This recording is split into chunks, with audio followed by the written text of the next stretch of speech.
story of the one who believes being prepared is not just a way of life, it's how he helps everyone stay safe.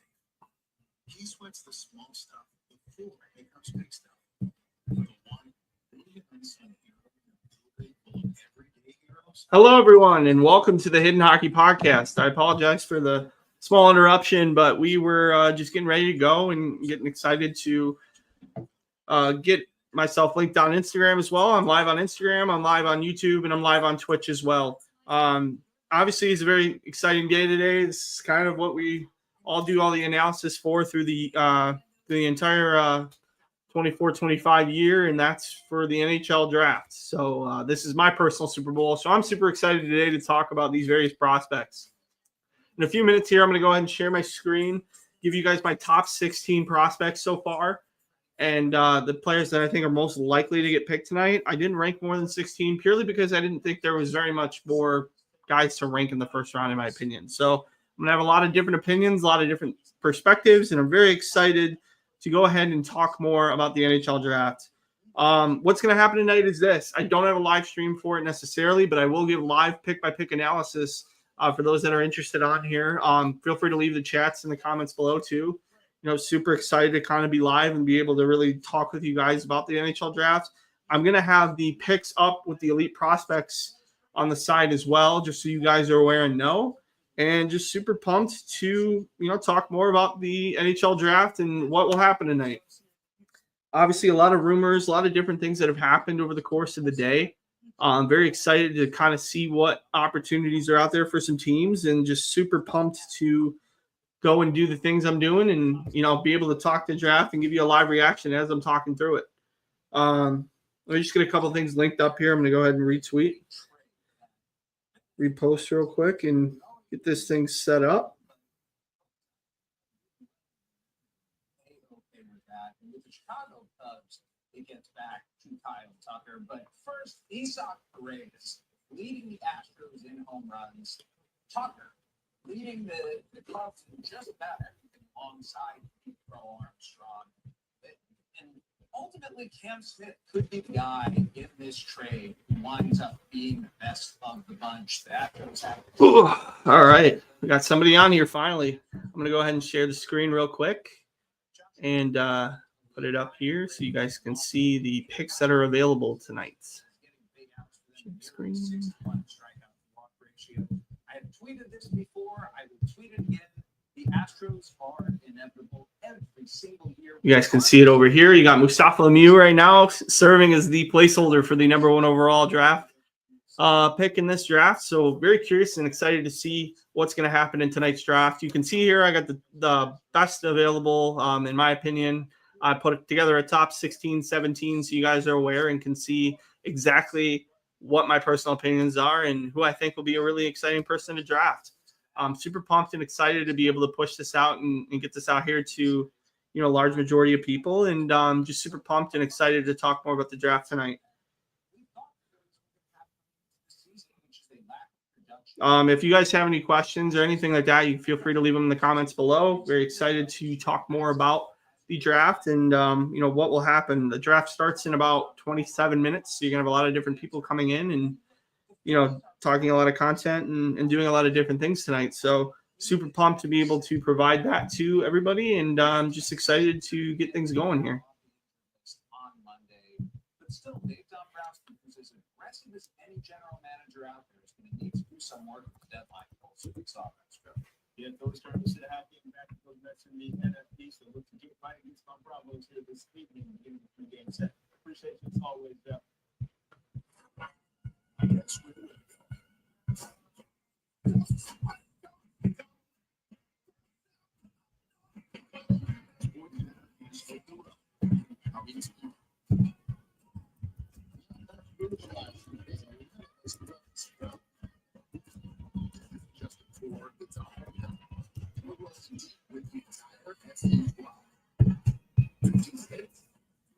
So we're excited here. I'll talk through my top 16 real quick, just so you guys can see. Number one for me right now is James Higgins. I just have a feeling he's going to go number one overall to the New York Islanders. I think a lot of smoke's been out there.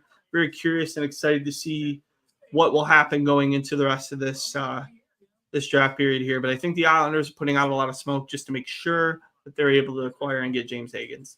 Number 2, I got Michael Misa. Michael Misa to me is arguably a guy who could go number 1 overall if the New York Islanders really like him. He's another guy who I think is getting smoke screened quite a bit. A very talented player, obviously somebody who got exceptional status to the OHL.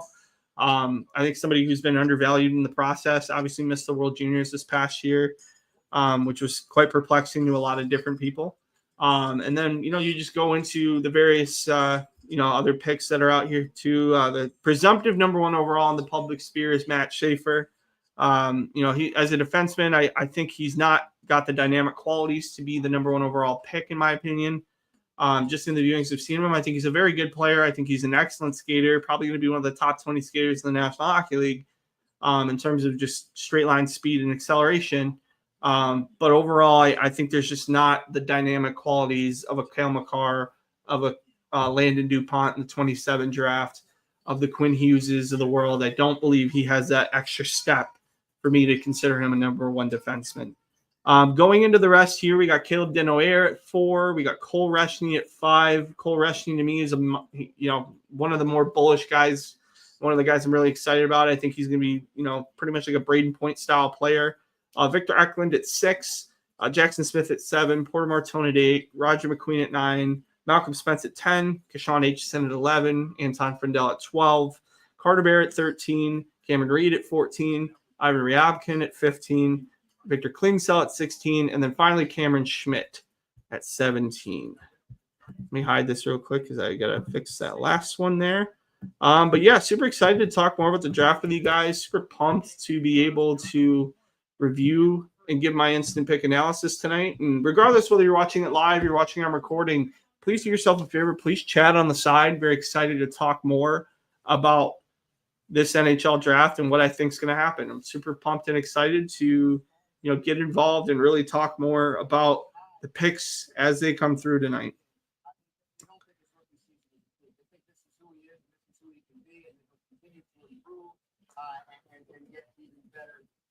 I'm going to go ahead and load my top 16 in here so you guys can see my top 16 listed out below.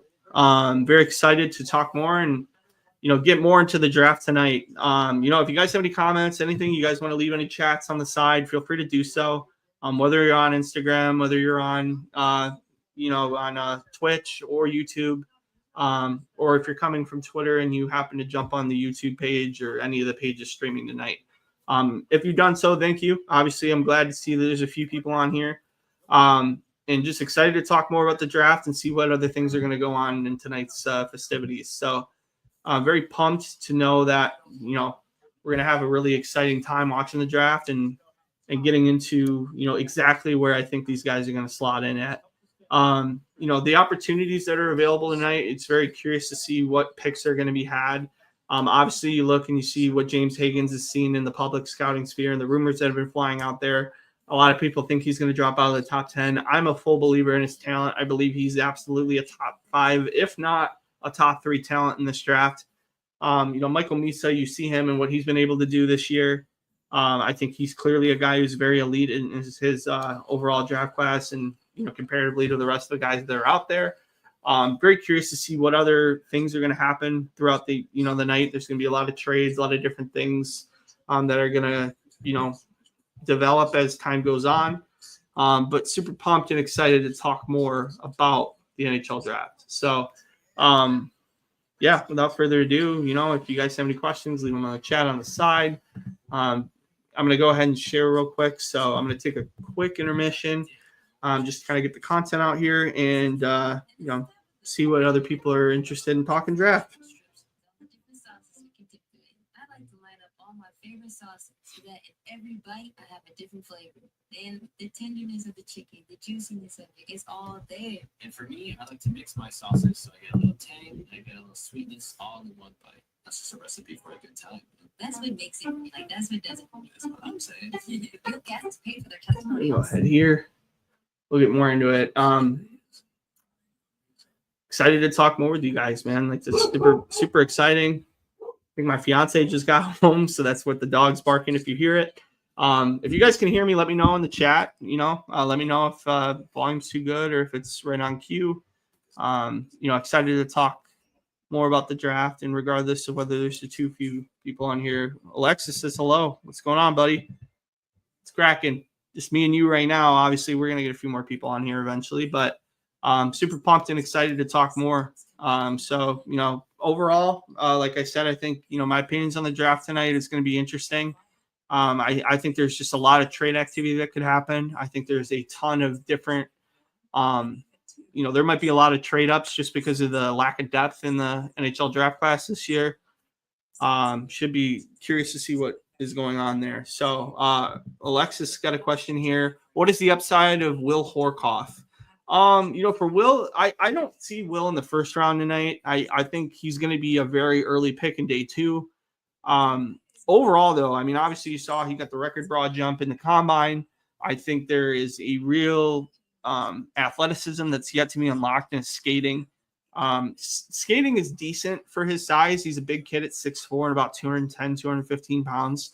I think there's a bigger frame there. His dad is, Sean Horkoff, who's the director of player development for the Detroit Red Wings, as well as a former Edmonton Oiler and former NHL player that had 500, 600 points. So the bloodlines are there. I think the athletic ability is there.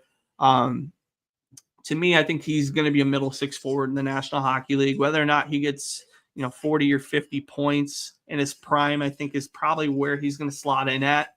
But I'm curious to see what other team. I would expect the Wings are going to look at him just because of the opportunity that is out there with him. So I think there is a real chance he'll probably be anywhere from 35 to 50 in the draft.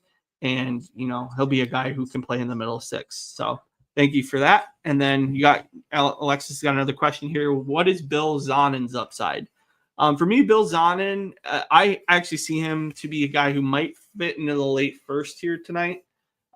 If not, he will also be a very early day 2 pick. I see him as comparing him to Horkoff. I think, Zonnin's a little bit more well-rounded as a forward. I think there's not really an elite quality to Bill Zonnin, but I think overall you watch his game, he's got excellent habits. I think he's a great forechecker, got really great work habits. One of the higher work rates in the draft. He's somebody who just doesn't give up on shifts or pucks or anything. And combines that with a really smart, mindset in terms of the game, and has some hidden scoring ability as well. So for me, I really like Bill Zonnin. I think he's a great player. I didn't have him in my top 16, but he's not terribly far off. If I'm going to guess, I think he'll be anywhere from like 26 to about 45 is my guess. I think some team's going to really like him. So yeah, excited to see what he will do also in the National Hockey League. Alexis says, can I tell you my personal draft list? Run with it, buddy. Go ahead and throw it in the comments. I'll give you my feedback and thoughts on it. If you're interested, obviously. Yeah, so we got 17 minutes here before the draft. Excited to see if there's any trades. I'm gonna actually check Twitter right now, or X now they call it. I'm gonna go ahead and look and see if there's any sort of news and updates that I should be letting you guys aware of. For Wings fans, apparently Kevin Weeks and Butcher Goss said that Vladimir Tarasenko might be on the move today. As a Wings fan, that would be interested. It would be very interesting to see him go and see what he's able to get, if anything. Let's see here. What other guys are available? What other things are going on? Sharks apparently willing to trade the second overall pick. That would be a major league shock to see that happen. I'm very curious to see if that's actually going to be the case. Dave Pagnotta with the rumors there. Keandre Miller probably is going to be a guy you're going to want to look at and see on the road. Curious to see what will happen. There, and just kind of pumped to see what's going to happen. Wings tweeted out about so hey, Alexis, the Wings just tweeted, proud dad, good luck to Will Horkoff at tonight's draft. More than likely, then, they got their eyes on him, is my guess. I wouldn't be surprised if we picked him. Not tonight, obviously, but I think, if he's available in day 2, I think there's a real chance that he might be picked. I'm going to let you fill in your full draft list, Alexis, and then I will go ahead and talk more about it. So just feel free to put your picks in here, and, excited to talk more about what will happen with the rest of the draft here, and just pumped to talk. I'm excited to see what your list will be. Let's see here. We got 15 minutes here. We'll see what other acquisitions are out there right now. I don't know of too many others. Obviously the rumor right now is, obviously there's been a lot of trades and a lot of different things that have gone on over the course of the day. I haven't really caught up with everything, so you guys might have to fill me in with a few things. I got stuck a little bit later at work today. So yeah, we'll see.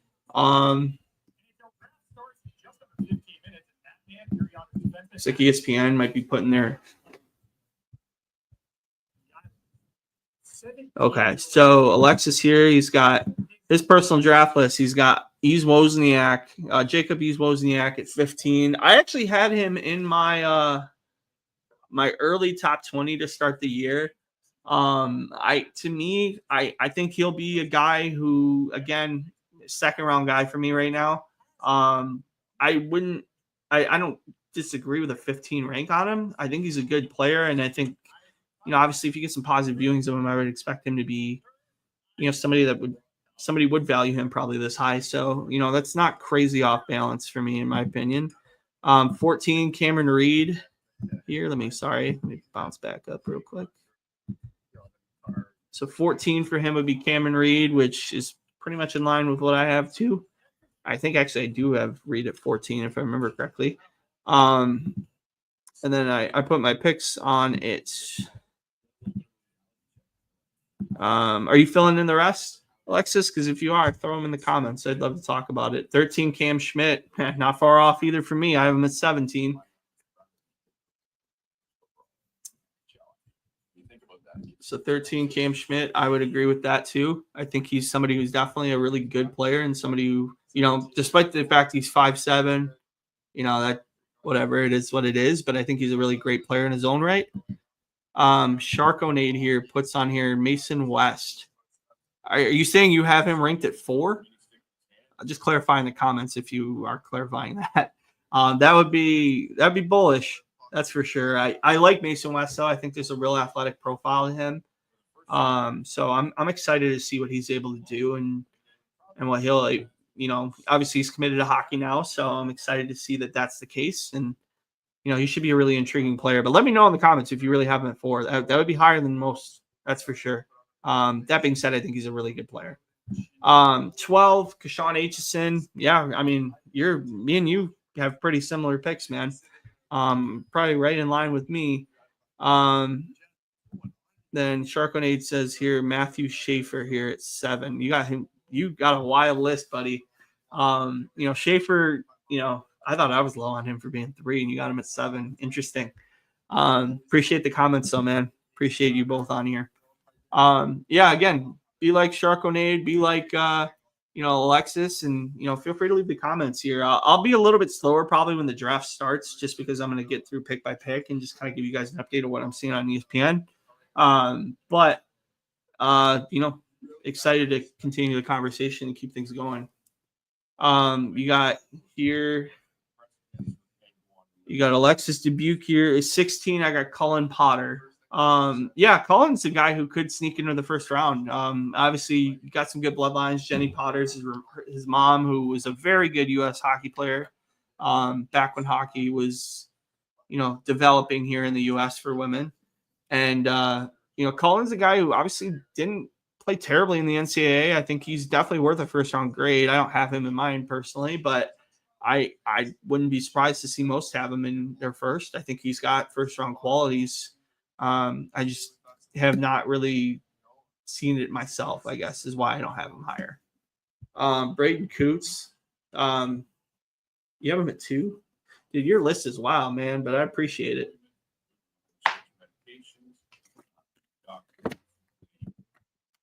17, you got Jackson Smith. I've seen some people rank him there. You know, I'm really bullish on him. I got him at 7, but I would love for him to follow the wings. I think he'd be really a great player, you know, to have in Detroit, and somebody who I think would really be good with his upside. Sharko 826, Michael Misa. Are you just trolling, man, or do you really have these guys ranked this way? If you do, it's cool. I don't care, but like, I'm just curious. It's funny to say that. Alexis Dubuque here now, 18, Eric Nielsen. You know what's funny is I don't know if you guys watched my draft preview for the Wings, but we talked about him with me and the Puck Bunker guys. You know, I did a video with them a few days ago, and the discussion on Eric Nielsen was between him, Stockselius, Klingsell, and one other guy that I'm blanking on right now. And you know, I thought Nielsen would be the guy who's ranked the highest out of them. I think Nielsen to me is a guy who, again, I'm not too far off with you. I would think he's going to probably be middle of my second round if I were to say. You know, I just think Nielsen's a guy who isn't really the sexiest player in the world, but he's super stable in terms of his game, and I don't think he has any, you know, a terrible amount of weaknesses. So should be curious to see what happens there, and you know what kind of players are going to be available. But 18's bullish, man. That's you know, I'll be curious to see if teams value him the same way. 19, you got Bill Zonin. Okay. Yeah. Well, I mean, you asked about Bill, so yeah, Bill to me, I think is more of a second rounder, but I don't, you know, 19 again with the depth of this class. I don't know that, you know, Bill Zonin is a guy who, you know, couldn't squeak into the first round. I think there's a real possibility. I think the drop off, obviously, to me, is after 11 or 12. You know, and some teams are going to outsmart themselves, or they're going to go about their business a different way. So we'll see what happens. So going in now, you got 20. You got Dakota Rayom Mullen. For those that don't know, that's Manon Rayom's son. Plays at the U of M, and I don't know where a lot of people have him ranked. I haven't really looked out for his rankings, but 20 would be higher than most. But you know, hey, good on you, man. And we got a few others here we can talk more about. Throw your draft list on here, Alexis. Appreciate you guys commenting and everything going on here. So, yeah, we're sitting here now. We got 8 minutes left until the draft starts. Pumped and excited to get some guys on here and talk more about, you know, where these prospects fit for me. And, you know, just pumped and excited, man. Ready to get this thing started and, you know, pumped to see where these guys will fit in ultimately. Let's see here. Stuff like that. Family pictures that are going to go inside the breast over the heart. And I know he's pumped about that. Being able to take his jacket out, show the family pictures, show pictures of mom and stuff like that. We're such a close family. I wouldn't be here today if it wasn't for them. We've just been through so much. First of all, it's overwhelming to think your child may be drafted in the NHL, and then to hear his name. Sorry, guys, 1 sec. I'm just spreading out the feed a little bit too and get more people on here. It's always been my dream. I don't think there would be a dry eye. My mom, I'd do anything for her to hear one night. So we got Caleb Denoyers here at 21 for Alexis. That's low. I'd be surprised if that many teams passed on him, but you know, I got him at 4. Why do you have him ranked that low, Alexis, off of curiosity? I'm just curious.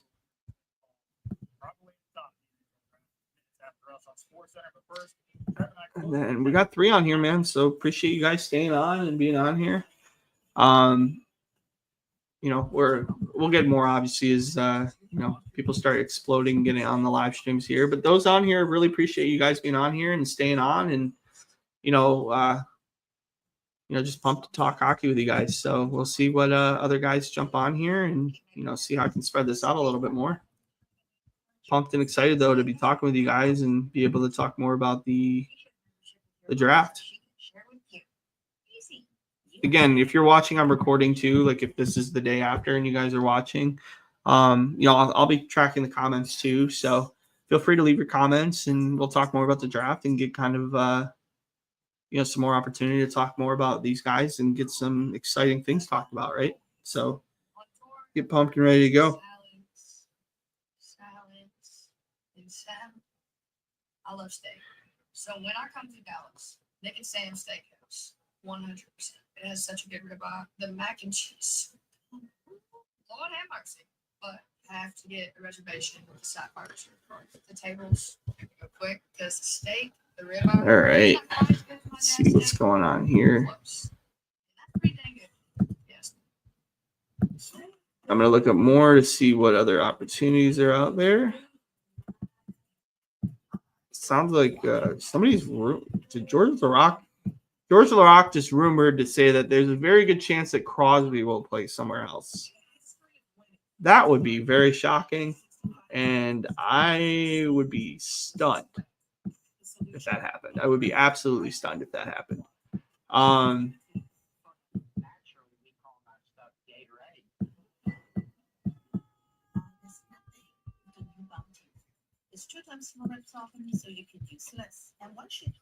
Let's see here what we got going. A few others on here. It's all happening too fast. Are you nervous about the wedding? No, it's the house. All right, let's see what's going on now. We got Crosby. If Crosby got traded, man, that would be bonkers. I can't believe that would happen, but that's the rumor right now with Georges Laraque. I can't believe that that's a possibility. I'd be shocked if that was a possibility that would happen. I'd be very, very surprised. That's for sure. All right, let's see. Got the ESPN feed here. Get this thing going.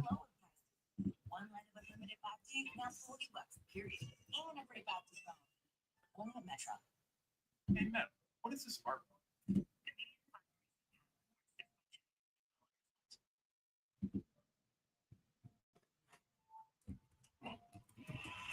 That's a $6.2 million.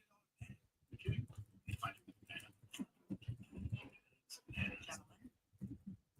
What a pleasure. Nikki's supposed to say, like, hey, Meta, who eats hot?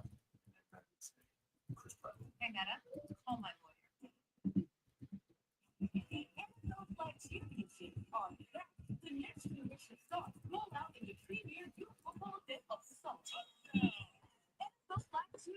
All right, sorry guys, just getting adjusted here and getting things situated. Again, for those that want to watch live too, it's on ESPN. If you're in Canada, it's on Sportsnet.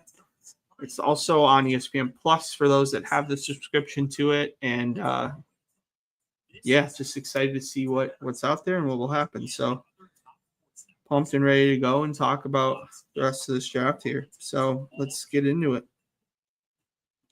Start watching at FuboTV.com. All right. Best way to guarantee you're getting the lowest price you're getting is even less. This is the one that helps everyone stay safe. An unsung hero in a building full of everyday heroes is just how it likes it. Just with great products you need, call your Trev and Phil, back with you on SportsCenter. Here's our top. I'm going to remove it right now. I'm going to go ahead and put the draft board back up in a couple minutes, but just wanted to talk to you guys just face to face, obviously. Super pumped and excited to see what's going to happen here with the rest of this, the rest of the picks here. I think, there's a real possibility here for a lot of different trades going on. Obviously, there's already been some. You look at Pittsburgh right now, it's got the 11th and 12th overall pick. There's going to probably be more trades on the horizon here, so we'll see what happens and the different things that'll go on. Looks like ESPN is pretty close to being ready to putting on the NHL Draft stream. So, I got it over here. You can probably hear my audio, but I'll be keeping up with this, and there might be times I go a little bit mute just to give you guys the proper the proper know-how on what's going on tonight. And I'll put up the draft board like I said in a few minutes, and we'll see what happens. I'm excited though for what could happen in this draft. So wow, jumped up to 5. What's going on, peeps? Obviously, thank you guys for joining on. I got my top 16 down at the bottom. I'm gonna put up the draft board in a few minutes. I don't have a full live stream for the draft, but it is on ESPN Plus. It's on Sportsnet, and it's on a few different other things. Mainly because of copyright. Otherwise, they'd be streaming it for you guys all day. Just pumped and excited to see. We got 5 people on here now, so that's great. I think we'll have a few more coming on as the broadcast goes on, and I'll give you guys pick-by-pick analysis and give you my instant reaction as things are going on. If you are new to the channel, which some may not be, and some may be, but if you are and you just stumbled upon this tonight and you really like the coverage and the talk I have about prospects and the knowledge that I'm going to spew tonight, please do yourself a favor. Please subscribe to the channel. Please become a part of the Hidden Hockey family. And, already 240 strong. I'd love to get it to 400, 500 by I was hoping by the draft, but, we'll see what happens. We'll maybe get a few more tonight. So super excited and pumped to talk more about the draft. And looks like ESPN's going to get started here. So, we're watching and seeing, what guys are going to be available, what guys will be picked, and, what surprise trades will actually happen. So without further ado, let's get going. I'm going to go ahead and share, the draft picks right now. And looks like the number 1 overall pick's been leaked with Mustafa Lemieux here from Australia and the Testville Pink Panthers. For those that don't know, it's Elite Prospects uses it as a test profile, and there's been people that have actually offered them contracts. So that's a fun thing to see, and world gets pretty crazy sometimes, right? Alexis, you got more of your list up here, buddy? I don't mind talking more about it if you want. Let's see what goes on tonight. Looks like Megan's best available is pretty close to mine, actually. I'm looking at hers right now. Megan Shaika has her best available on ESPN, and looks like she had Misa 1, Higgins 2, I want to say. She had Merca at 10, which I don't really believe would. Eklund and Smith at 11 and 12. But yeah, let's see what happens here tonight. I think there's a lot going on, a lot of different things you're going to see in tonight's draft. I think there's going to be a lot of activity trading-wise.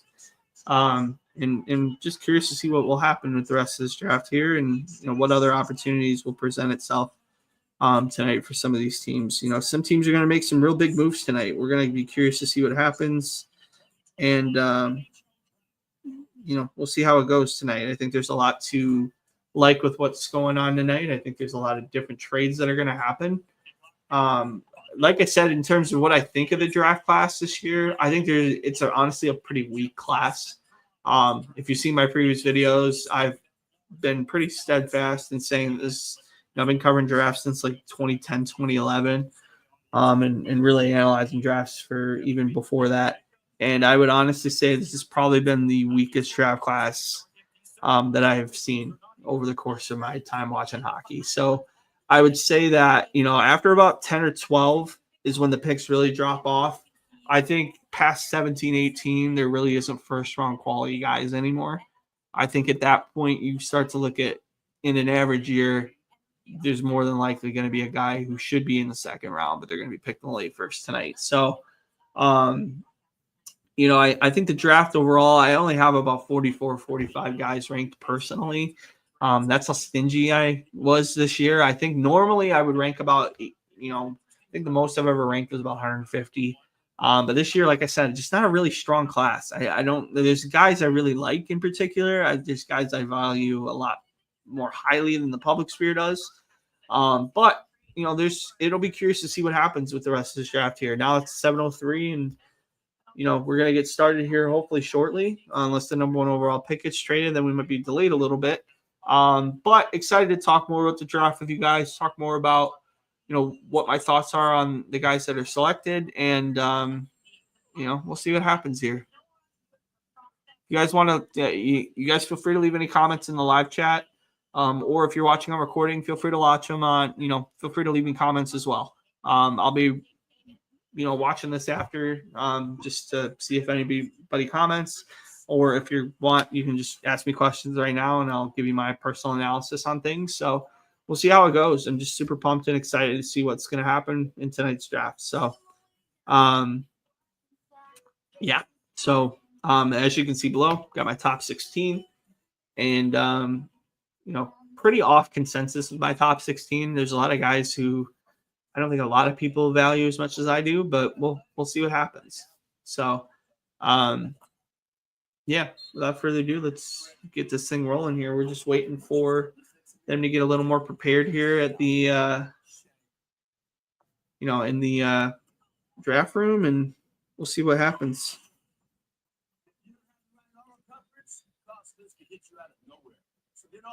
Save money and be protected from mayhem like me. At Ace, we know not all paint is created equal, so to do it right, start with exceptional paint that's designed to last. Only Ace has this collection of premium brands like Benjamin Moore, Magnolia Home like Joanna Gaines, and Clark and Kensington. Your local Ace has premium service and quality paint that stand up to the test of time. And for a limited time, get gallons of Royal paint starting at just $19.99. And $10 off gallons of Clark and Kensington paint. It's helpful hardware, folks. If you have a small business, you might not know you can be wasting money on your mobile phone. Constructing a lead. Until now, introducing the new MyBiz plan from Horizon Business. Choose exactly what you want. Pay only for what. All right, let's see here. ESPN's still on commercial, so I think it's probably won't make the pick here until about 7:10, 7:12 is my guess. But we'll be excited to kind of get going and talk more about these guys, right? Like, we'll see what other opportunities are out there for some prospects, and just pumped and excited to see what will happen here with the rest of the draft.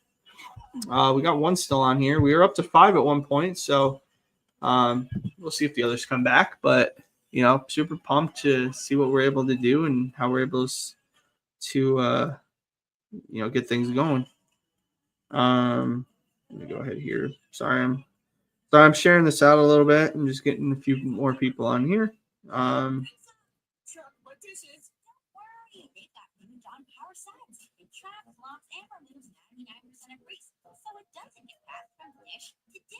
Clean and fat like ducks in a row. New Duck Power Sets. Some of us dream of others. All right, cool. Another person jumped on here. I want to know who the guy is on Twitch who's on here all the time. I get a lot of views from Twitch sometimes, but in particular, I've had usually 1 or 2 views consistently from Twitch. So if you're on here, reveal yourself. I'd love to know who you are. But anyway, yeah. So we're getting close here to starting. Just waiting through. I think they're waiting for the prospects to get in their seats and stuff. And obviously it's a decentralized draft, but it's interesting that they got the guys here and still kind of giving the live draft experience. I guess the nice thing about this is they really doubled down to make sure that this still looks like a live draft, which is not what I was really expecting for this year's draft. If I'm being honest, I think they realized their mistake in thinking that a decentralized draft made more sense. I think it's just better to have a live draft, in my opinion. I think I think it's going to also prevent a lot of trades, honestly, as well. Like, I think there will still be some trade activity just because of the weak part of this draft, but seems odd that there's just, I think it makes it a little harder because you can't talk to them person to person. And, yeah, you might still call people and you might still do the things you do. But I think looking over and seeing that, they're working on your trade or they're doing things is really important. You got good old Gary Bettman's walking up on stage and he won't get booed. So, oh, he got booed.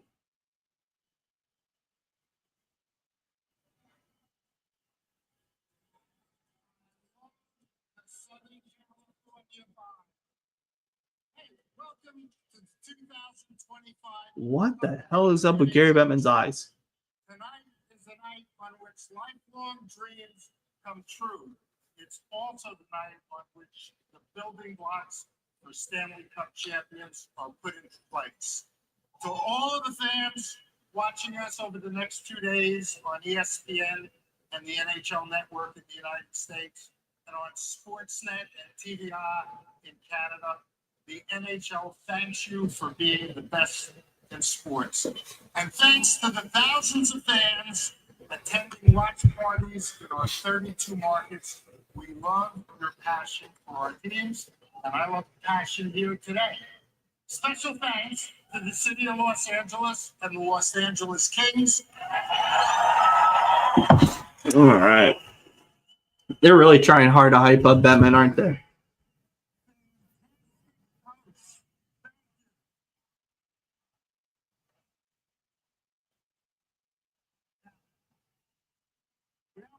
Yeah, shut up. Much has been written and said about the changes in our draft format this year. It's been called the decentralized draft. Let me give you a little glimpse of what is about to transpire. There are the feeds of all 32 teams' draft groups around North America. It will feel like they are with us tonight. Actually, they are, albeit virtually. As important, close to God, Gary is so fucking annoying. whose names will be called. Put a comment in the chat if you think Gary Bettman's the worst. Because I do. I think he sucks. All right, come on. Start the draft, bro. Eligible player in attendance, I ask you to stand right now.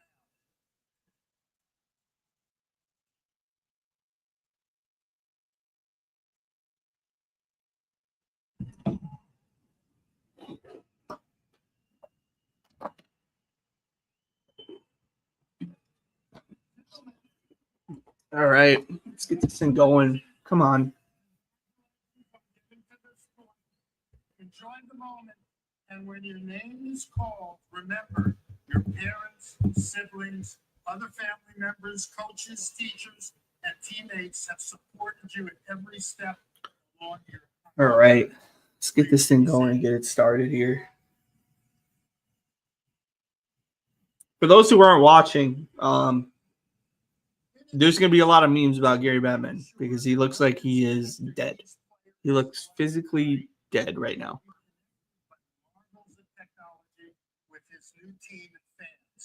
I don't know what the hell. I don't know if it's bad lighting or what it is, but he looks like he's got black eyes.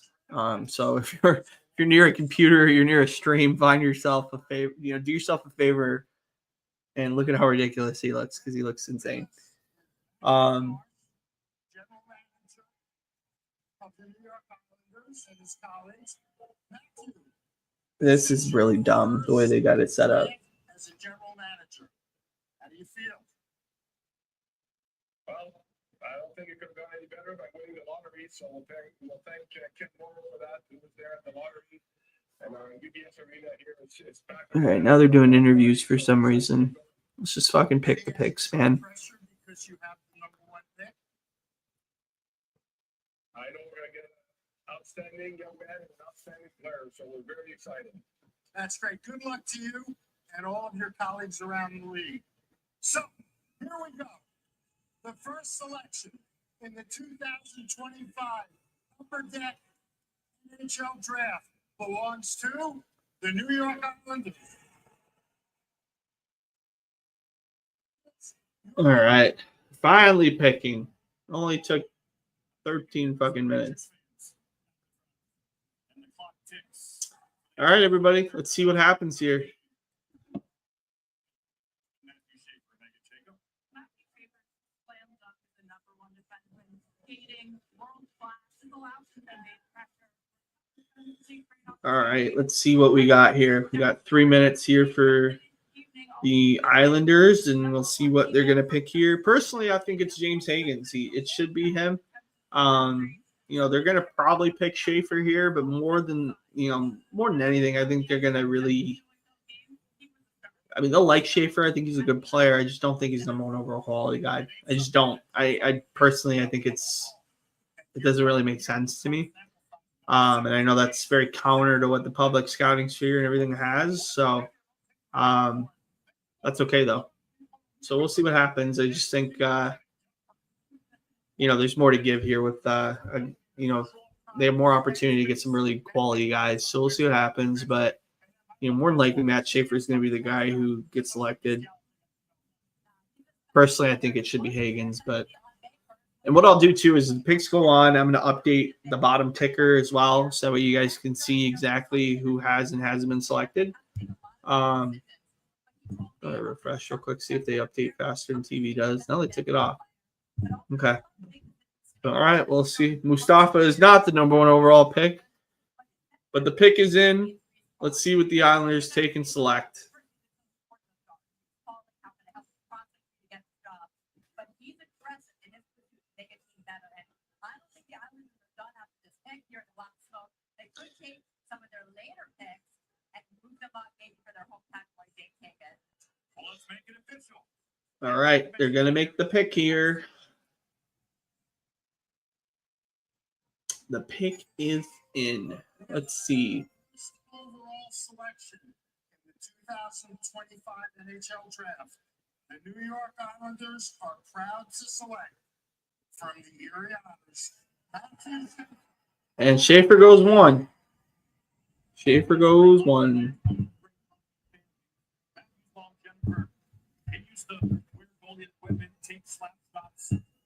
That's going to be a mistake.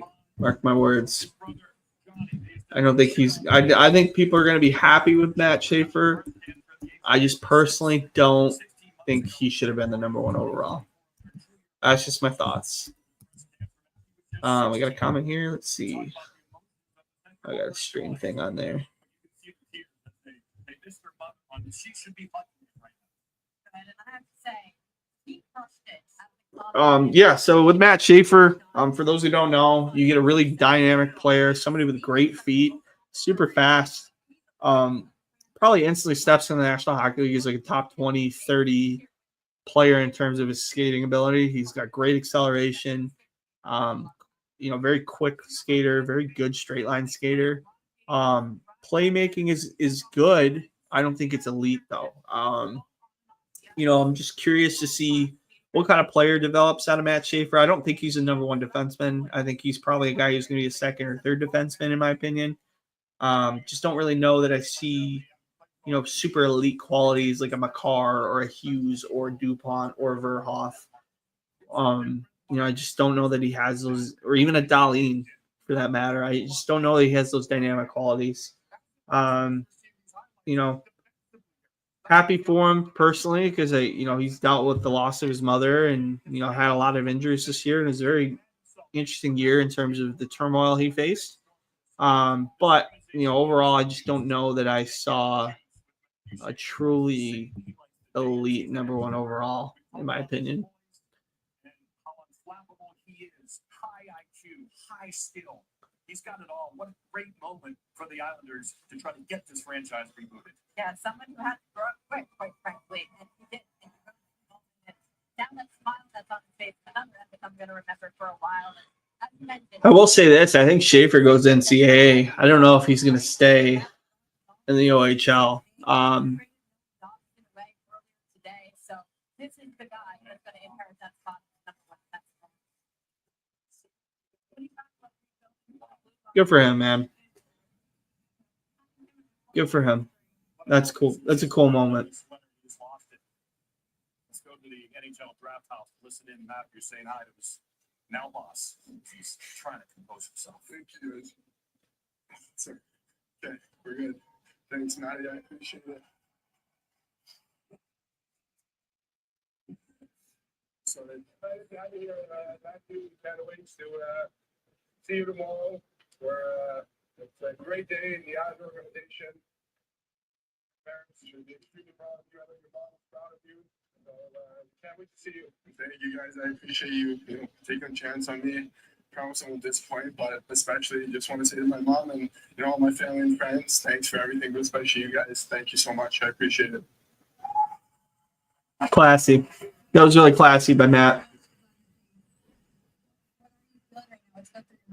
Yeah, I think it's just my mom, for sure. I miss her a lot, and I wish she could have beat it too.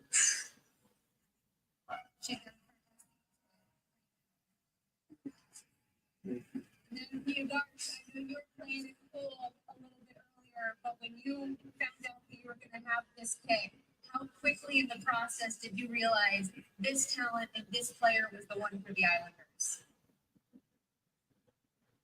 listen, there's a lot of good players here tonight, but Matthew, the hockey player, is outstanding. The human being is as outstanding as the hockey player.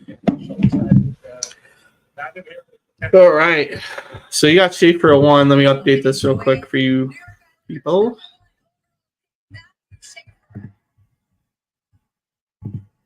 That'll be one of the cooler draft moments in history. I will say that. That was, to deal with the loss of a mom, to have the situations he's dealt with in his draft year, and for him to have that moment be the number 1 overall pick, I mean, that's awesome. That's just so cool. And, kudos goes to him and his work ethic, rooting like hell for him personally, just because seems like a great kid with a lot of class.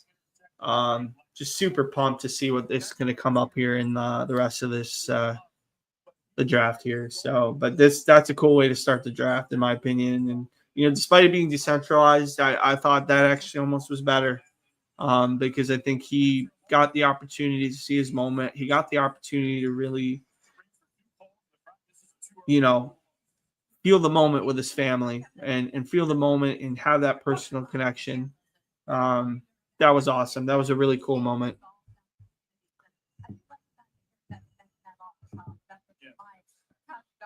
And you got Emily Kaplan here shilling for Gary Bettman. Go figure.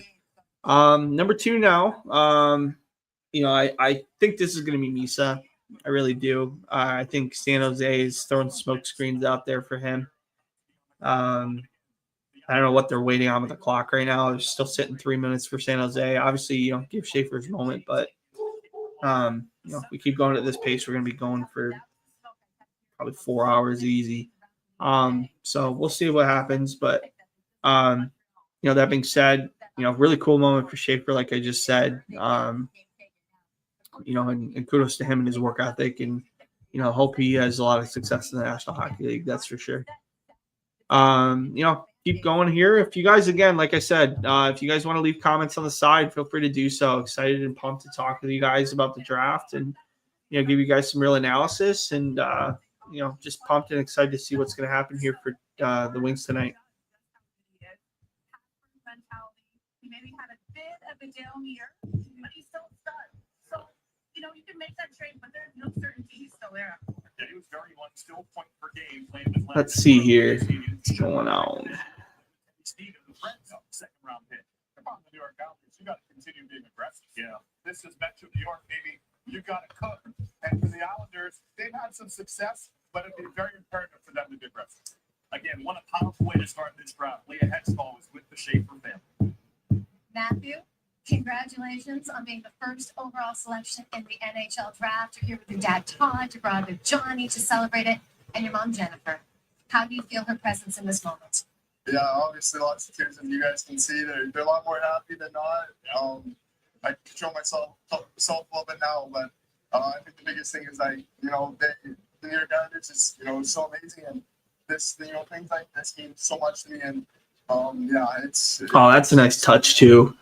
For those not watching on ESPN, they got a nice little cancer ribbon on his draft jersey, that's classy. That's really nice touch by the New York Islanders there to have that patch.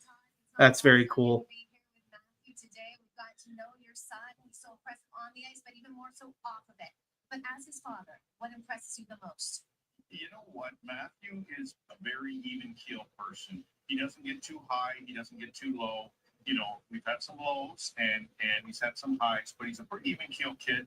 And he's just, this whole process has been amazing. It's been overwhelming. He's met a lot of great people and just a lot of very good. All right, let's see what's going on here. All right, we're waiting here. The pick is in now for the San Jose Sharks. We'll see who they select here. More than likely, in my opinion, I think it's going to be Michael Misa. We'll see how it goes here, but I'm pumped and excited to see what, if that's the start of the draft with the way Schaefer came into this year. I'm pumped and excited to see what's going to happen here. So, I think Misa is more than likely the pick here too. There's been rumors that Anton Friendel is a guy who might be selected here too. I think if you would have told me at the beginning of the year, I would have believed Anton Friendel to be at 2. But obviously he had a really hard time adjusting to the pro ranks up until the end of the year. Then he finally kind of caught his game. Dealt with a lot of injuries, dealt with a lot of different things, a lot of obstacles, just like Schaefer did. But, you know, Frundell's a good player in his own right. Don't get me wrong. I just think Misa is a guy you just can't really pass right now. I think he shouldn't go lower than 2. If he goes 3, can Chicago get any more luck? I guess if he drops to 3, I mean, Chicago is doing, I don't know what they're doing, but they're doing something, obviously. So we'll see what happens. But for those who just joined, thank you for joining. Feel free to leave comments on the side if you want. I'll be talking more about the picks as they go. But if you guys have any questions on prospects, or just prospects in general, feel free to leave them in the chat on the side. And excited to talk more about this year's class and my overall thoughts, as well as what I think might happen in tonight's draft. Teams are asking me why. They have so much cap space. What are they doing? So I'm curious when free agency happens on Monday, what my career has in mind. But I will say he has collected a very impressive. So we're gonna see what happens here, but I think, let me see. I'm gonna update here and see if it's not ahead of the feed. So okay, I was curious to see if they were gonna leak a little bit more. The pick here has got to be Misa. I think if I were to give the odds for what I think is going to happen, I think it's going to be 80-20 Misa, 20 being Frundell, 80 being Misa. I don't know that other guys, really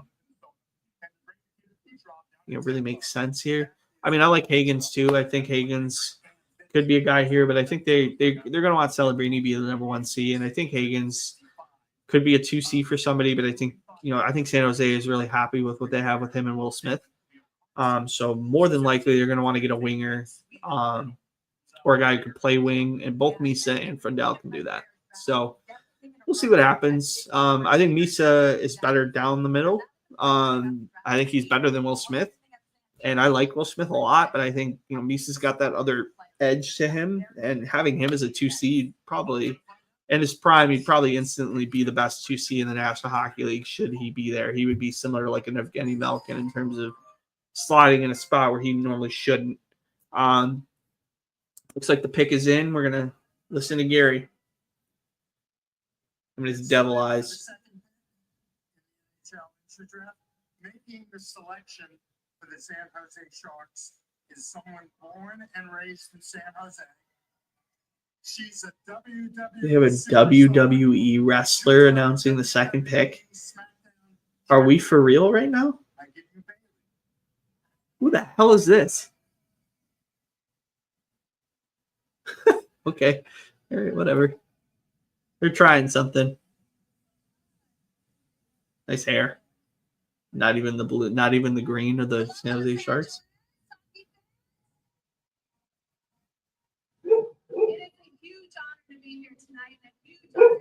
You can hear my dogs in the background. I apologize.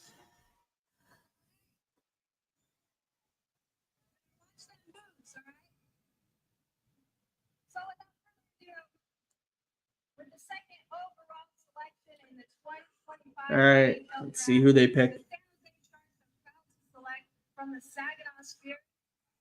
Misa goes 2. All right. Pretty good. He deserved to. Honestly, I think he deserved to even be 1. But good on him for being able to have that opportunity. And I think he's a guy who.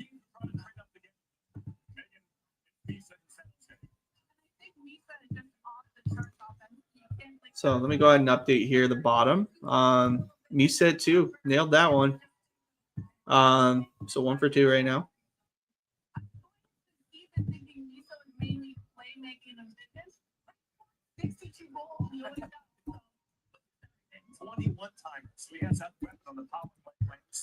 Sorry, guys, just fixing some spacing real quick, and I'm gonna have the best available backup in a minute. Here we go. Boom, good to go. So obviously my 2 and 3 are gone. Where I think where Chicago goes here should be interesting.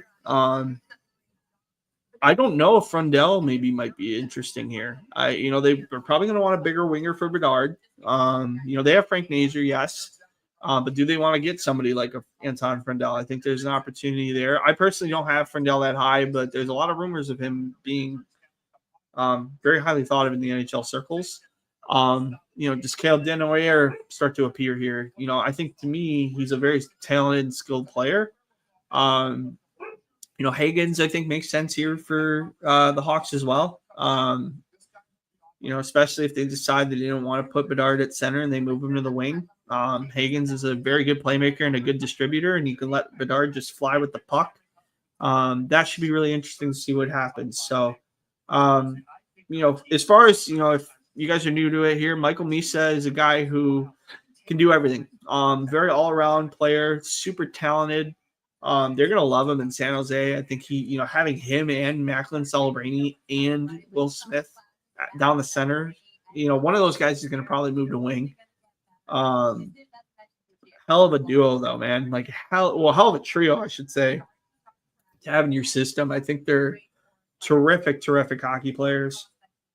And got a lot of time for Michael Misa. I think he's going to be a very good hockey player.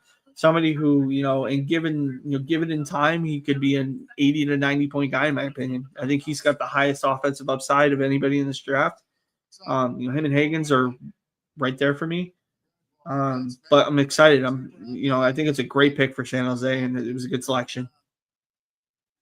This process, you had an unbelievable season, and we're really thrilled to add you to our group here with Mac and Will and Eki and the rest of the guys. So really excited. Our group behind you here, you can see the guys, the scouts, everyone. There's so much passion in the room for you. So really happy, really excited, and maybe we'll get another Sunday in you. Yeah, once you get out here. No, for sure. I appreciate you guys believing in me, trusting me, and I'm grateful to join your organization. So thank you.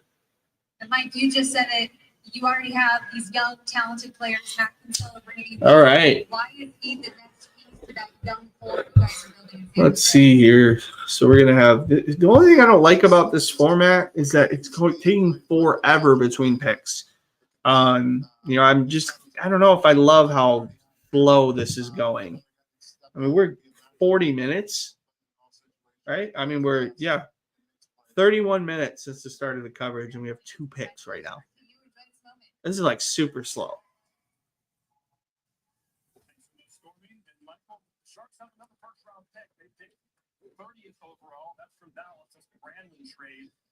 All right, let's see what other things are out there. Again, if you guys are interested, please do yourself a favor. Please, if you're new to the channel, please subscribe, man. I'd love to talk more with you guys and, be able to have the opportunity to, we'll see what happens here. But tonight it's going to be a lot of Canadians. Hear a lot of my perspective on players. And we said in just a one-man highlight. You can see the speed and the creativity. He can go end to end. He can be in front of the net. He has a great shot. The playmaking and vision. And let's not forget they were Memorial Cup champions last year. He has winning pedigree. Absolutely. And just one for team captain. All right. Sorry, guys. One sec. I'm going to talk in a minute. They got 2 minutes left on Chicago's pick. Obviously, Chicago might look here and get Hagens. I'm curious to see what they're going to do.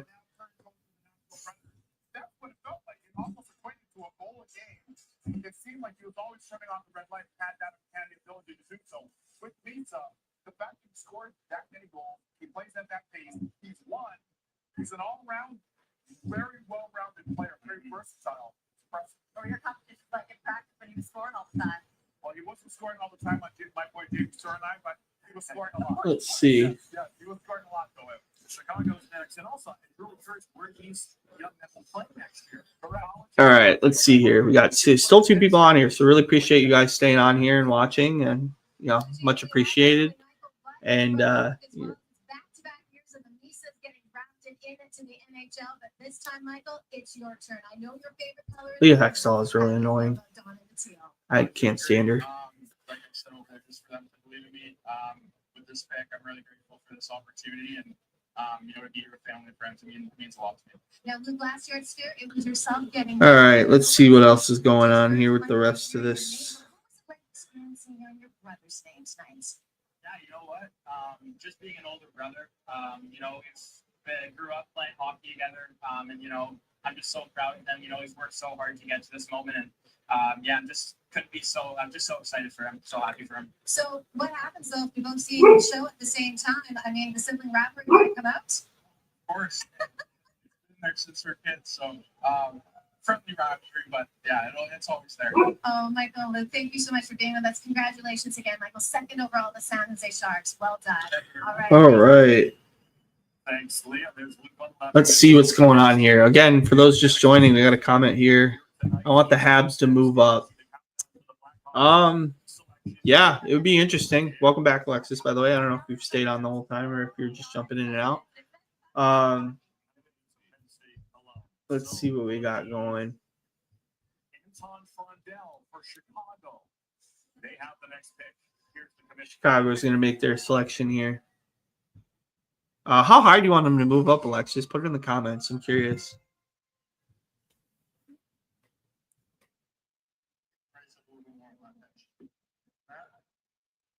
Announcing the selection for the Chicago Blackhawks is one of the most iconic players in franchise history, as well as a recent inductee to the hockey. All right, let's see. Jeremy Roman.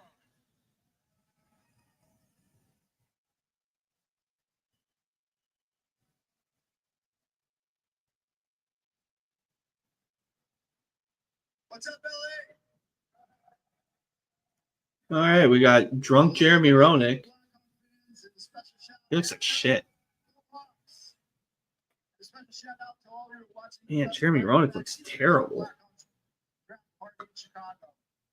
Want to give a thanks to the LA Kings and the city of LA for hosting this incredible event. Also like to give a great shout out to all the firefighters and first responders who've done such heroic work here in LA. You guys are truly all the heroes. As we enter 100 years of Blackhawks hockey and celebrate the franchise's centennial upcoming season, I am honored to be here representing. All right, let's see. Blackhawks alumni and welcoming a new player to our storied hockey legacy and heritage. With the third pick of the 2025 NHL Draft, the Chicago Blackhawks select from Tour Garden, Anton Frondell. Frondell goes 3. Okay. A little bit high for me. Earlier in the year, I would have said, yeah, go ahead and take him at 3. I was actually I had him borderline at 1 at one point, but he really struggled this year. That being said, good prospect. 3 to me is a little high, but he might prove himself. I think there's definitely a chance that he could come back and be an absolute force. There's a lot to consider with Frondell. But, they're taking a chance on him. I think it's an interesting selection. I think he's somebody who, to me, is really an intriguing player. And we'll see what happens.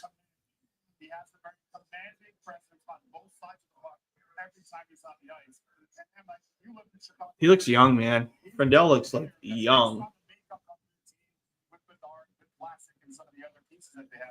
That being said, though, he's a good hockey player. I really like Frondell. I think he dealt with a lot this year, just like Schaefer did. Had his injuries, had his different things. Great shot, though. I think he's a super smart player. People compare him to Barkov. I think that's a bad comparison. I personally am more bullish on I just updated here. Sorry for the little bit of slowness in updating. But with Frondell, you get a really good 200-foot player, really dynamic player, really good, a guy who can play center. Might be the 2C behind Bedard, when he's all said and done. Offensively, he's very gifted. Defensively, he's impressive as well. It's just a matter of, can he avoid the injuries? I think it's a matter of, is his upside still as high as we thought it was, 12, 18 months ago?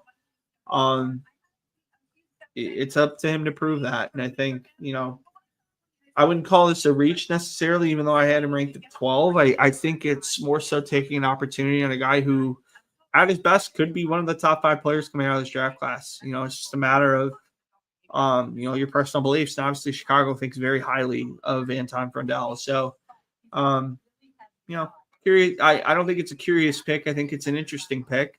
I don't hate it. I think it's just a very calculated risk they're taking. The NHL Draft House. Anton, Kyle Davidson here. Welcome to Chicago. We've got a really excited room, and All right. we couldn't be more excited to make you a Blackhawk and have you join this really exciting group of young players and prospects. That Let's see what else is going on here with the rest. I'm shocked. I'm excited. Thank you. What was the big differentiator for you guys to go ahead and make Anton the selection here? Well, I think he's just, first of all, he's an incredible player. It was great to get to know him throughout the year. The interview thing is interesting. I like it, but I don't know if I would want this all the time, honestly. I think it's, I think they're, I don't know. I don't know how to feel about it yet. I don't dislike it. I think it's smart and I think it's creative. I just don't know. I think it's slowing down the draft a lot.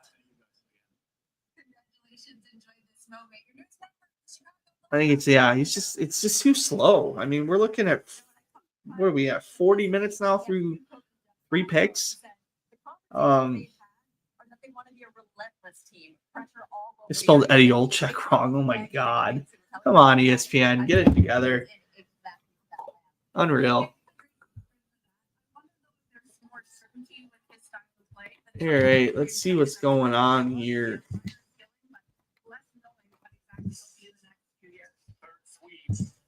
In the top 3, Landeskog in 2011, Carlson, who we compared him with in 2023. Go down to Leo. Bucci, I am joined by Anton along with his parents, Maria and Henry. Congratulations, Anton. But I know that your father signed you up to do hockey, has something to do in the off season when you were playing tennis. And now here you are, the 3rd overall selection. Did you believe this could happen? I mean, I'm still shocked. This is so cool, man. So cool. I didn't know this. So it's amazing. It is an amazing experience. And I wonder if your parents can help you because they signed you up for hockey at school. Just lost the camera in a sec. Ugh. All right. Let me get back here. Utah's on the clock here. We got just 2 minutes left. We'll see what happens.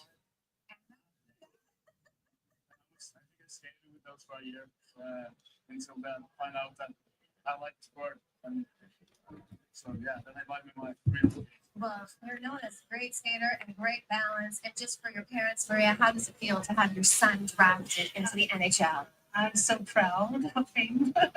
I'm so glad and happy and grateful. Yeah, I'm also so proud of it's been a little bit crazy, everything. So we're so happy for Anton. Happy for all of you. Congratulations, Anton. Thank you very much. Thank you. Thank you so much, Leah. Seems like a really likable kid. Good for him. They got a real good player there. All right, the pick's in for Utah here. Now, who do I think they're going to select? I think everything's been linked to Caleb Denoyer. I wouldn't mind that. I think that's an excellent selection. You know, they're going to be really, really great at 200-foot play with him and TJ Ginla should they select him. You know, to me, I really like what Caleb brings to the table if that's their selection. You know, I would be surprised if that was their selection just because I think he's just a very gifted player. You know, he played the whole year, Caleb did, with broken wrists. I mean, basically, they said he had 2 wrist injuries that needed surgery back in October, and he scores 90 points in 60 games in the QMJHL. Just imagine what he could have done with capable wrists, man. Like, you know, there's so much upside with Caleb Denoyer. I think he's an interesting player. I just really like what he brings to the table, you know, and I think that's likely the selection for Utah. I don't really know that anybody else would be selected here by Utah. Batman's coming up now.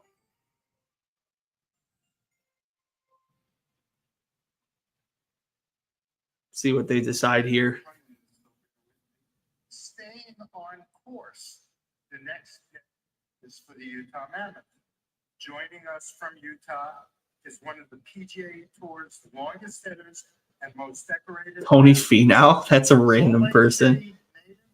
Tony Finau. I didn't know he's from Salt Lake City. That's fascinating. Good for him. Tony Finau here, coming to you from Salt Lake City, Utah. Super stoked to be here to make this pick on behalf of Utah and the Utah Mammoth.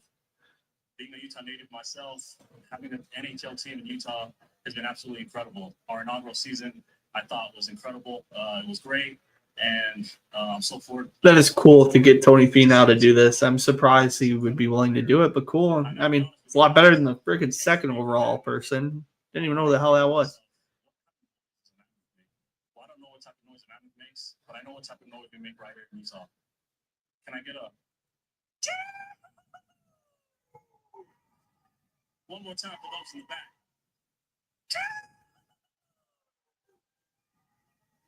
With the 4th overall selection, I don't know what the chant was about. That was kind of weird. The Utah Mammoth are proud to select from the Montoon Wildcats. Nice. But I thought Caleb Denoyer goes at 4. I already talked about him. Great player, great all-around guy.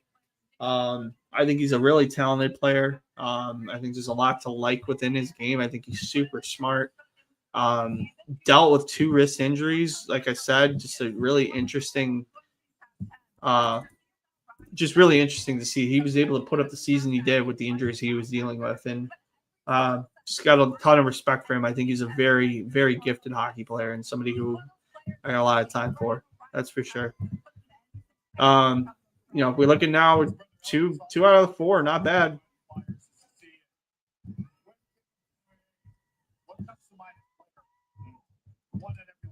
Yeah, this kid's Kevin Weeks just said it on the ESPN draft here, but this kid's having him and TJ Ginla, along with guys like Clayton Keller and I think Nick Schmaltz is still there in Utah.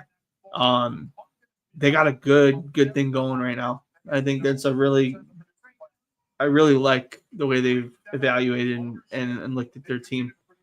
They got some other Russians too. They went crazy with the Russians with Daniel Boot and Shimashev and a few others. But Utah's got an interesting future. I think they got the right owner in Ryan Smith. I think he's a super smart guy. Clearly a guy you want to talk about and look at and see that he's a very gifted and talented guy. In terms of owning the team and really getting everybody situated in Utah.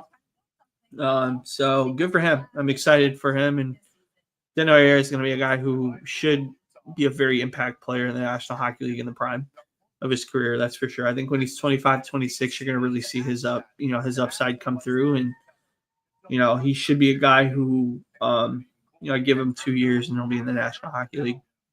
Nice acquisition. And I got to say this because I love aesthetics. The sweaters are fun. I love it. All right, let's see what we got going now. So we're number 5, and they're going to do their whole thing. So they're going to go and interview and do that all situated and get that set up. But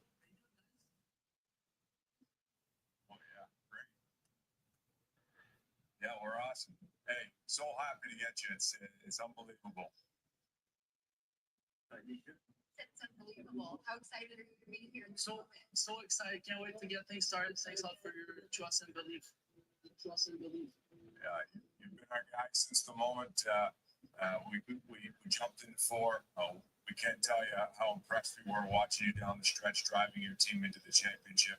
It's been impressive to get to know you and your family, and we're so excited. It's an incredible opportunity for us to pick at 4, and even more. All right, it's where it gets interesting now. Thanks a lot.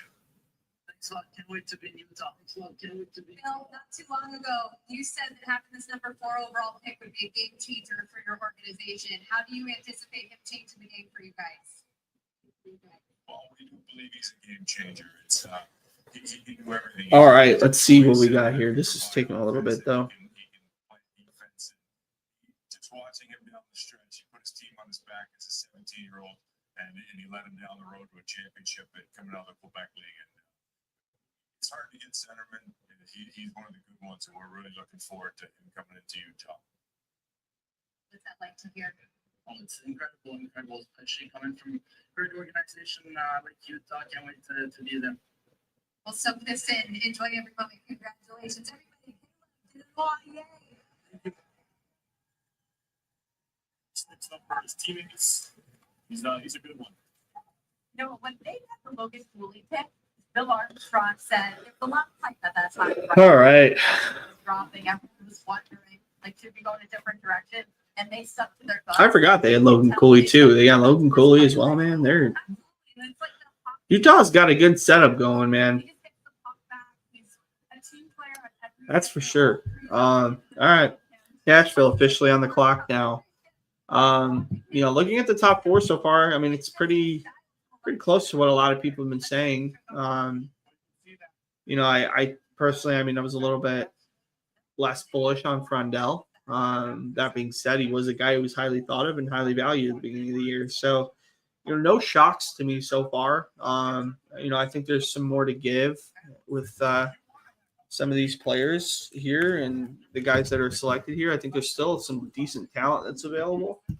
So we'll see what happens here, but I'm definitely feeling quite good about my ranks so far. 2 for 4 right now. Schaefer I had at 3, he went 1, and then Frondell I had at 11. So we'll see what's going on here. The rest is here. As far as what I think Nashville is going to take here, I think this is a potential landing spot for James Higgins. I think they're looking for star quality power, and you're going to get that in spades with James. I think he's a very good, talented player. I look at him like a Patrick Kane light.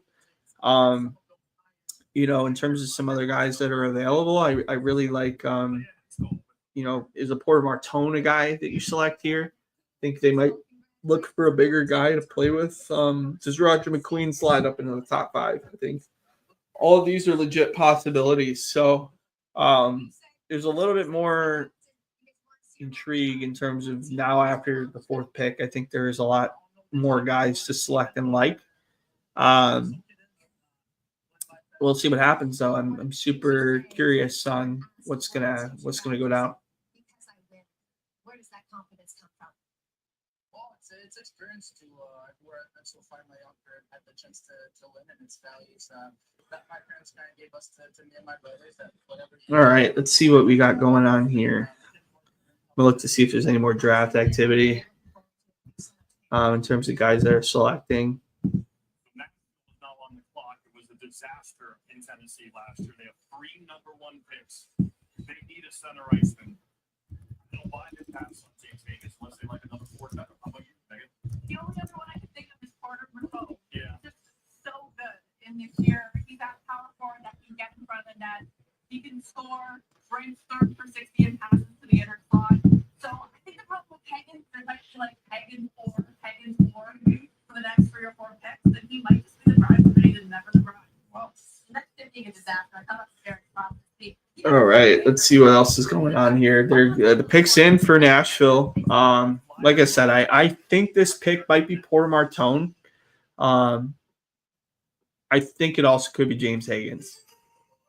We'll see. Gary's stepping onto the podium.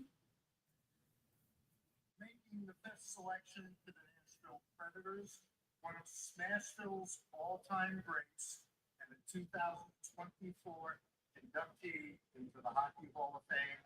I give you Shea Weber. Thank you. I'm honored to be here to make the Nashville Predators' 3rd selection. What a big day for these young athletes. Just a start to beginning for them. Shea Weber's chilling in a friggin' park, I guess. I don't know. That's weird. Very curious as to why.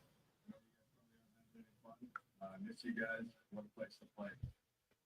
With that, overall selection, Nashville Predators for the 2025 NHL Draft. Select Brady Martin goes 5. Wow. I don't know about that. There's the first shock. Personally, that That's interesting. I like Brady Martin. I think he's a good player. He's definitely a first-round quality guy. He is not 5. He didn't even show up to the draft today. Yeah, he stayed home because he didn't want to go to the draft. And, this is interesting. Such a unique background and a real hardcore farming background. All work. Interesting. All right. Well, 5 picks in. We're 54 minutes in, and we got 5 picks. Holy slow. Yeah, this is going to take a while. This is going to be like a... It's going to go till midnight, honestly. This is slow. All right. Well, I didn't have Brady Martin on my top 16, so don't have to check him off. All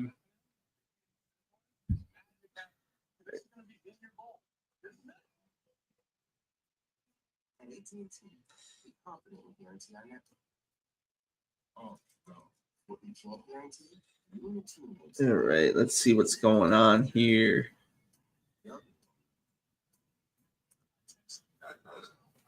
All right, they're on commercial. Guys that, obviously Hagen's here. You're getting to the point now where he's quickly becoming a steal. Should get some serious consideration here at 6. I think Porter Martone should be a guy who gets some serious consideration here at 6 as well. Either one of those guys would be good selections. Do they go out and do the stupid thing and go and get Radim Mertka at 6? I think that's a possibility. I can't get over that Brady Martin pick. So Brady Martin, obviously, for those that are Nashville fans that might be watching this, good 200-foot player, throwback style player, probably the best hitter in the draft. Brings a lot of interesting offensive game as well. Not afraid to muck it up. Not afraid to get in the dirty areas of the offensive zone and score. I think he wins puck battles more often than not just because of his physicality. I think he brings an interesting element to this Nashville team. I just don't know that I saw him as the 5th overall guy. I think he probably will play in the OHL again next year. And then after that might go NCAA. I'm not sure. It's hard to say with the new agreements with the OHL and the NCAA. See what will happen. But, at the very least, I think there's going to be some intrigue about whether it was smart to take him here at 5. Obviously, they're very bullish on him to take him at 5. But I look at it this way. I think James Higgins was a guy who was very capable, and the fact he's outside of the top 5 is very surprising to me, and it doesn't make a lot of sense. Personally, I would have even taken him at 3. Should he fall all the way to like 12, 13, whatever, would love it. I think he's a very talented player. I think he, as a Wings fan, I would be selfishly running to the table and saying draft James Higgins. But yeah, excited to see what's out there for Detroit. I think there's a lot of intrigue in terms of what could be out there. Looks like the pick is in for the Flyers, and like I said, I think it's either going to be Higgins or it's going to be Porter Martone. Slight chance it might be Roger McQueen, but more than likely it's going to be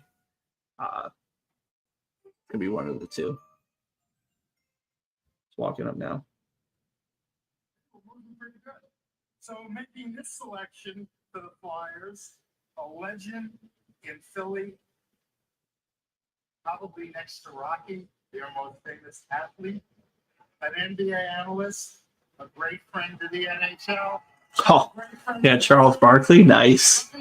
There you go. Sir Charles Barkley. That's pretty sick.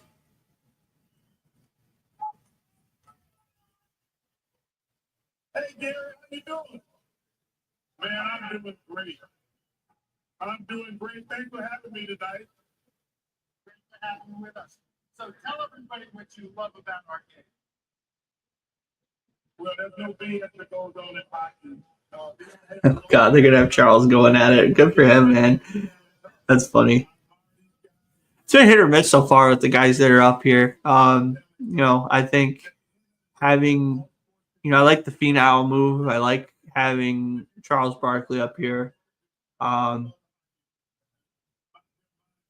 It's interesting so far. I don't dislike it. I think the GMs probably are in favor of doing this because then they don't have to make the selections. But then again, they have the pride, right? They watch these guys all year.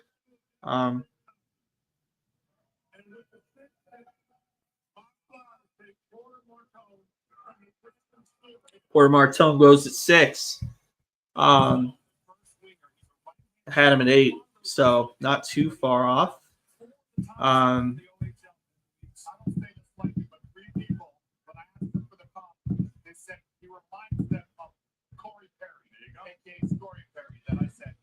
All right. So poor Martone goes at 6. Interesting there. I think that's a great selection. I think I like that Porter Martone would be. He's a very Philly player. Skilled player. They like big and physical. He brings that element, but I think he's got a really good skill element to his game too. He's going to be a guy who, he is a winger. Probably needs a stronger center around him in the future, so he'll probably go center next year, is my guess. But a lot to like here. I think it's a savvy selection. I think he makes a lot of sense for Philly, and good selection. Really like that for the Philadelphia Flyers. So Alexis goes Higgins to Boston. Yeah, I think that's very possible. They've seen him a lot in their backyard in Boston College. Higgins is a steal here at 7 if he goes. I would be very shocked if he didn't go here. Definitely a guy who's more than capable and deserving to be the pick for Boston. But yeah, Porter Martone, Philly fans are gonna be really excited about Porter. I think he's a very skilled player, good skater for his size, really smart. Played really well in the OHL this year. I don't know if I see star quality out of him, but I see a very, very good offensive forward in the National Hockey League. 60, 70 point guy probably in his prime. I don't know that he's got the 80, 90 point upside that a lot of people think he does. But I think he's a very talented player and definitely deserving being in the top 10 selection. It's just, I had him at 8. I think he could have been at 6. And obviously he was. So, again, not too far off. So far, the only shock has really been Brady Martin. I think they're pumped to get him. You get him with Matvei Nishkov too. Clearly set on wingers. They just need to get a center.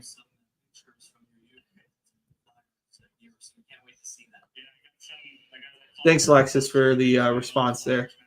I appreciate you being on here.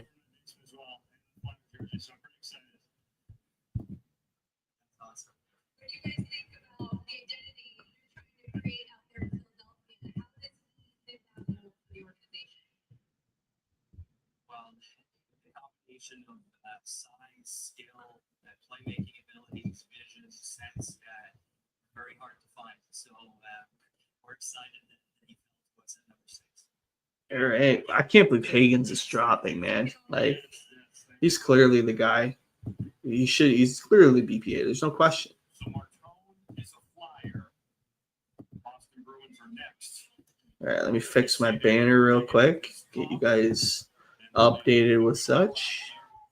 Mr. Martone is gone.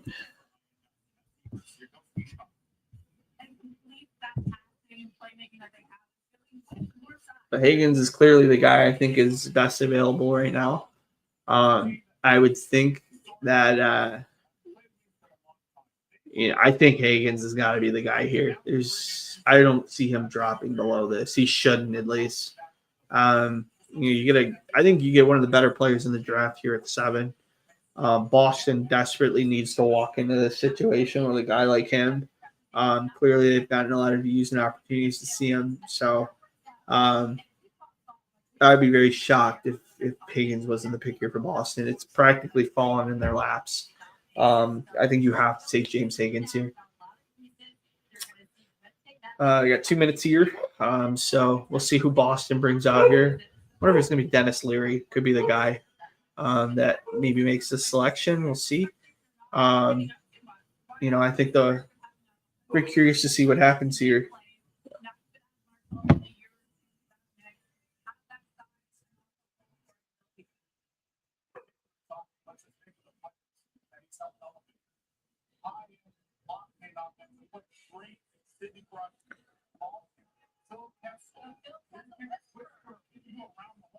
So for him to get in the air,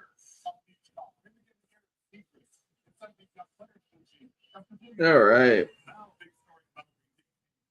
we thought at this point last year, we just drafted the season, we thought he could micro.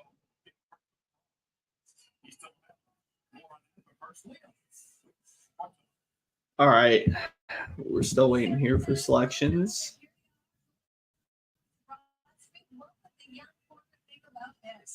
yeah, you know what, it's good for sure. I mean, I love the kids here, but yeah, I remember my novice here, I trick on the building on my birthday, I got to see him. So, I'm so honored. Yeah, it's honestly, I can't wait to work now. All right, Hagens is, and then I got Resting is a guy who, I think he could be a guy picked at 9 or 10. I think Buffalo really likes the high end skill and size. A lot of people have him ranked anywhere from 15 to 25. I would love him in Detroit if he were to fall down. We'll see. I think Victor Eklund's a guy who I think could be a real selection at 8 as well. But yeah, Boston needs to draft Hagens here. It's kind of comical at this point that he is still out there. Very shocked by it. He's borderline Brady Quinning right now. All right, let's see what's going on with the rest of this year, but They went for Dean Letourneau last year in the first round. 0 goals, 36 games of college hockey last year. I do know this. Once they went in the direction they went in, it sold at the trade deadline. Don Sweeney hit that amateur circuit hard. He was everywhere looking for talent. So we'll see. Again, I don't think they flip here. Go to turn thing. Let's see who it is. All right, will it be Hagens to the Bruins at 7? all right, let's see here.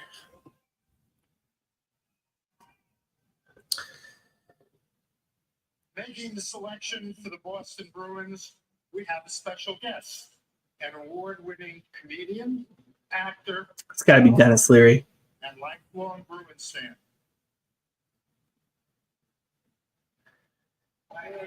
Oh, Sandler. Okay. Adam Sandler making the Boston pick. That's interesting.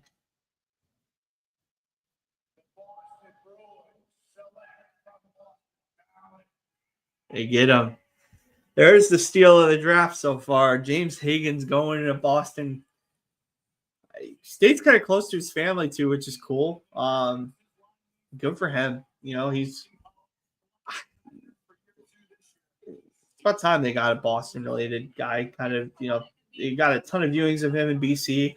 Can't believe he fell to 7. That's crazy to me, but good on him, man. He was just too good. Like, there was just no way that he was gonna fall more. Like, I'm shocked that he was even at 7. But good on him, man. That's great for them, and it's a good opportunity for Boston to make their selection here. And I think it's interesting that this has worked out the way it has for the draft. We're now 7 picks in here. 7 picks in, and we're finally getting there. We're an hour in. It's on pace for 4 hours right now, which is still slow as hell. Fascinating that this is such an issue. They just can't seem to get it right, it seems. Never fails. They need a center. They need a prospect pool. Boston is going to absolutely love this kid. Absolutely. Head coach Brendan Brown is a part of the Queens Ranger staff. Done a nice job at BC. He knows what it takes to develop talent. He knows what it takes. All right. Seattle now up. Seattle, to me, I think is a possible landing spot for Mr. Roger McQueen. I think he's a guy who is probably pretty highly valued there. They really like their centers. Obviously, they've gotten Wright. They've gotten Beniers. they could also go in a different direction. They might go Jackson Smith here. I think Jackson Smith would be an interesting selection for them at 8. We have to be curious and see what happens here, but should be fascinating to see what kind of players come up and what's going to happen here. So.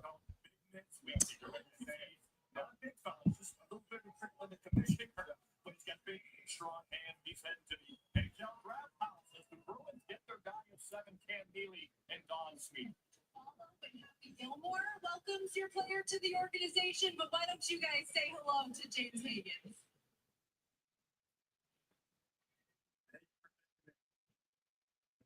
I think we might have some technical difficulties, but how excited are you to be a part of this organization and know what your NHL home is going to be? I'm so excited. I'm so excited to be back in Boston. To be able to have that Adam Sandler intervention, it was special.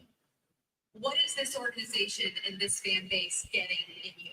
Just hard work, someone that put his soul and body on the line. I love to win.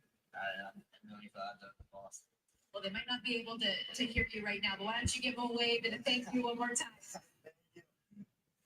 Thank you so much. Congratulations. Freaking Bruins, man. They're so busy making the pick. They're just probably in shock that they had him at 7. That's probably why they didn't talk. That's funny. All right.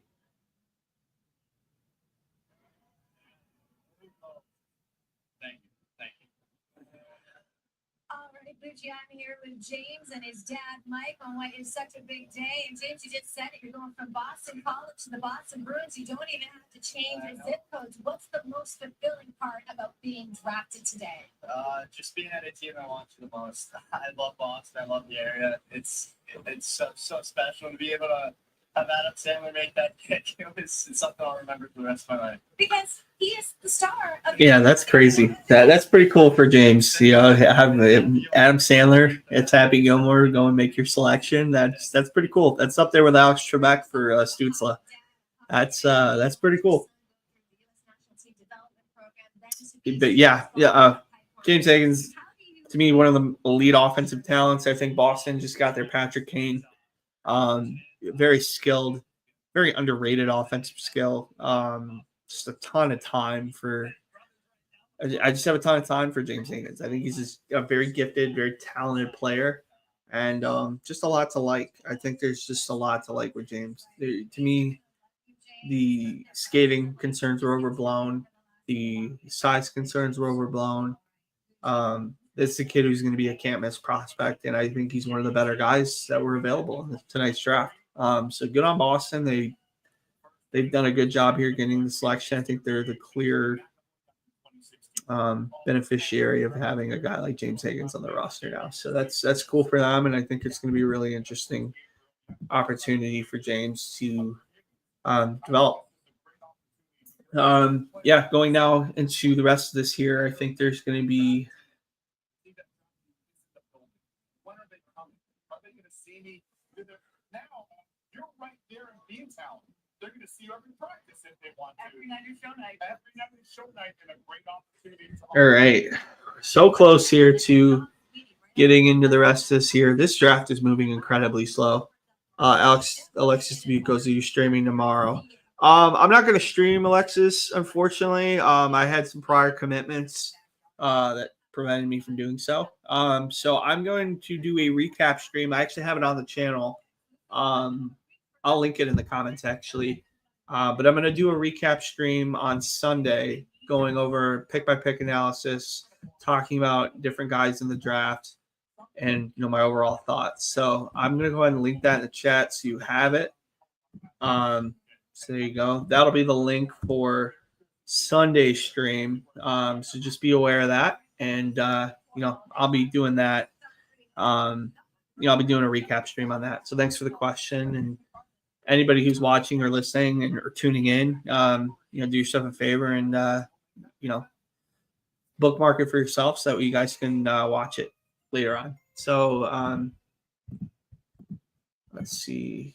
Seattle's going to make their selection here. It's a big week for our next selector. His movie F1 is in theaters everywhere. I'm hoping at some point I can persuade him to make a hockey movie. But for now, please welcome Jerry Bruckheimer. I was gonna say it's probably Jerry Bruckheimer. He's a big hockey guy. I'm not surprised.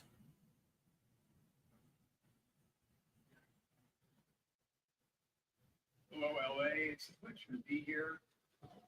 Thrilled to be a part of this fantastic draft. So, our selection is from the Brantford Bulldogs, James O'Brien. Jake O'Brien goes here at 8. I don't love that. I just personally am not a big Jake O'Brien guy. I think it's not shocking. It's not very surprising that he would go this high. A lot of people have some real belief in him. I think there's a lot of work with Jake O'Brien. I'm surprised they didn't go winger here. I thought for sure they were going to go and take a swing here at some wingers, but they did not do so. And, that's what they want to do, I guess. I think we're hitting 9. Buffalo is looking here. Buffalo needs everything right now. I mean, they got a really good elite group of prospects. And they have no problem drafting well. It's just developing these guys into really good pros. Boston has got a real leadership problem and a development problem, but not a drafting problem. So they're going to likely go and, there's a possibility here that, William Eklund is a guy who's selected here. I think, they really value guys like Victor Eklund. I think, Roger McQueen, if they're looking for more size, is a guy who I think could potentially go here. Maybe they go and do something incredibly out of left field and they, there's a possibility here that Radim Murka could go here. It would be par for the course for the way the Sabres have operated the last 8 to 10 months. So we'll see. But, I think if they take a guy like Radim Murka, they're going to be looking pretty quickly at the number 1 overall pick next year. I just think that there's a lot of work to be done in Buffalo, and I feel sorry for Buffalo Sabres fans. I think there's just so much disappointment that you guys are experiencing and witnessing. And, I think Kevin Adams is not the answer. He's never been the answer, in my opinion. You guys deserve to have all the success possible. They're the only team having a longer streak than my Detroit Red Wings. Outside of the playoffs. I'm curious, I'm curious to see what will happen, but yeah. Thank you. I'm so grateful for this opportunity. Another OHL kid, though. I mean, the OHL class this year was super solid. So, we're ecstatic to have you a part of the Kraken family. Yeah, thank you for believing me. Thank you for taking me. Thank you very much. Jason, as you went through this process, what made him the clear selection here at 7? What was the room like when you found out that he was still going to be available for you? We were certainly ecstatic. We're trying to build our team through the center ice position. And as we got to know Jake, just watching on ice. So we got Jake O'Brien here at 8. Let's see what we got going on here for the rest of this. So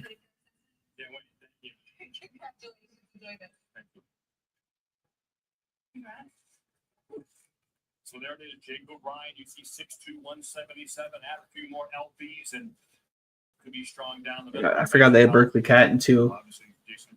Chalet's an interesting guy too. I think Seattle's got a decent development system. I think there's some good guys that are available for them. In the postseason, and there they are. There's Botterill just standing up. General manager Ron Francis moves up in the organization, and so it's the Kraken at 8. We got 9 here. Like I said with Buffalo, there's some intrigue here. I tell you, when you kiss that red and something you just emptied, it seemed like you've been holding your component for the name. We talked about it on the cloud. All right. What was that moment like? Why that? Yeah, it means a lot. Obviously, going through Sterling's a big thing, and seeing the ribbon on my jersey, that's a lot of you. That surprised me. Yeah, I didn't know. I wanted my book. And the ribbon was on. I was like, actually, I saw it. You can just see how high confidence for the organization, and you know, don't try to take your vision. It's means a lot to me, obviously. Maybe some people, it means a lot. So, yeah, it means a lot to me that it's such an honor. What do you miss most about her? What do you miss most about your mother? Oh, sorry. What do you miss most? What I miss most? I think it's the person she was. She's always so happy. You know, like she's going through so much, but the personality she has. All right, let's see what's going on here.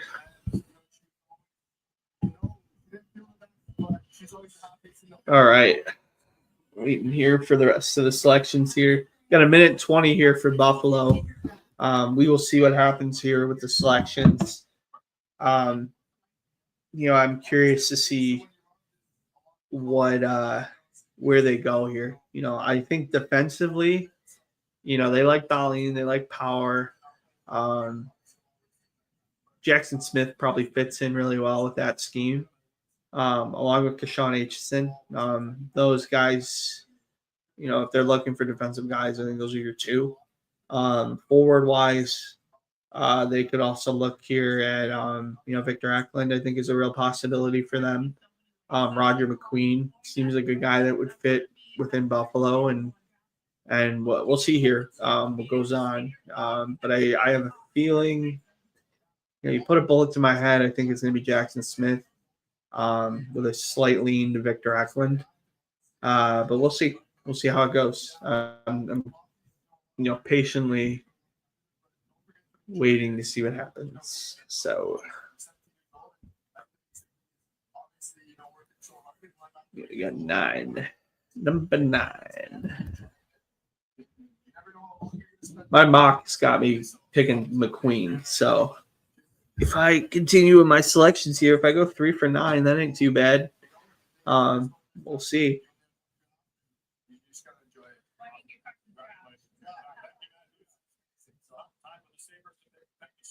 All right. Come on, speed this shit up. We're on an hour and 20 minutes here. We're on pick 9. Very questionable here. Ugh. We're waiting. Buffalo looks like the pick is in. We're just waiting on ESPN and these guys to not move at a snail's pace. Gary's finally walking up on stage, so we'll see. Let's see here. Again, for those just joining, welcome back. Welcome aboard. Let's see what Buffalo does here. I think it's going to be, I think Eklund, McQueen, or Smith. Leaning towards Smith. Happy if it's McQueen, though, because that would mean I mocked him correctly. So we'll see.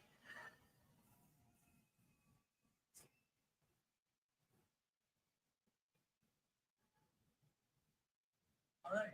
The 9th overall selection of 2025. The Goo Goo Dolls, that's random. Buffalo Sabres are proud to select from the Seattle Thunderbirds, Radim Murtka. I joked about Radim Murtka. Stupid selection. I just think it's so dumb. It's so on par with the Sabres, though. It really is. It's so on par with the Sabres. Not a big believer in this kid. I'll be honest. I think he's purely ranked high because he's 6'6". Skating's actually good for his size, but I mean, he struggled at the pro level in the Czech Republic.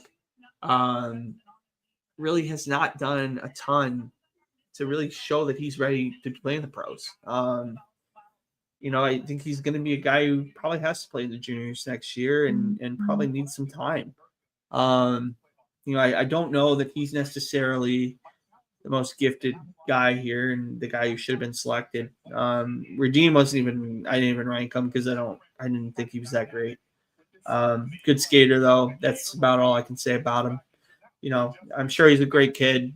I think, you know, hopefully he finds this to be a good situation for him and he develops with the right development and becomes a really good player. But I just think, you know, this was very on par for them, honestly, to take Radim Murtka, and, you know, cool for us. Again, for those just joining, welcome. Excited to have you on here and excited. I'm sorry if my stream quality is not the greatest. I think it's going okay, but I'm seeing on StreamYard here that I'm dipping a little bit. So let me know if I have any connection issues. Put it in the comments off to the side. Otherwise, appreciate you guys being on here and excited to talk more about the prospect pools of these various teams and what's happening in the draft. So, the Wings are going to be picking here shortly. So I'm selfishly curious on that and really like the talent that's available right now. And it's just a matter of, who they select and what they're going after. So, 820. Draft's going super slow. We're only 9 picks in, and it's just too slow. Just too slow. I can't believe we're only a third of a way through this right now. Not even actually. We're thrilled to have you, and I'm here with the head coach, Lindy Ruff, owner Terry Pagola, and assistant general manager Gary Ford. We're excited to have you on board. Welcome. Thank you, man. I really appreciate it. When you look at this guy and the long reach and the big body defenseman that he is. The obsession with size, man, I swear. Cracks me up. 6'6" mobile, two-way defenseman, good pucks. We're going to probably continue to look here and see that there's some guys available that are very talented players. I'm curious to see what they're able to do and how they're able to, continue the path going on here.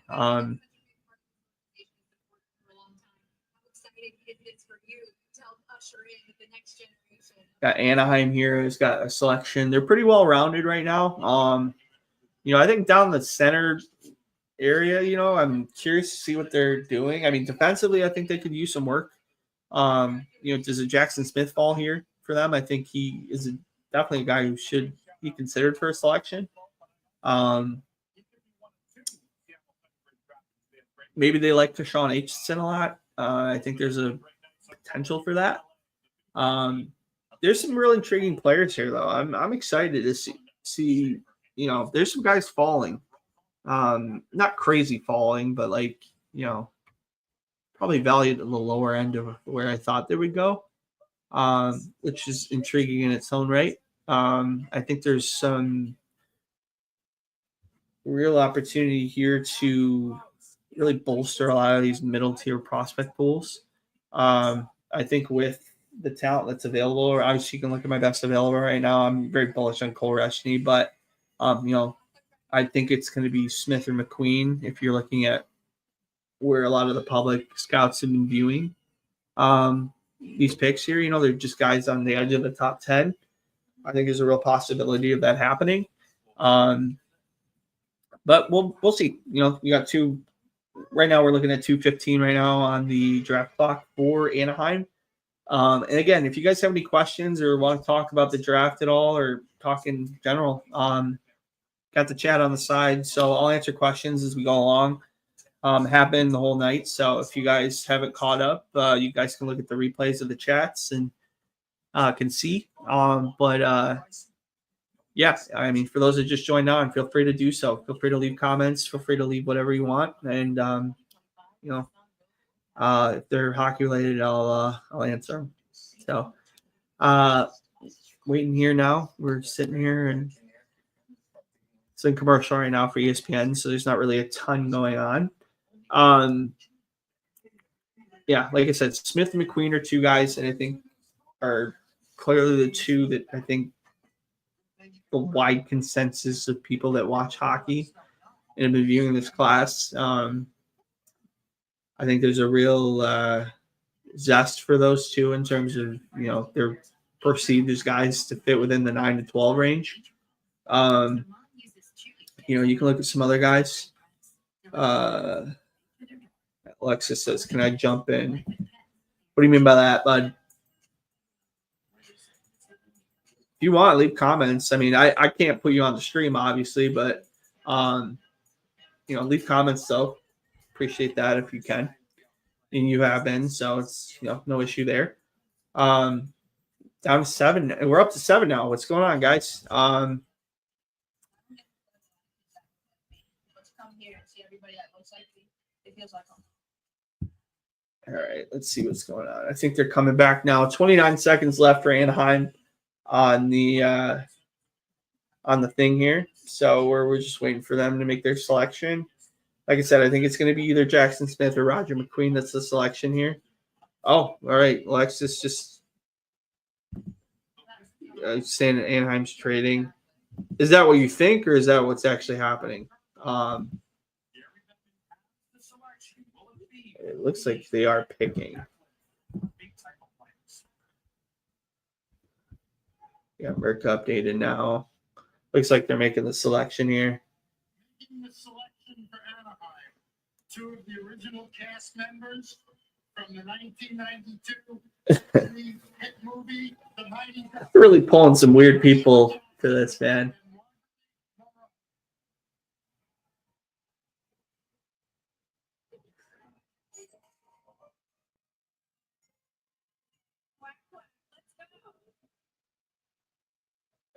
Charlie Conway. Nice. That's funny.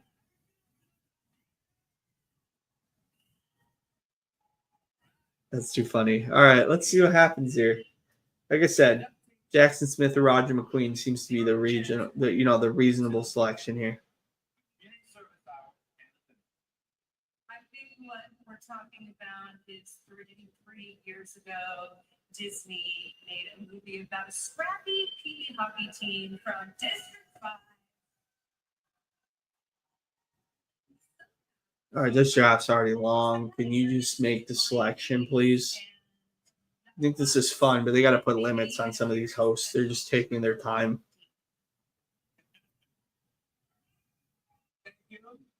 Man, it's good to be here with you guys tonight. All right, that's fans. Let's do this.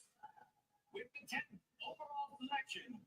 There we go. Now we're speeding it up. The Anaheim Ducks are proud to select from Brandon Wheat King. Roger McQueen. There we go. That was expected. And 9, dang, just missed out on him. But a good selection here. Really like that for Anaheim. Big-bodied center.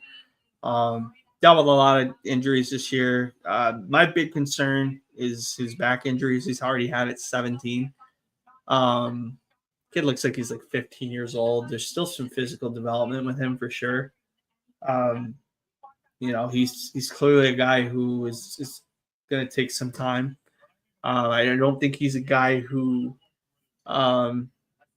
you're thinking of as being anything more than a second line center. I don't see first line quality out of Roger. I think he's a good player. I think he's super, super impressive.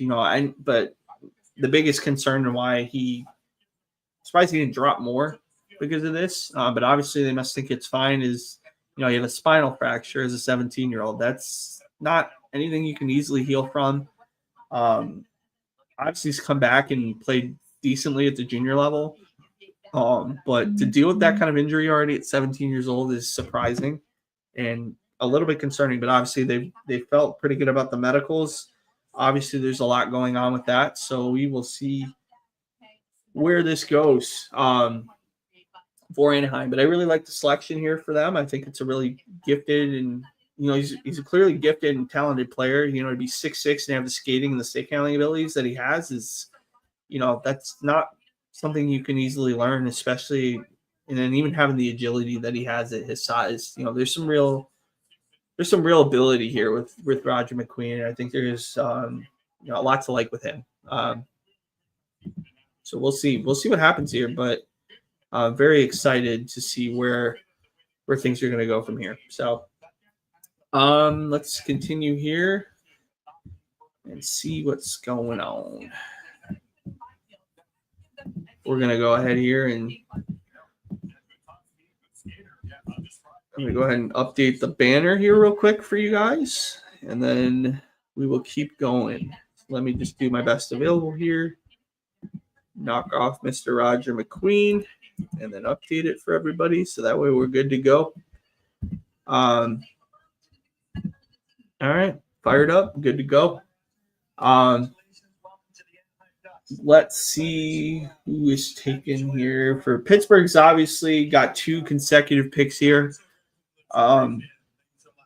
Should be interesting to see what they do here. I think they go D forward.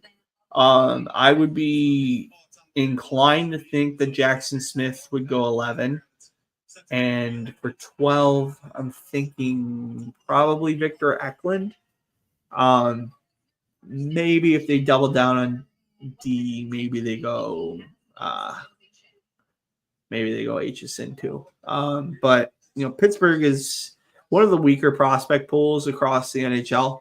I think there's some more to give there. Obviously you got Rutger McGroarty, who's going to be going more towards the NHL now. Overall in their system, I think they can use everywhere, to be honest. So, for them to have both selections here, I think is going to be intriguing and interesting. And, I would have to think they go forward then deep. So we'll see. They showed on ESPN, they got kids in Lightning McQueen shirts. Gotta love that. That's hilarious. That's too good.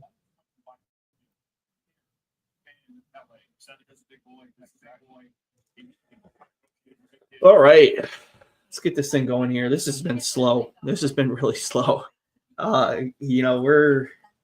We started at 7 o'clock. They had the draft coverage starting. We're an hour 35 in, and we're just now on pick 11. Pacing for 5 hours. Probably midnight before this is done. Hopefully Pittsburgh can speed this up a little bit. They're probably going to – I hope they announce both picks at the same time. That'd be awesome to help speed this up and get it a little more situated. So we will see. I think it's going to be an intriguing and interesting thing going on here. There's still some really good prospects available, honestly. Like, I'm surprised. Well, not really. I guess it's really gone mostly consensus in the eyes of a lot of scouts. I think the big shock right now is Brady Martin going as high as he did. But even that was rumored before the draft, so maybe it wasn't as much of a surprise to those in the know. In terms of where I think guys are being slotted, I think they're mostly fair. I do think Brady Martin was a bit of a reach at 5. But that's the only guy I can consider a guy who would be a reach right now. I just really don't feel great about Radim Murka. I don't think he's a good player. I don't think he'll ever be an NHLer. That's just my opinion. I don't know. You're 6'6". That's it. There's not much to his game. Struggled at the pro level. A lot to say with that. Minute and 20 left here now for Pittsburgh making their selection. We'll be curious to see what goes on here, and I'm hoping here that Detroit can make some headway here, and same with Pittsburgh here. I think Pittsburgh is going to have a really good opportunity to bolster their prospect system here, and let's hope they don't do what the Boston Bruins did in 2015 and go way off board or something like that. Secretly I would love that for them because obvious reasons, but I'll be curious to see what happens here. Again, for those on here, really appreciate you guys being on here. Feel free to leave questions in the chat. Alexis, if you're still in here, go ahead and leave some questions in the chat. Would really appreciate you guys commenting and engaging in the content. There's already been a lot of engagement, which is great. I'm glad to see it, and super pumped that people are on here and enjoying the content with me. So And also my mom and my sister are quite tall. So a little bit of both. let's see what we got going here. Pittsburgh looks like they're making their selection finally. We're just waiting, I think, for Roger McQueen's interview to end because ESPN's behind the 8 ball. I'm going to go ahead and scroll this down, and we shall see what happens here.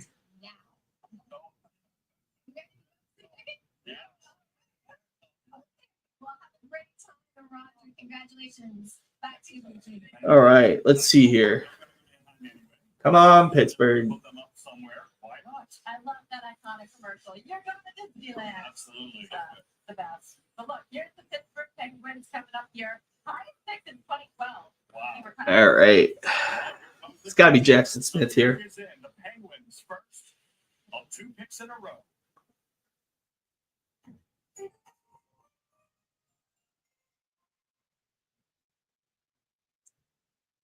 He's won 3 Stanley Cups with Pittsburgh and has Probably. played in over 1,100. Probably Crosby here making the selection. Making the 11th pick in the NHL draft. Please welcome one of Pittsburgh's all-time greats, Chris Letang, and his son Alex. Oh, okay. Can't even get Crosby, eh? Yikes.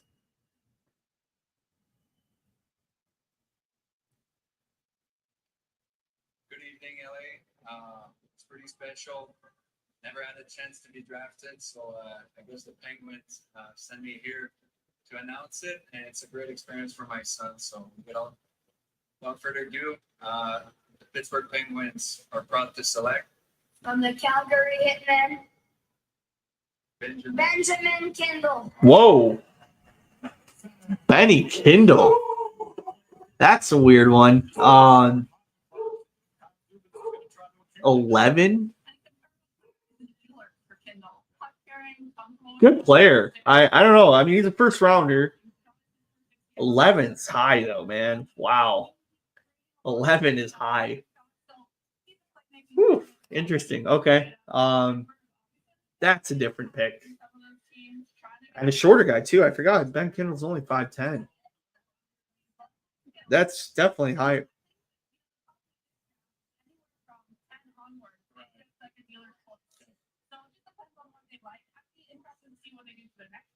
Yeah, I think it's maybe there's a trade. I would love a trade.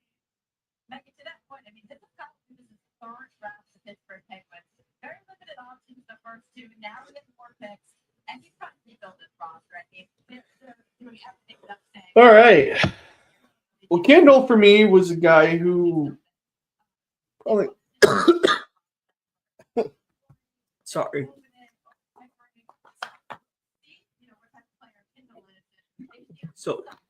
So shocked by the pick. I almost choked. Okay. Ben Kindle probably was a guy who should have been in like the 20s.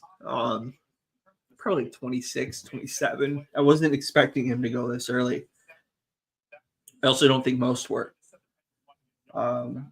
He looks young, man. He looks really raw and young. Interesting. Okay. Well then, all right. So there's some intrigue here with some of the selections. This should be curious to see what happens here, and let's see who. So we'll do 2 picks and 1 for Kyle Lewis in the NHL Draft House. So with this next selection out, again, I got this one from Vancouver through the Rangers. You think they'll go defensive here? I think they're going down. This was the pick that I think that they didn't want. I just got a text from somebody that thinks they're going to use it. Okay, so Stand by. someone's trying to move up, perhaps. And it makes a lot of sense. Back to back. Looks like they're rumoring right now on ESPN that Pittsburgh's going to trade down. Curious to see. Maybe they're going to go and get 2 firsts. Sounds like that might happen here. So 2.5 minutes to go. Man, Pittsburgh really made a fucking mess of this. They're the clear losers right now. I mean, this is.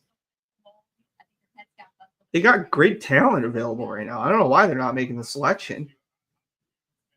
They already have a really terrible prospect pool. Like they don't even have depth. They're gonna trade it. I don't know, man. Interesting. Okay. Well, glad it's Pittsburgh. We'll see, man. This is chaotic right now. This is interesting. I can't believe that they're thinking of even trading this. This is very odd.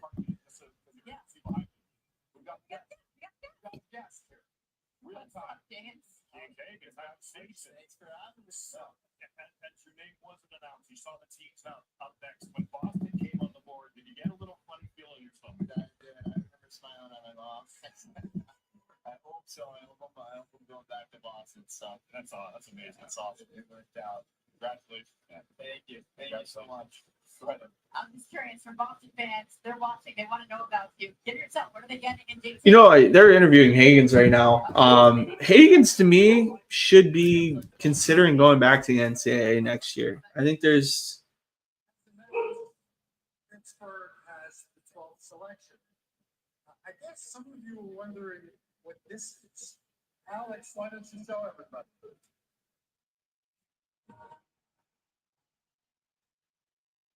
all right. Let's hear what the trade is.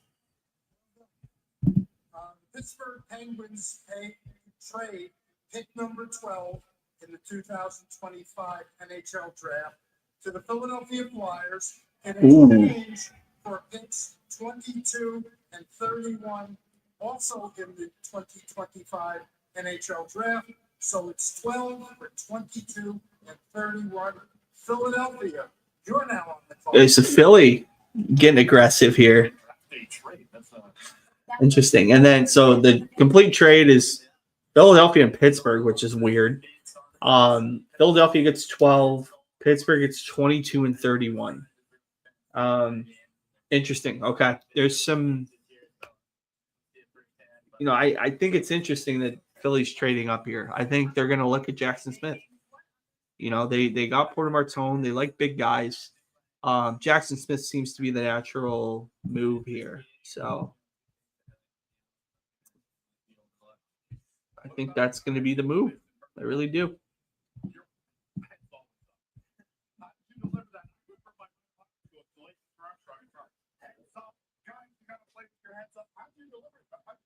All right, let's see here. We're one away from Detroit.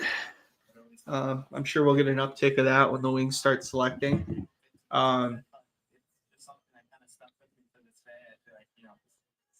might be, a little small, and some of the guys in the A's, if you don't have your head up, you might be staring at the ceiling. So it's just, it's, you don't want to get killed, then make sure your head's up. Point. So what part of your game do you want to elevate at BC this year? Yeah, I think my goal story. I think my first two strides off the buck, my explosive speed, those are things that I really want to work on. We heard you have a lot of people here. What's the Hagen song? All right, let's see what we got going on here. There's a lot of people. We must have kicked out of the hotel in the lobby and Breaking news. I heard that when you came down. I'm downstairs in my draft student, and they're all standing there. It was the loudest I've ever heard. I heard that. So it was cool. That's awesome. That's awesome. And again, if the plan is to go back to BC, continue your college career. Yes, it's a talk you have to have with the team. Yeah. We'll have in the next couple of days. So. Well, you intend to think it would be fun. Let's be honest. Yeah, please come back. We want you. And of course, you play at the Bruins rank. All right, let's see. That's awesome. All right. Well, thanks so much, James Hagen. Good luck at BC and good luck in Boston. Thank you so much. Congratulations, Dan. Thank you. All right. After the trade is the Flyers with the next selection. They're going to make their selection here. Ready to go. Looks like they've probably made their selection. All right, let's wait and see what's going on. All right, it's got to be Jackson Smith. Has to be. If not, Detroit needs to run up to the board and get him. The pick is in. The Flyers again with another pick. All right, let's see. Gary's coming on stage. Philly's going to make their selection, and we'll see what happens here. Holder for most regular season games played as an Eagle and two-time Super Bowl champion, Brandon Graham. Graham. Why don't you pick a U of M guy? When you maybe Malcolm Spence, you know? Philadelphia Flyers. They making great picks right now. Feeling good in Philly. Just wanted to say, with the 12th pick in the NHL Draft, the Philadelphia Flyers select Jack Nesbitt. What? Jack Nesbitt at 12? Oh my God! The Wings have every opportunity here to take a really high end guy. They have to. There's like 5 or 6 guys that they would take, and it would instantly be great. Wow. Okay. Jack Nesbitt at 12. That's just what's going on, man. All right. Nesbitt at 12. Nesbitt was, he's a good player. Second round guy for me. I wouldn't have had him in the first. Man. Okay. They're really size queens, man. He's a big kid, but my God, his skating could use some work. He's very lean. Man, he's okay, but like I'm shocked here that he went at 12. That's very, very surprising. Kind of reminds me of the Owen Tippett pick for Philly. I think that's interesting, man. That's a weird selection for Philly.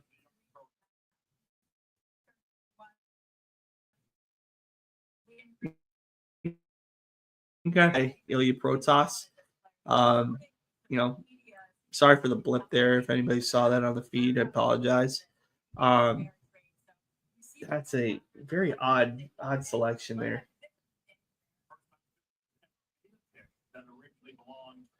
All right. Now we're 2 hours in. We have 12 picks. This gotta get quicker. This is crazy. All right. Let's see here.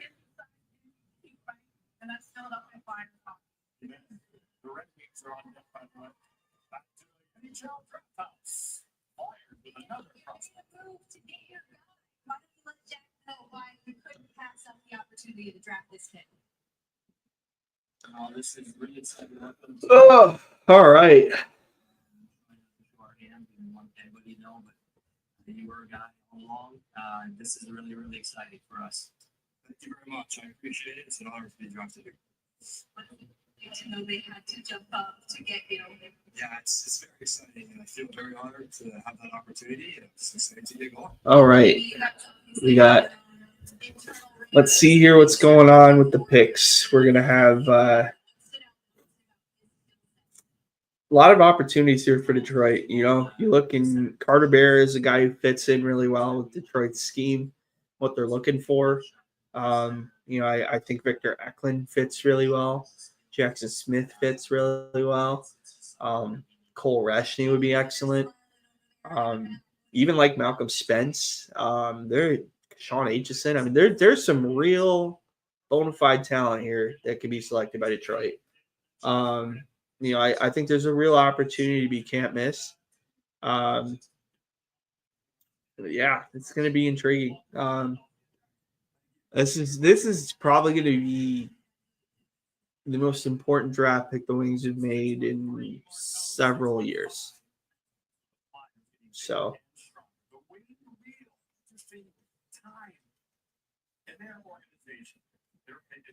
Yeah, give me Eklund, give me Smith, give me Aitchison, give me Reshney. I mean, give me Cameron Reed.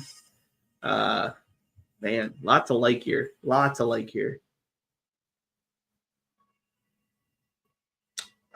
This is an interesting time here for Detroit.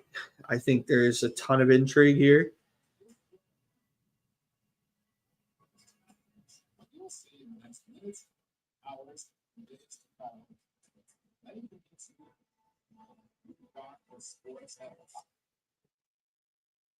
All right.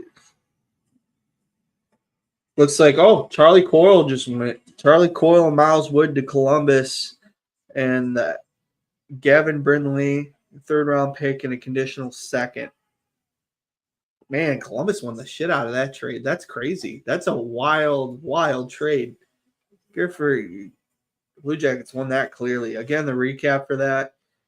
Columbus gets Charlie Coyle and Miles Wood. Colorado gets back a 3rd, a 2nd, and 27, and Gavin Brindley.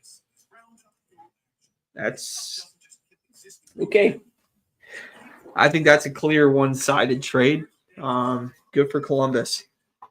Let's see what Detroit does here at 12. All right. I'm on wings. Let's see here.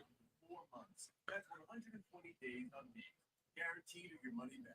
Roundup dual action. This stuff works. Force factor consistency for muscle and strength. All right.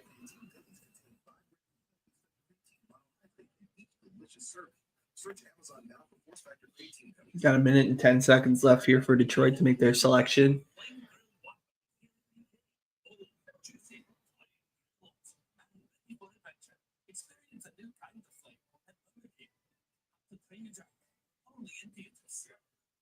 Give me those sauces, grab the chicken strips, let's dump them in there. There's nothing like it. Hey, I'm Joey and I'm Josh, and we're team members at our local Chick-fil-A. And a little thing you don't know about the Chick-fil-A chicken strips is dipping them in our sauces. My sauce is the barbecue sauce. If you wanted to add sweet, tangy flavors, there's nothing like it. I love the dark and herb ranch sauce, but if you want a little bit more kick on the spicy side, you can mix it with buffalo sauce. I want to get all those flavors from the sauce with my chicken strips. Dipping them in our sauces is perfection. All right, let's see it. Pick is in for Detroit. 17 tomorrow night, T-Mobile Arena in Las Vegas. Dave Coulier making the draft pick here for Detroit, so that'll be cool to see him. And obviously, it's dealing with what he did. It seems like the theme of this draft is people overcoming circumstances. Yeah, we'll see here. Let's see what Detroit does. Making the selection for Detroit is one of the Red Wings' biggest fans, Dave Coulier. Is well known for his role on Full House, but has been in the fight of his life battling non-Hodgkin's lymphoma.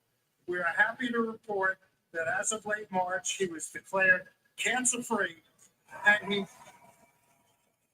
he joins us from Detroit. All right, let's see it.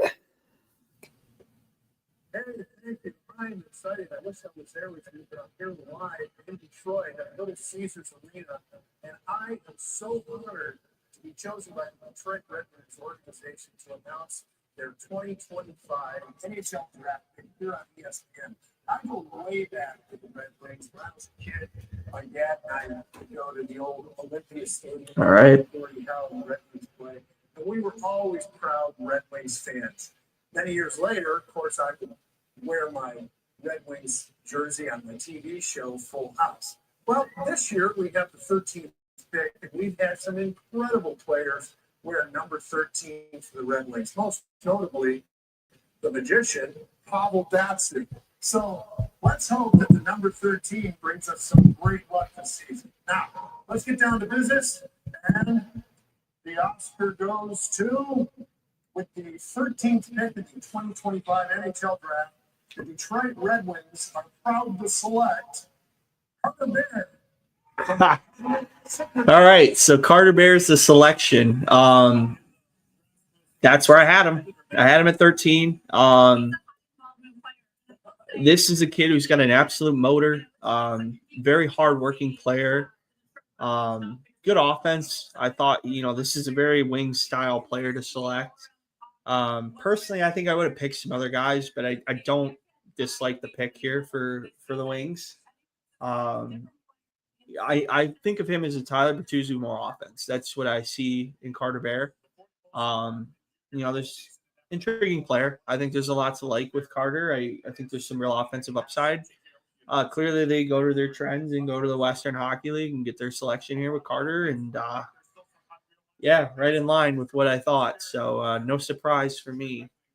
I had a feeling that Carter was going to be the guy here at 13. So, Franchise like Detroit, a guy like this, I think, adds some competitiveness with the skill to complement Lucas Raymond and Mo Steiner and some of the young players that they have in their group. Yeah, for sure. Look, this is the guy that's recovering from a partially torn Achilles. He will be okay for development camp. Skating, I was told, will be a major issue going forward. But as you guys said, he can score, and this team, they need scoring. Yeah, all right. Carter Bear now at 13. tight-lipped of what his plans are this offseason. I do know that he's looking at some goalies. You alluded to it earlier, the in boutique league, but that's his week.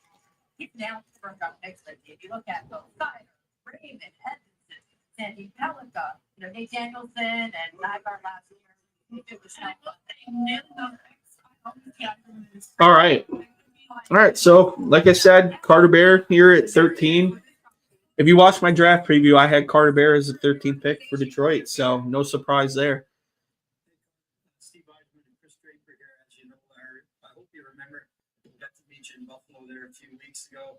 Enjoyed our time together. We're really looking forward to spending a lot of time together in the future. Thrilled to have you in our organization. Obviously, we love you as a hockey player, and we're very, very excited to have you in your Sheridan comments on here. Hi, honey. Sheridan comments. Let's go Red Wings. Let's go Red Wings indeed. Carter Bear was the thought I had. They love their Western Hockey League guys, so no surprise here. I do like the selection. I think there were better players available, but he's in that caliber. So it's personal preference. So thank you guys. Steve, you've always had such a great talent. What are some of the qualities and characteristics that really pushed him to the top of your board here? I think he's an extremely intelligent hockey player, very competitive and highly skilled, and obviously scoring 40 goals this year, a great goal scorer. So we just think he's an excellent all-around player. From everyone we've spoken to, his former teammates, coaches, everyone thinks extremely highly of him. So, Sheridan comments. How do you feel about the pick? I don't mind it. It was exactly what I thought. I thought that they were going to go and get Carter Bear. I literally stated it in my draft preview. No surprise. Funny thing is, it's almost becoming too predictable. I just personally, I probably would have gone a different direction, but I don't hate the direction here with Carter Bear. I think he's a really good player. It's funny. I think it's probably means something that when Steve Eisman did speak after the season, being tougher, being stronger, those were things they were emphasizing. Jimmy, I love that you say that. And you know why?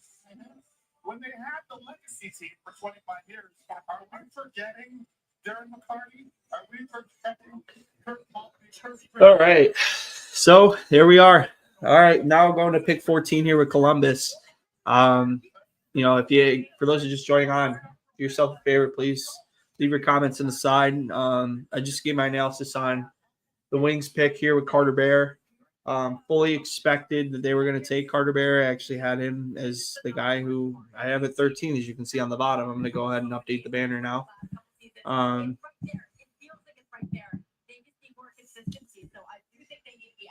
All right, let's see. Let's see here what Columbus does. I think Victor Eklund might be a guy they look at here. I think they like Jackson Smith too. I think there's a real possibility with him there as well.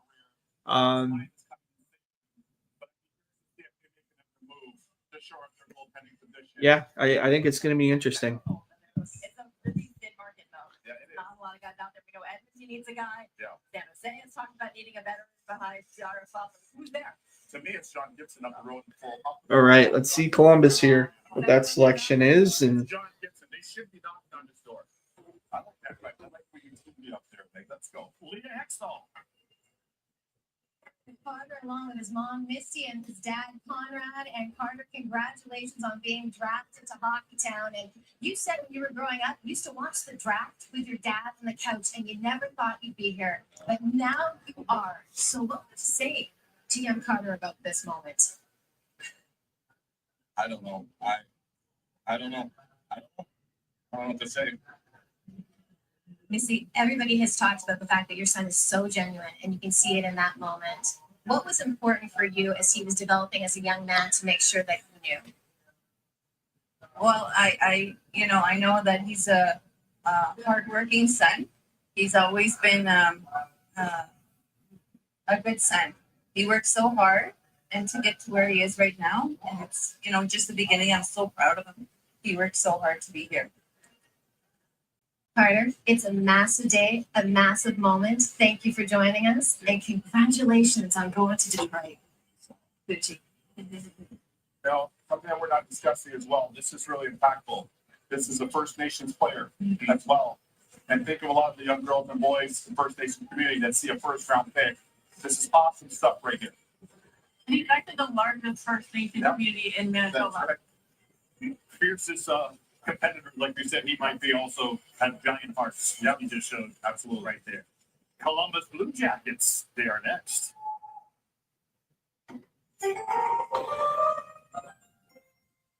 It's time for the Columbus Blue Jackets pick.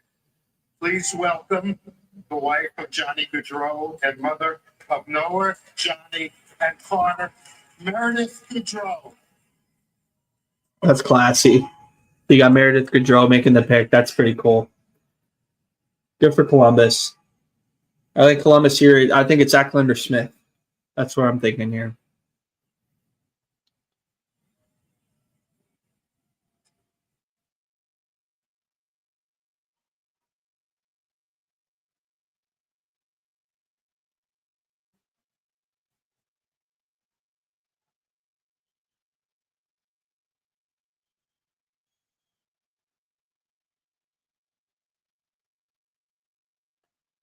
All right.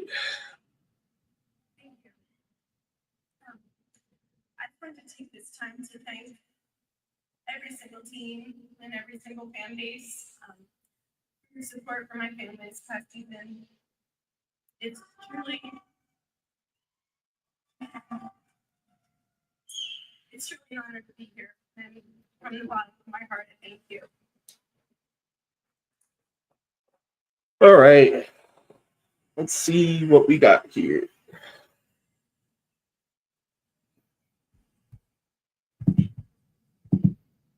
Banner's back up now. Overall selection in the 2025 NHL Draft, the Columbus Blue Jackets are proud to select from the Tri-City Americans.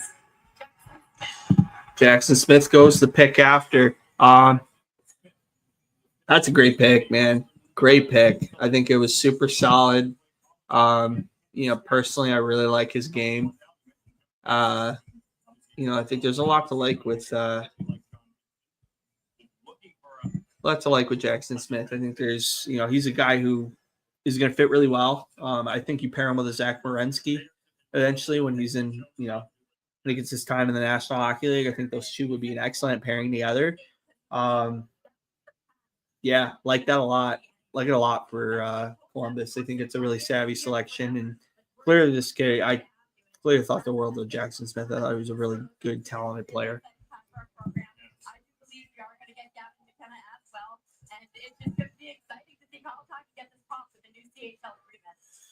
had a great chat today with Dave Fisher from USA Hockey.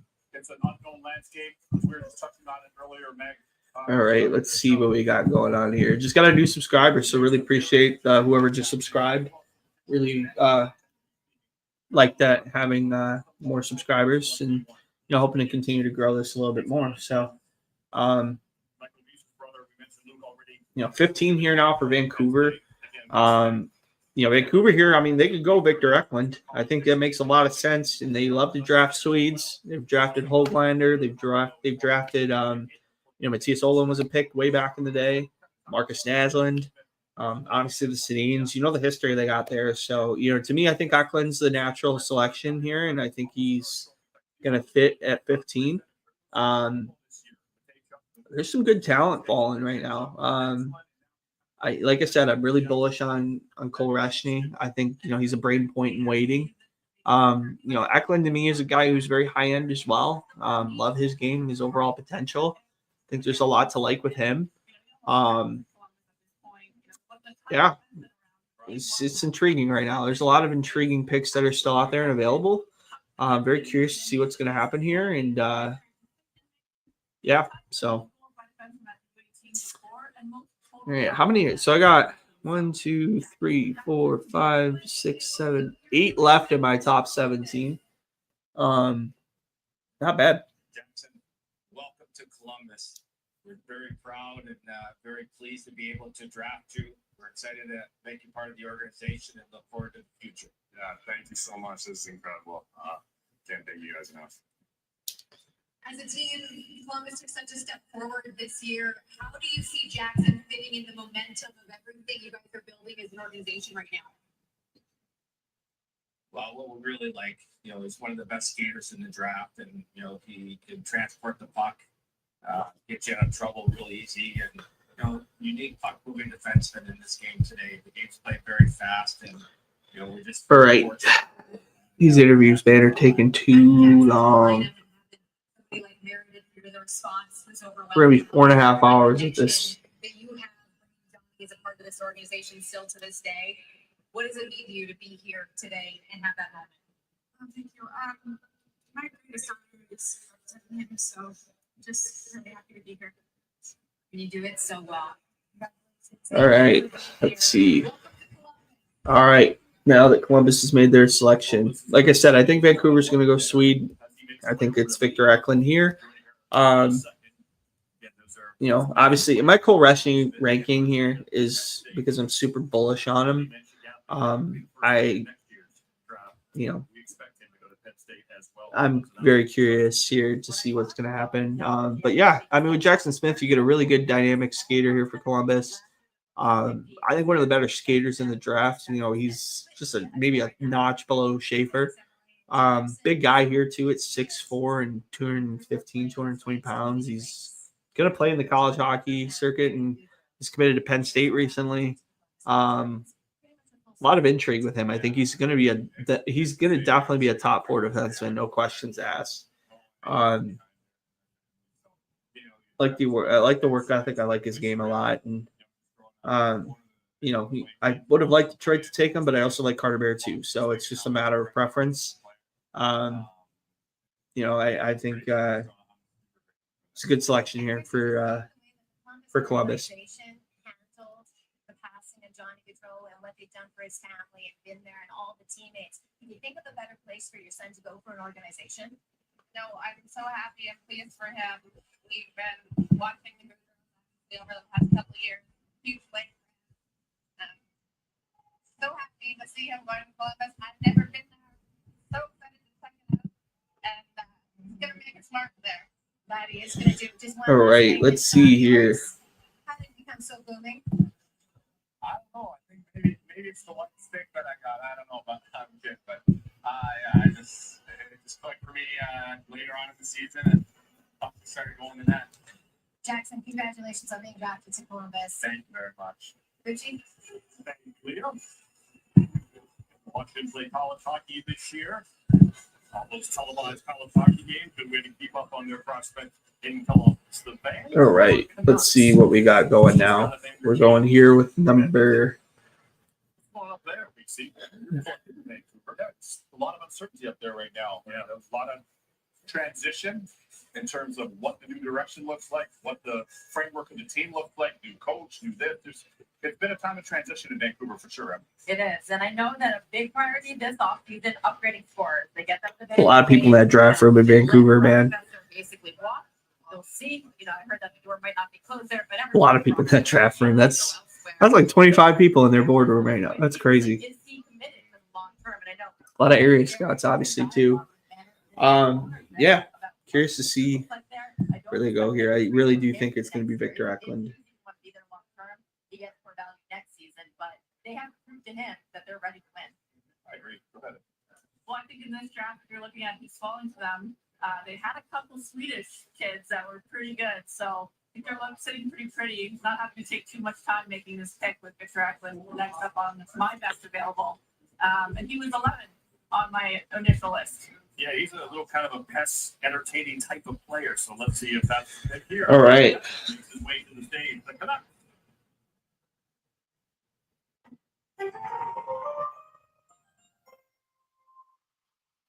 Making the pick for Vancouver, a member of the Triple Gold Club, strong on his skates, two-way winger, Mikhail Samuelson.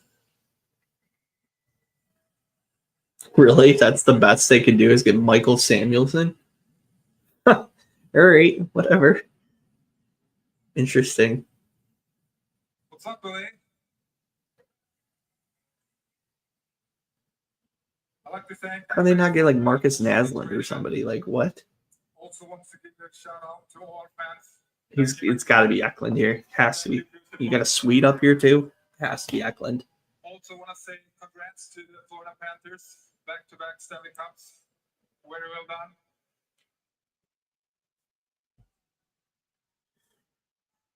All right. With the 15th selection in the 2025 NHL Draft, the Vancouver Canucks are proud to select from the Seattle Thunderbirds, Brandon Coates. What are we doing? Center, right-handed shot. Braden Coates? Skill kind of player. Close to home too. He's playing. Okay, all He right. looks like a Matty Benier style player. 200-foot. High And number. Buffalo and Vancouver, man, their directions right now as an organization are so backwards.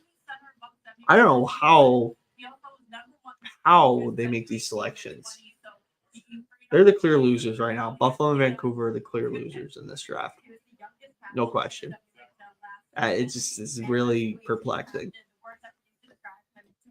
You got bona fide talent up the wazoo available right now, and you go and get Braden Coates. Interesting. Interesting. All right, let's see what we got here now. New York. Gonna wash, rinse, repeat here. I think Victor Eklund is the guy who makes the most sense. They might like Sean Aitchison too.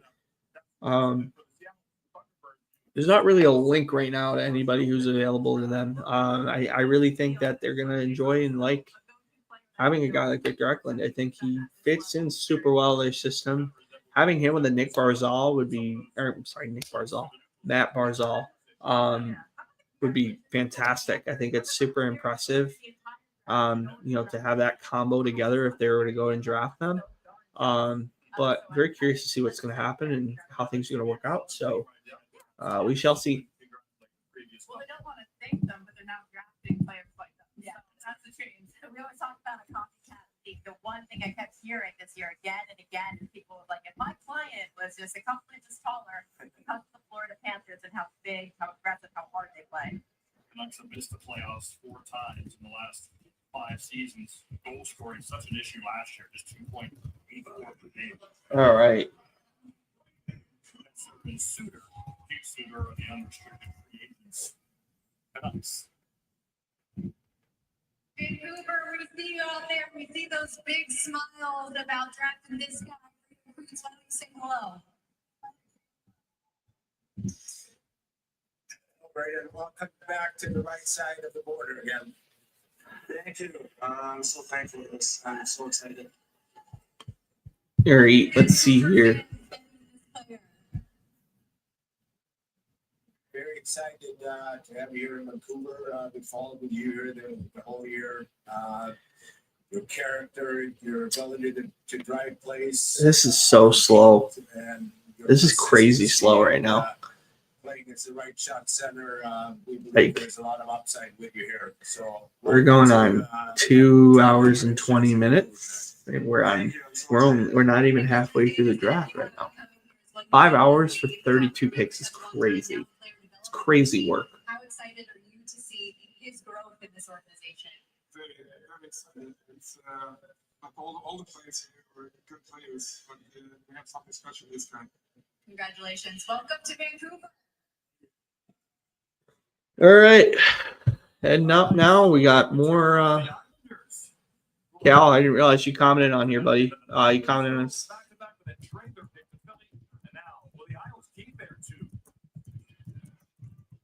NHL Draft from LA continues.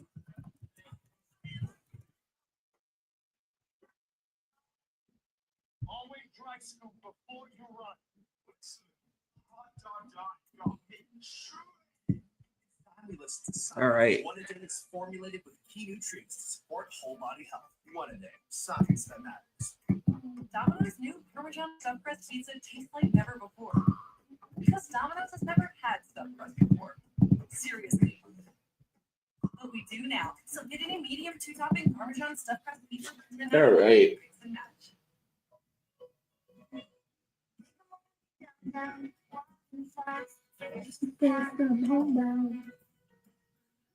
All right. New York here has a clear selection, I think, with Victor Eklund. Definitely a guy who should have been selected earlier. He's getting towards steel territory at this point.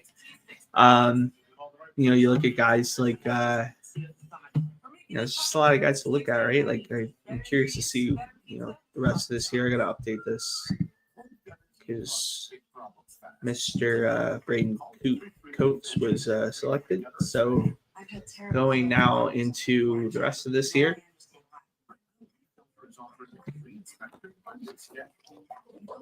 They're right. You never have to worry about popping again. Call us today and schedule your free inspection. Get a free inspection. Call the free leak filter today or visit leakfilter.com. KitchenAid stand mixer for only $56. DealDash.com. Online auctions since 2009. This PlayStation 5 sold for only 50 cents. This iPad Pro sold for less than $34. Go to DealDash.com and see how much you can save. Travel can be a nightmare. Luckily, you rented your car onto it. Skip the rental counter return. Rent just about any car, just about anywhere. All right. The 2025 NHL Draft. Earlier today, Noah Thompson on the move from New York to Montreal. Let's see if there's any trade rumors going on. Nothing so far. Pieces towards a possible playoff appearance. They need that. They need that. Take it to the next level. There's Bucci, the big trade button. Luke Dort pressed the big trade button. Born in Montreal, won an NBA title for Oklahoma City. And there's the details of the trade. So the Isles get these next two picks, 16 and 17. Neil Heineman just keeps getting traded his entire career. Poor fella. And he's a good player, too. He's not getting his chance with the Isles. When I talked to Matthew Darsh, first he had to decide if Patrick Wall was going to be his coach. He said, I know we're two French guys, but we didn't know each other more than saying hi to each other at events. Now they talk 2 times a day, and something that they talked about a lot is having a team that can stay pace. Starkville walked the Islanders last year that they could have made the playoffs if it wasn't for injuries and special teams. So all right, let's see what we got here going. Man, this is slow. This is so slow.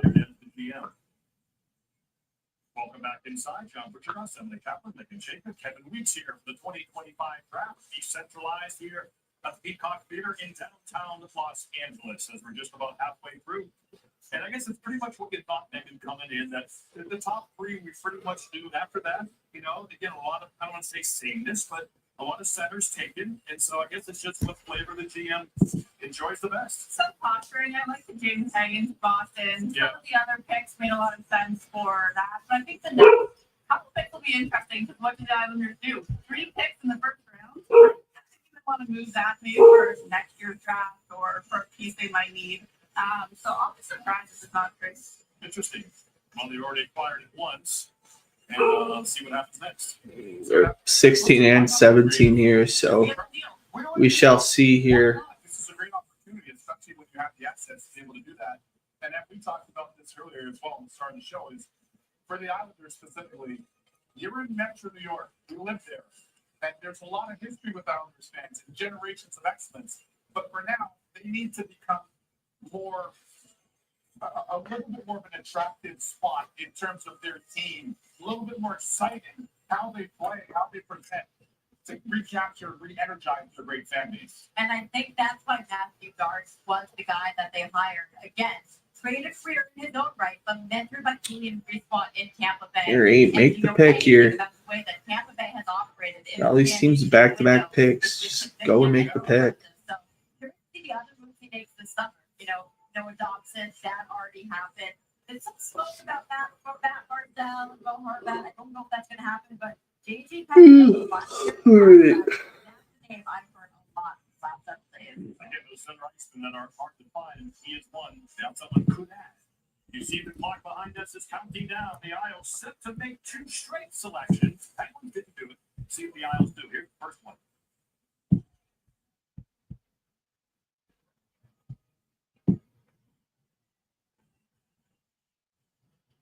All right, well, we're back.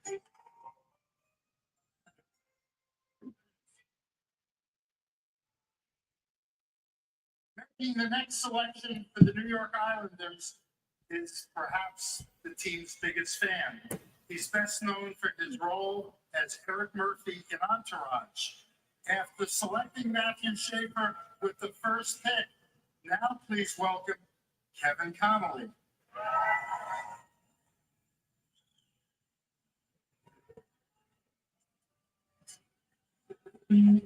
What's up, LA? What's going on? Yeah, Los Angeles is my home now, but best years of my life spent on Long Island.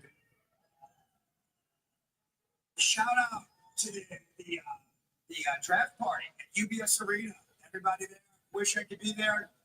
Hope you guys are all having a good time.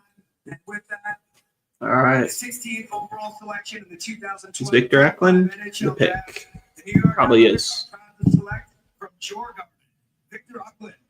Yep. Common sense pick there from New York. That's a real savvy selection. Makes a ton of sense. I can't believe he fell to 16. That's bonkers to me that he fell to 16. My player comparable based on analytics is a Jesper Bratt. Now, Bratt is usually out in New Jersey, but now they're going to have one in New York. You know, his brother William was drafted, but first round by San Jose in 2021, 7th overall. All right, so now we're going here back to back here with who they're going to take now. I think they go defenseman. I think they're going to get Kashawn Aitchison. I think he fits. They're going to love him in Long Island if they take him. I think Kashawn is a guy who fits really well for them. It's, you know, I think it makes a lot of sense. I think there's. He may have an opportunity to be a similar type player. I don't know if he'll be able to get there in terms of his points, but the style of game, his speed, his pace, and the way. Yeah, I think it's going to be Aitchison. I do. There's no other connections that I can think of right now for them. You know, I think you just got to go BPA here, and you know, I really like Cole Rashny as well. If they can go and swing at him and take him, I think he's hitting into the territory where a lot of people have him at, and where he's highly valued. They go Eklund and Rashny here. I think they're going to be really very, very happy with those selections, and they should be, because I think there's a real dynamic quality to Rashny. I think, and, you know, it's waxed poetic about him now for the last, you know, year and change. So wouldn't be surprised with that here. So I'm thinking it's either going to be Rashny or Aitchison, probably with the lean towards Aitchison. Just based on what's available right now and where I think drafting wise, where I think they would go. And I like your point. What you mentioned about the fact that he's played internationally as much as he has, that's impressive. Not only because he made his national team, which is a huge accomplishment, but also he's playing the game to a lot of these other elite players, which gives, in this case, the Islanders a great opportunity to kind of grade and assess where he is as a young player. Totally. And also, not just his brother, his father, Christian, played professional hockey for over 2 decades in Europe. So when you're talking about those habits, the professionalism, being ready, that's what it's from. All right. Only 7 of my top 17 left. You know, I'm inclined to think. I'm inclined to think all these guys will go. You know, I don't know if Ryabkin or Klingsal will go, but you know, I look at Cameron Schmidt's a guy I think could definitely go in the end of the first. I think Aitchison, Spence, and Rashny are pretty much locked for the first round, in my opinion. Yeah, just curious. And I think even Reed, too. As you mentioned, we see here 3 picks in the top 20. They also have new top prospects, right? Callum Ritchie, who they acquired last year. Cole Eiserman, hear amazing things about him. So Callum is already being injected in franchise. You see the lineup after the Islanders pick. You see the Flames. All right, let's see what we got here going. The Senators will make their first selection, of course, making the postseason this year. Ottawa, normally they're a single-digit draft team. Leah Hextall with Victor Eklund. How are we going so slow? They have back-to-back picks. How did they not know who they're selecting? Victor, it's a big day being drafted by the New York Islanders. You just became teammates with the first overall selection, Matthew Schaefer. What's going through your mind in this moment? Yeah, it's pretty exciting.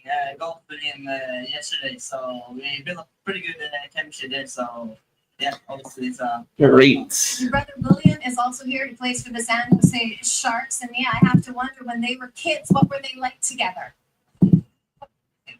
When William and Victor were together as kids, what were they like when they were young? Pretty same, but we're always competing with each other. Always, All right.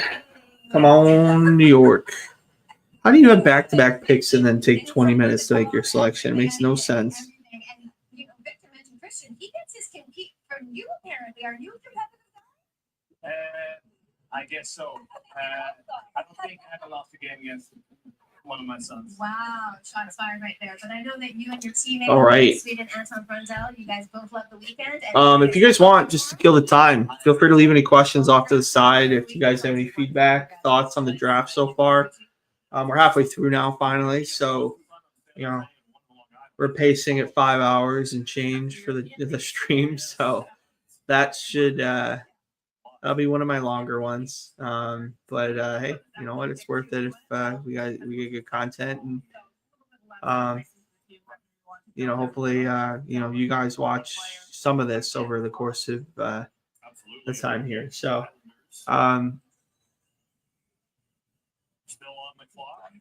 Islanders are now finally making their selection. I think we're waiting for Gary to come back on the podium, and hopefully Connolly makes the pick again. That way we don't have to worry about talking about some other celebrity again.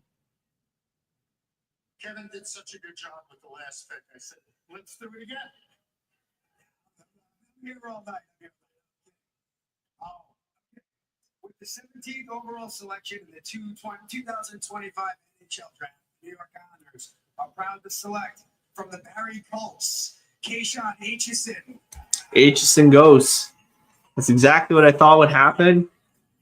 Great selections here by New York, man. I think they're the winners right now of the first round. You go and get Keyshawn Aitchison, and then you swing back, and that's good stuff there, man. New York ain't messing around. You go and get Schaefer, Eklund, and Aitchison. They're the clear winner for me in this draft, no question.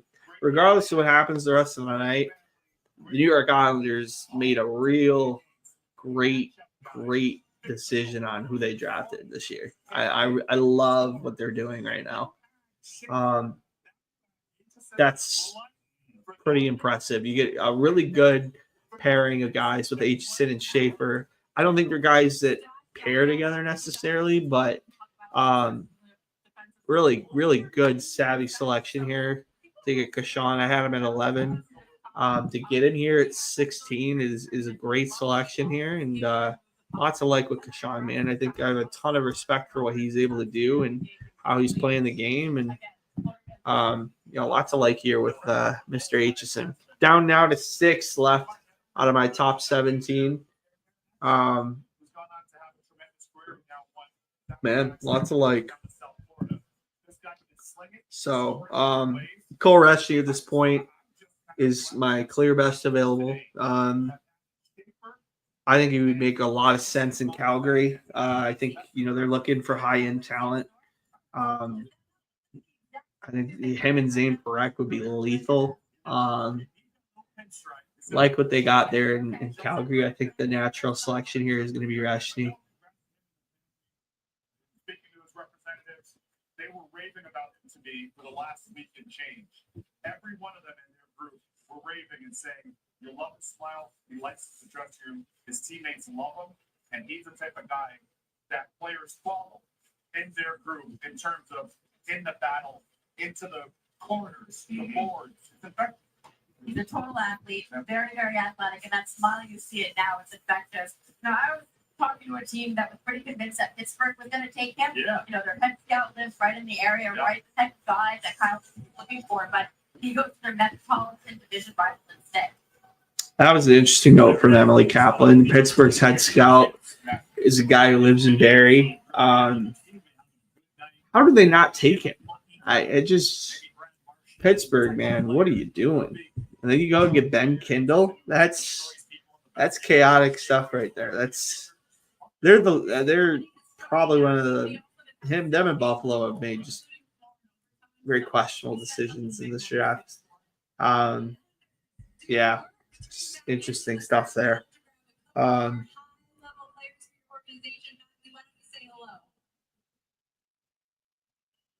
Victor, welcome to the island. We're excited to have you. We can't wait to see you over the weekend. Yeah, thank you. Yeah, thanks. Trent, you scouted these players. You were so deep in the weeds trying to figure out what you wanted to bring to this organization. What stood out to you about both Victor and Kayshawn here? I have to tell you, the thing that they do best is compete. I mean, they're on pucks. They're both physical. They go to the net, and just highly competitive kids. Speaking of that competitiveness, Kayshawn, you are known for having this old school, gritty type of a game. How excited are you to bring that to another place? Yeah, this is super excited. All this is super honored to draft by such a great organization. Victor, what is this team getting in you? Yeah, I don't know, physical, I guess. Pretty much down and low, I guess. So, I mean, yeah.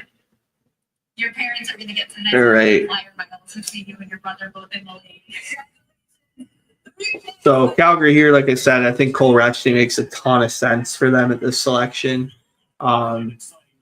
Spence might be a guy who, if I were to guess where Spence is going to go, I think Columbus might look at him at 20.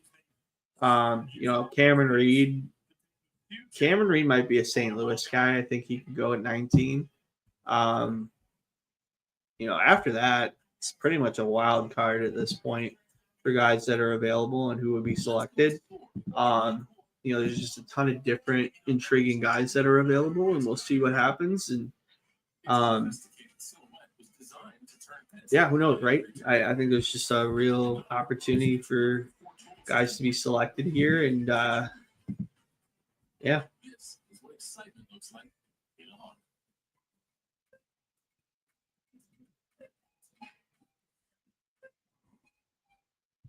The best Chipotle order.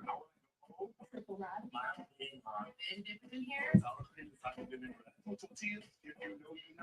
That's cheap. Yeah.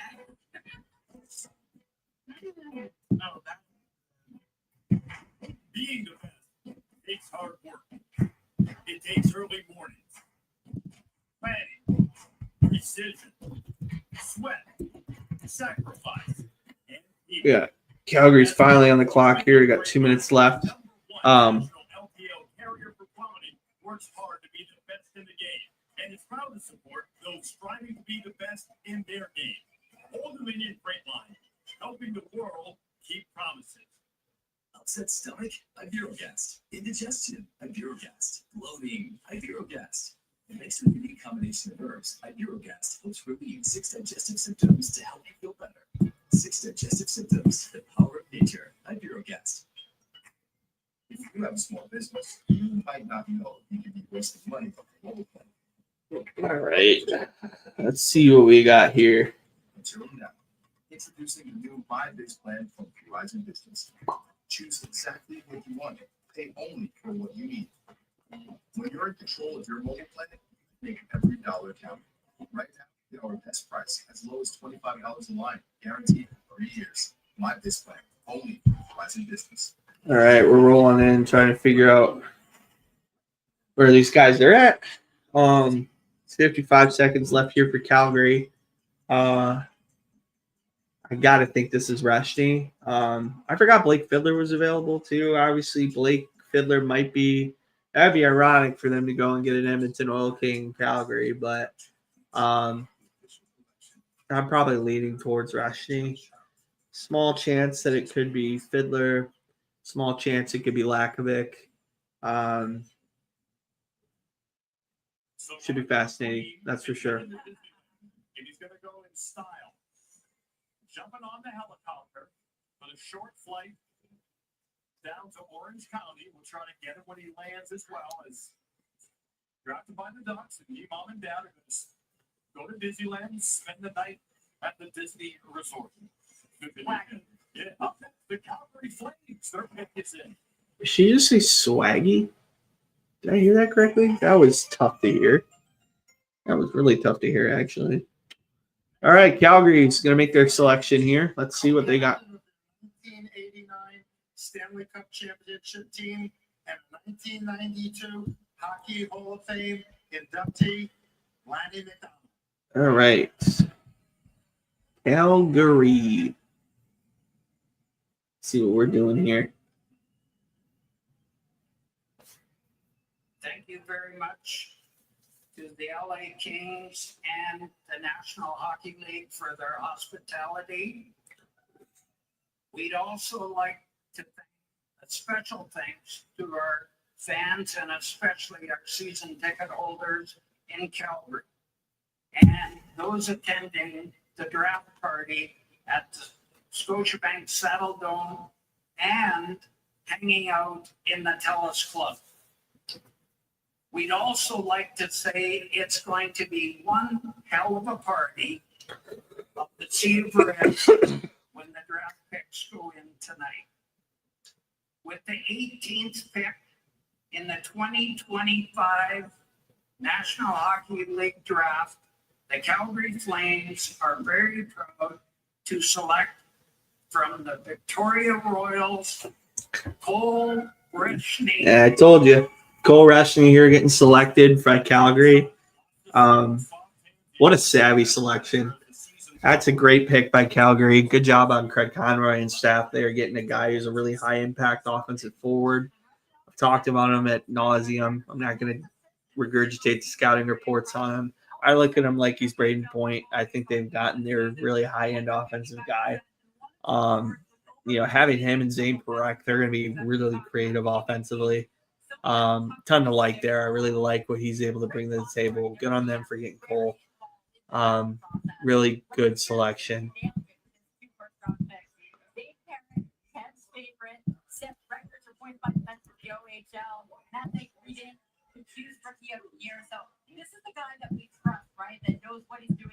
All right, so now we are got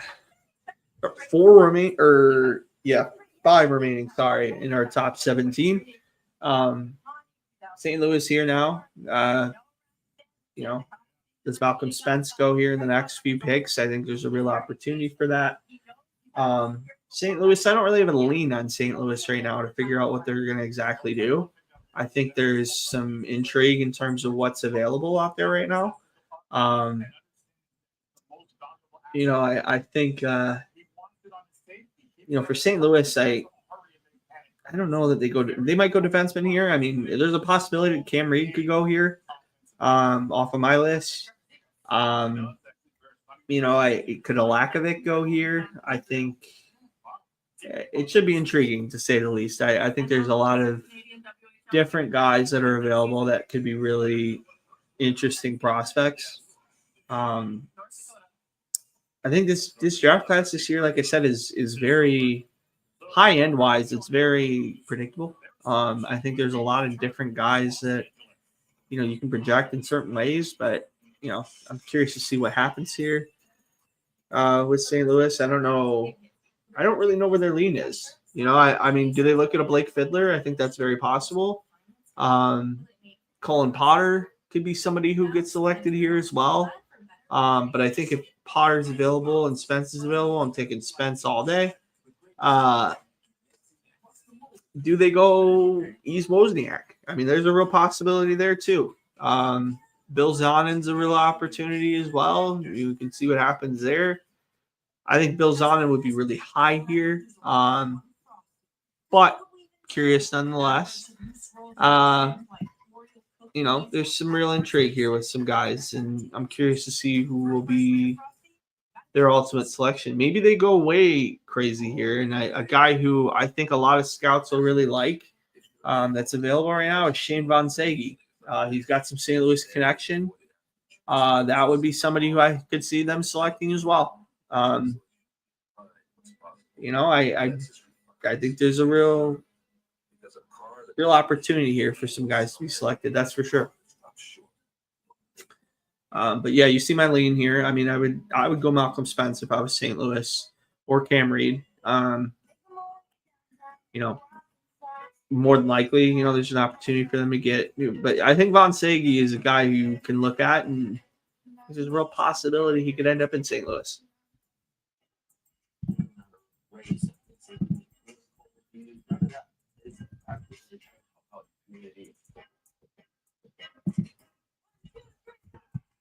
trying to be able to play in a safe space, feel equal, and play the sport they love. Really fortunate. I don't get to play with a lot of kids that look like me. Let's come here and see everybody that looks like me. All right, Shane Von Sagi would be an intriguing pick here.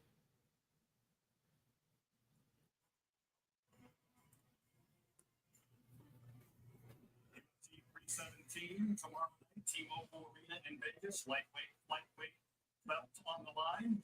The pre-games 8 Eastern, 5 Pacific, ESPN, the Cortez Plus, English and Spanish. With the main card at 10 Eastern, 7 Pacific on pay-per-view by ESPNplus.com/PPV. Back here in Los Angeles for the 2025 NHL Draft. First round tonight. The rest of the draft tomorrow.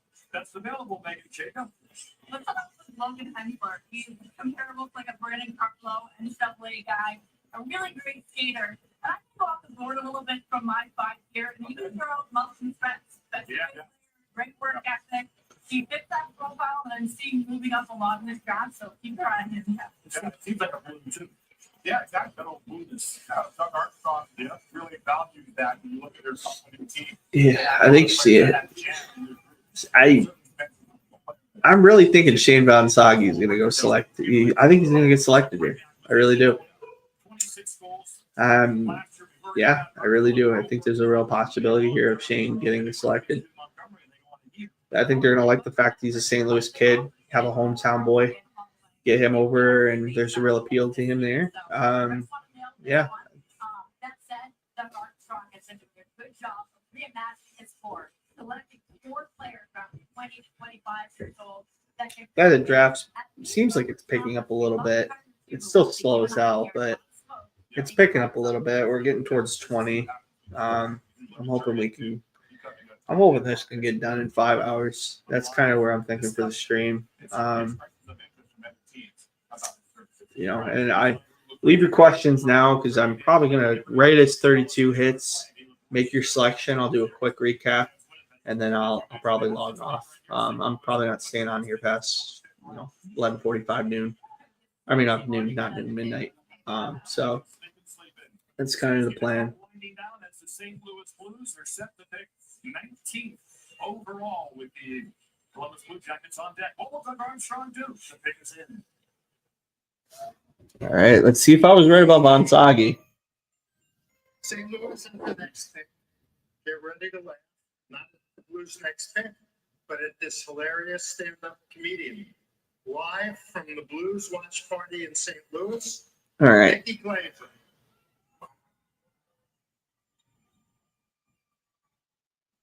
Hello. Good evening. And welcome to all of our season ticket holders here at the Missouri. All right, let's get this going. Let's go Blues. Yes. I'm Nikki Glazer. I'm a proud St. Louis. I literally live right down the street, so I am so happy to be here. I mean, I'm happier than Brett Hall at an open bar, you know? That's a good joke. That's funny. I'm to be here to announce the 19th draft pick for the St. Louis Blues. You're looking at Malcolm Spence, Cameron Reed, but I really think it's going to be Von Sagi. I think this is going to be a shock. It's going to shock off the board, I'm telling you. Let's get to this. With the 19th overall selection in the 2025 NHL entry draft, the St. Louis Blues are proud to select from the Blainville Boisbrand Ariel. Oh, Carbonneau. Right winger Justin Carbonneau. Interesting. All right, Carbonneau goes. Justin Carbonneau. Now, he's going to go to Boston College. Still hasn't announced what he's going to do next year. St. Louis Blue, and then maybe something Fits here. I think Carbonneau fits in this range. I'm not as bullish on him as most people are, but I think he's a capable quality player.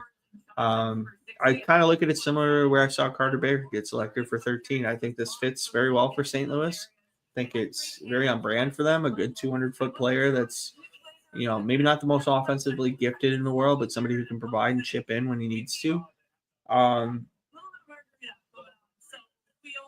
Yeah, I mean, it tracks. It's a very St. Louis Blues style player, and it fits a lot with their scheme and how they assess talent. So, not surprised by this at all. I think it does make sense for me. I was probably wrong in the selection, but I understand and see why they selected him. I think it makes a lot of sense for them. So again, will he return your junior? He could, or will he go to Boston College where it looked like he was headed and play with James Higgins? So you mentioned a raw player. This is a guy that's a two-sport athlete. All right, number 20. Football with a linebacker and a running back. Number 20 here. Spence makes a lot of sense here. I think there is a real possibility of him there. I think, you look at what Columbus did earlier in the draft. Jackson Smith, they go and get a defender. Did they go and get another defender in Cameron Reed? Defenders that skate really well don't grow on trees. And if you can get two guys that are really impactful and build out from the D out, I think there's a real opportunity here for the Blue Jackets. So I think Cameron Reed should be an intriguing guy to watch and see. And we'll have to see here. I think there's a real opportunity to get the time for him to get selected here. I think there's some real intrigue here. We're finally here. Welcome Justin officially into the Blues family. Justin, welcome to St. Louis. We're really excited to have you a part of our group. Our scouts watched you a lot this year, and your passion to score goals is going to be a welcome addition to our group. Thank you, guys. Not a lot of words right now, but I really appreciate the trust and the belief in me. All right. Come on, grab. Gentlemen, as the draft got longer, how excited were you to see his name available when it was your time to make the pick? Yeah, I think about pick 15, 16, we were looking at our list, hoping that the right players would go in front, and we were very excited that he was there. And, can't wait to get him here to St. Louis for development camp and start the process. I can see the emotion in your eyes. Dream come true. What are you feeling right now? Yeah, I wish since a little kid to be here, so be here with my family and be drafted by this amazing team. It's incredible and all about the process, so I'm really happy. Enjoy this moment. Congratulations. Thank you so much. Great. Zach Bolduc, also from Quebec. You can hang out with him. All right, the Blue Jackets here. I wonder if Gaudreau's wife is going to probably do that again, too, I would think. Oh, come on. Are they going to really do this right now?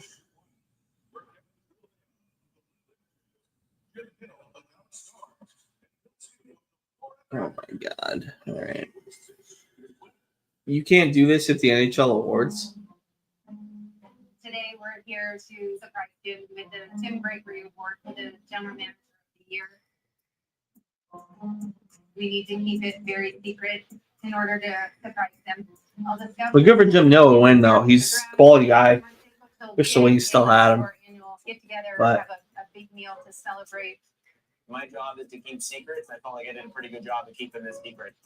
As we get close to this draft, I just want to thank you guys again. Today, taking the kids up at the airport, I turned off my location so he wouldn't know, and I had to do a lot of behind the scenes sneaking around. You're the reason I'm here. good for Jim Nill to win the GM of the Year award, but what the hell are we doing during the draft, guys? This is ridiculous. It's already slow as it is. What the hell are you guys doing this for?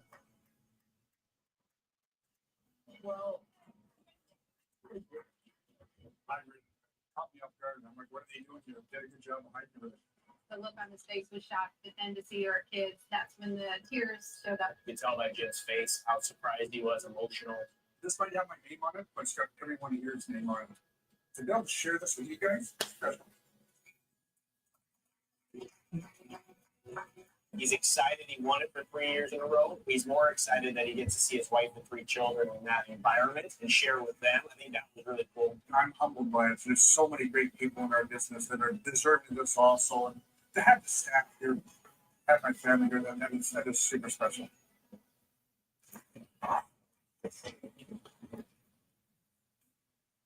It's hard to believe Jim Mill once used to beat the pulp out of people with a left hook. He's such a classic prince of a guy now, and there's the room in Dallas. Congratulations to Jim Mill. And on that. All right. Columbus Blue Jackets on the clock. Mr. Spence is going to probably go here at 20.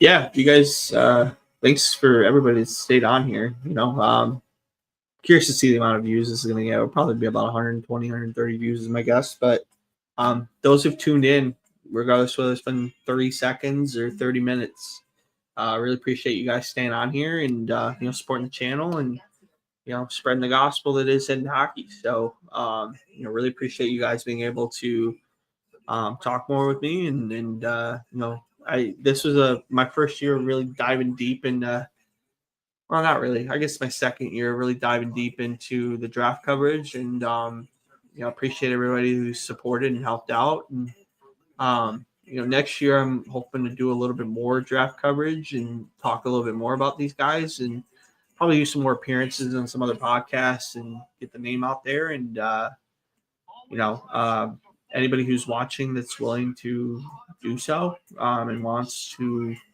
have me on, I would appreciate it. And I'm just excited to see what we're able to do, and you know, help grow this out a little more. So really appreciate those that have jumped on.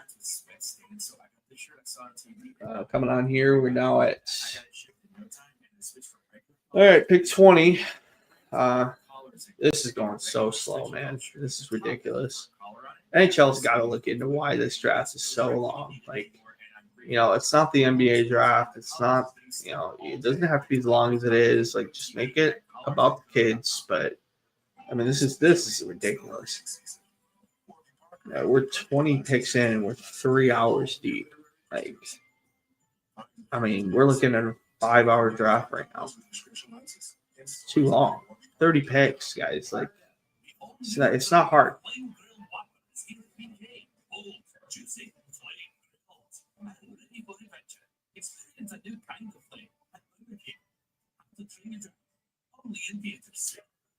Right. You got to be close to making a selection here. So Roger McQueen has made the trip down to Orange County. There's Wild Wing. Here you go. Yeah. On the mascot. That's it. Overall, his family going to stay at the Disney Resort down there in Orange County. Took a helicopter here from LA. It's pretty cool, though, that for Roger McQueen to be able to have a free stay at Disneyland. That's pretty sweet. Nice. Okay. Oh, my God. Emily Kaplan, stop saying swaggy. You're brutal. She really annoys the shit out of me. This might be a surprising one.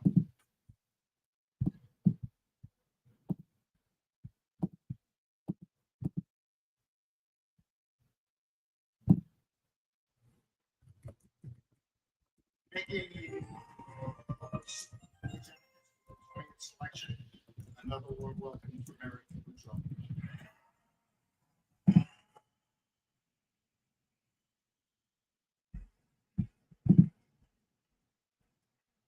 Thank you, everyone. And again, I just want to give a quick shout out to the fifth line back in Columbus. Hope you guys are having a fun night. And I want to give a very special shout out to our babies, Noah, baby Johnny, and baby Carter. We love you.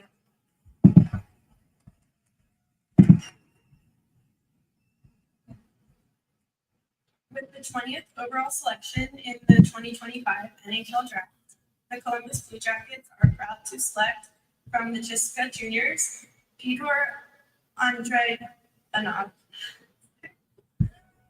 Fyodor Andreyanov. Okay.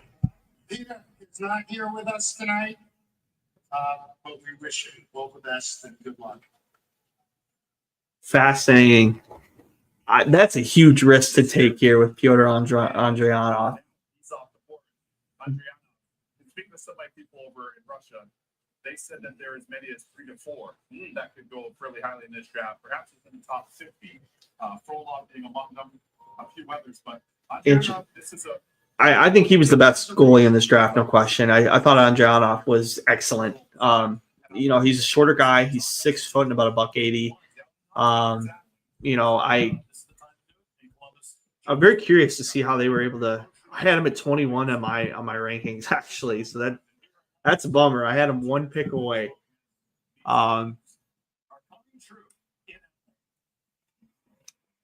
So Columbus, man, pulling another one, just like Yegor Chinnikov, man. They're not afraid to go and make these crazy selections. But I like this one a lot too. They love going to Russia. Andrianov is a really gifted goalie. I think he was the best goalie in this draft, in my opinion. You know, clearly showed it with the statistics. I thought his overall pedigree was super solid. Yeah, that's it. I don't know if he was a first-round quality goal. I don't think anybody was a first-round quality goalie for me, but he was pretty close. I mean, he was the only guy I had in my top 30. But good pick there by Columbus. I really do like Andrianov a lot. I was surprised that he was picked there, but good on him. Good on him. And obviously, you know, there were some rumors he showed really well at the Gold Star Showcase in Florida, and obviously he was really well liked by Columbus. So they took their swing. So I'm good on them for doing that. You know. We're gonna look now here. 21. Spence has got to be looked at here by Ottawa. I think he would make a lot of sense there. And, you know, being an Ontario kid, he's very aware and familiar with Ottawa. I think that would be a really good, savvy signing for them. I think it's an intriguing option. And, you know, we'll be curious to see what happens here with them.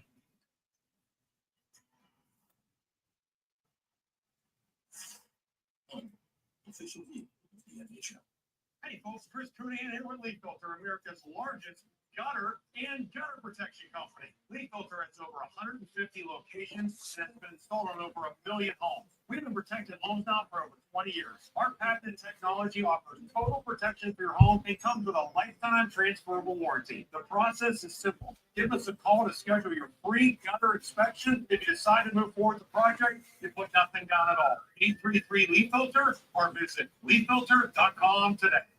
Oh, I didn't ignore that. Just a reminder to get life insurance, but I can do it later. We just got our life insurance with Ethos. You could get $1 million in coverage, and it only takes about 10 minutes. That's not bad, actually. Check your price today at ethos.com. This is my coffee shop. We just moved into a bigger space, brought on another employee, and ordered new branded gear for the team. It was so easy. I just chose my products, added our logo, and placed my order. Bring your own team together. All right. Get started today at custom. Hopefully moving a little quicker here. We're going to 21. And Spence has got to be the pick here, I would think. Here's the best available as Ottawa's on the clock, Megan. Well, Logan Hensler again is at that top of the list. But if they're thinking goalie, you could even do a Richtensbergen, who is pretty short, 6'5", similar to the last pick, athletic, good positions, makes big saves. I mean, we can even see 3 goalies go in the first round, which would be unbelievable for you. Put a little more workload on you. Exactly. I do like Richtensbergen a lot too. He's got a lot of upside. He's 6'5", as you said. He's a southpaw. And speaking of some people, I asked him who a comp is. Some people said Logan Thompson, although Logan Thompson a bit more athletic. And Logan Thompson, of course, had a tremendous season for the Washington Capitals this year. What a great get by them last year at the draft, if you remember him. But Ravensburg, I'm a big fan of. Another guy, too, is Ivan Kovic. The Mississauga Steelheads. Very talented, very athletic in the net. So here's to see where that leads. Yeah, so it's just back to the project. But I didn't feel like we didn't talk about that goalie pick enough.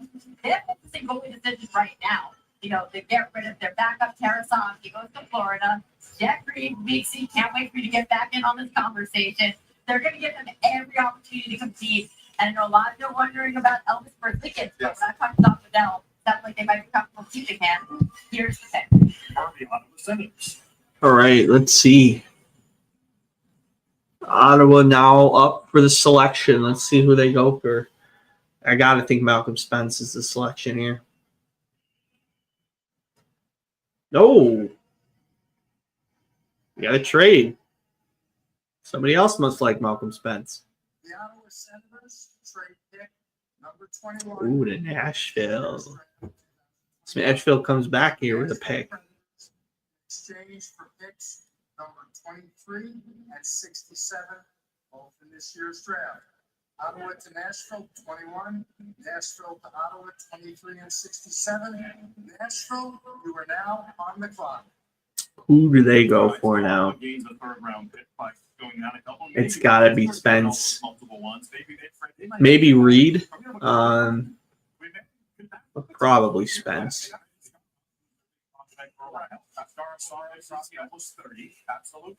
Wouldn't it be crazy if Frolov went after this? Like, back-to-back Russian goalies? That would be chaos.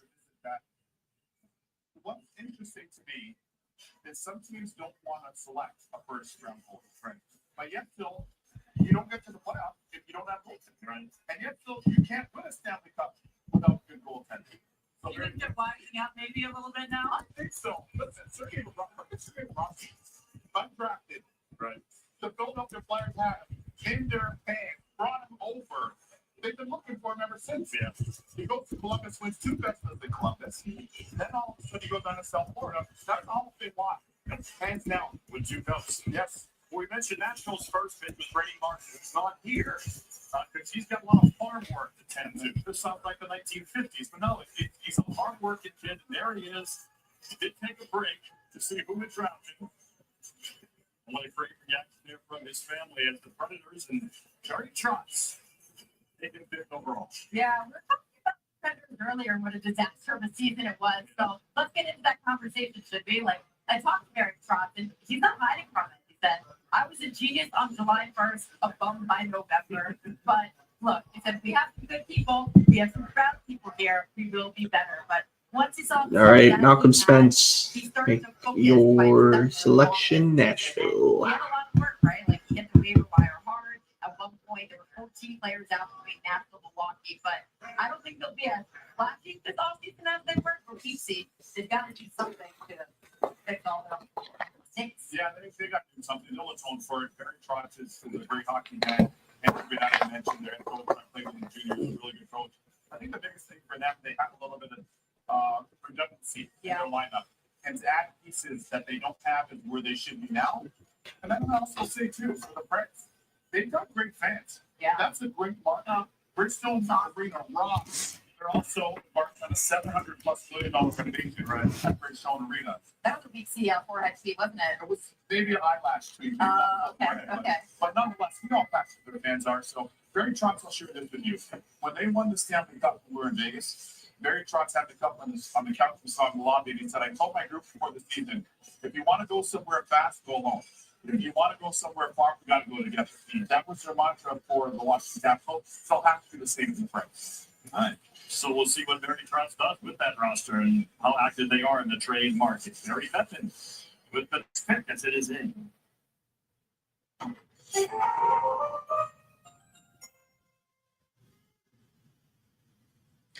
Making the second pick of the day for Nashville is an all-pro NFL tight end who is also a great friend of the Predators. Exactly. Please welcome George Kittle. What's up, guys? Very honored to be part of the NHL Draft. Thank you so much for having me. I just want to give a quick shout out to the number one Preds fan in the entire world, Felix Forsberg. You're going to love this guy, Felix. I can't wait for him.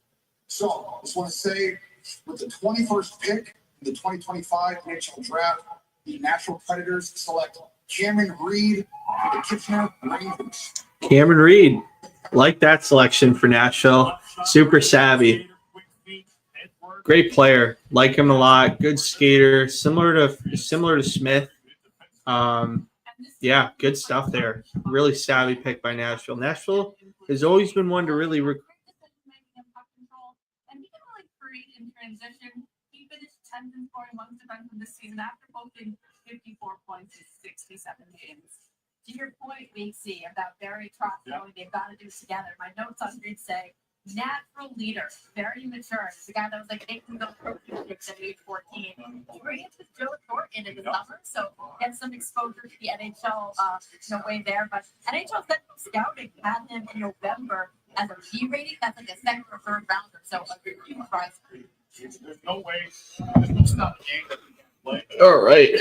Cam Reed goes now. So that's a good selection there by Nashville. I really think he's a savvy guy, and another guy who's gone off the best available for me. So we only got 4 guys left out of my top 17. I think Spence is clearly the guy who's best available. After this, I mean, Schmidt, Klingsell, and Ryabkin. I mean, I think they're fringe first round guys. I don't know that they necessarily will go first round.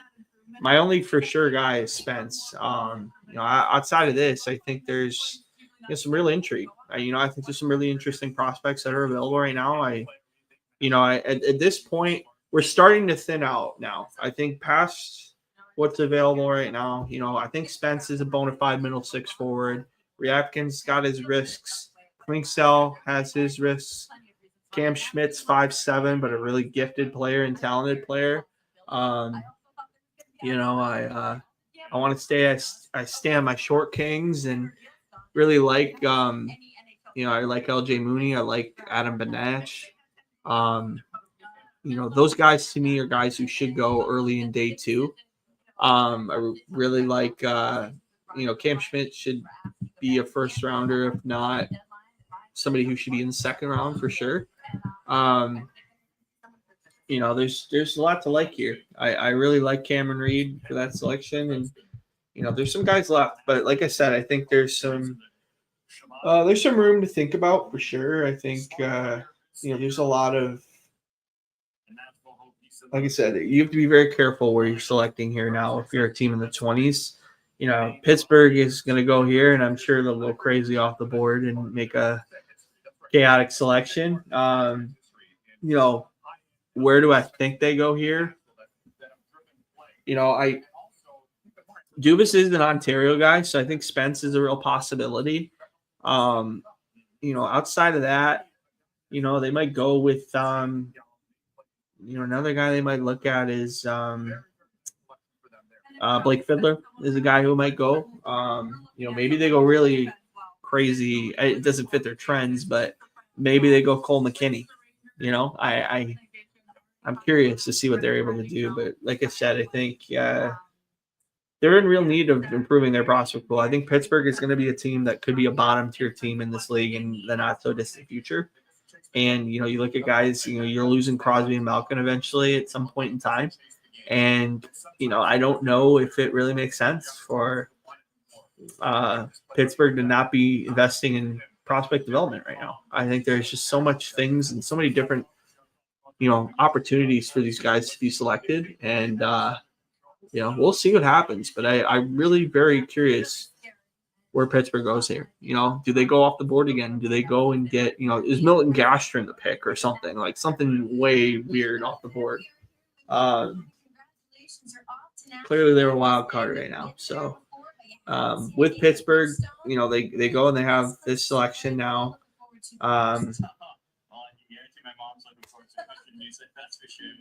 We'll see. Just to get there, it's an amazing city. I've been there once before. I love the city. For the most part, though, this draft has been pretty predictable. I think there is some more opportunity for these guys to kind of find their game. And the panel was just mentioning that you have a connection to Joe Thornton. You spent some time in the gym with him, and that's at yeah. So we'll see. If I'm not mistaken. Yeah. So we know that Jumbo going to go into the Hall of Fame. He's good at taking care of a beard. But has he given any advice? Have you guys had any conversations about going forward in the NHL? All right, picks in for Pittsburgh. Let's see who they select here. Too often, but when I do, I can learn off just observing him. He tells me things like even today before the draft, he said, "Good luck to me," and just have fun with it. It's just simple things like that I learned from, and that really helped me through. Yeah, you're going to Nashville, Cameron. You're going to have a lot of fun. Congratulations, Bucci. Thank you, Leah.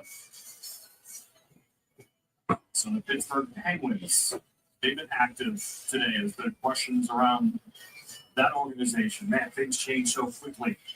Seemed like they maybe were going to try to rebuild on the fly, especially the Carlson trade. And now it feels like we're starting over. The pick is in. Gary Bettman looks like Chris Letang is back with his boy.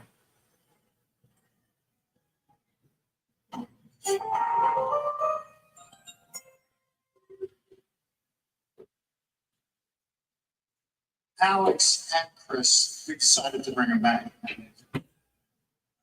With the 22nd overall selection in the 2025 NHL Draft, the Pittsburgh Penguins are proud to select from the Hoyna Honda Huskies, Bill Zahn. Oh, all right. Bill Zonin going here at 22. Rocco Zappia and the real Darren Boy's favorite there.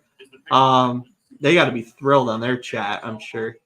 Bill Zonin's an interesting guy for me. It's a little high for me, but it's not crazy high for me. I think he was a fringe first rounder, no question. Good for him, man. Like I said, I think Bill's an interesting player. I think he's super smart. I think he's a little more advanced than people give him credit for.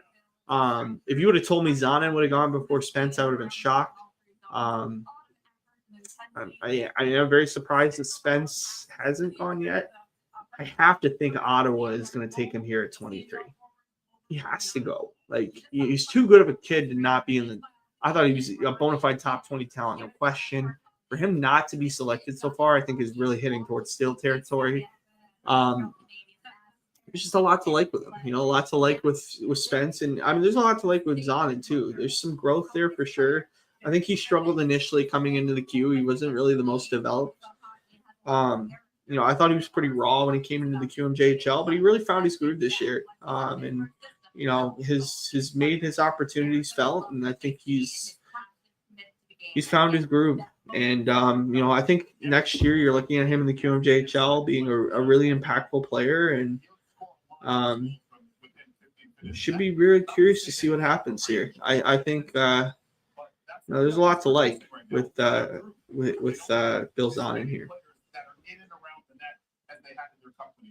Well, I think those high impact area, high traffic area, don't be scared of getting in there in this rebuild, retool, whatever era they think they're in. They need players like this. It's interesting to see what Kyle Dubin's going to do the rest of the offseason, because it feels like they were the only team in the league that's trying to get worse, right? Like, that's trying to build for the future here. As you see, Chris Letang is up there. They're expecting him to be there. He's got 3 years left at $6.1 million, a full no trade clause. Doesn't make sense for them. But Brian Russ, his full no trade clause expires June 30th.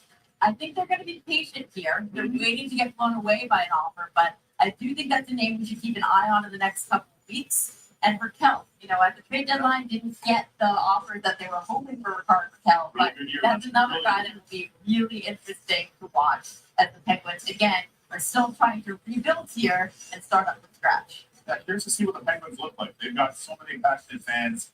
We did Game 82 there with them in Washington Capitals. Went to Redbeards after the game. Shout out to my guy Lenny Semplis, who owns Redbeards there. I'm just curious to see where they're going in terms of some of their moves. Absolutely. Well, it's been a great night if you're an Islander fan. Matthew Darch and the Isles have seemingly a very successful first round. We won't know for sure, obviously, for another 3, 4, 5 years, but he's joining us now here on ESPN's coverage of the NHL Draft. And welcome inside, Matthew. And are you with us? Yes, I am. There he is. Hello. An excellent walk in. What are you feeling right now? This was your first time, really as the guy in the chair. And what are you and your scouts feeling at this moment? The first thing is, Weeksy probably thought he was the only guy with a big suit tonight, so I guess somebody locked in even better than him for something no, listen, we're really excited. Honestly, we're very excited tonight. Like, we got 3 outstanding benefits.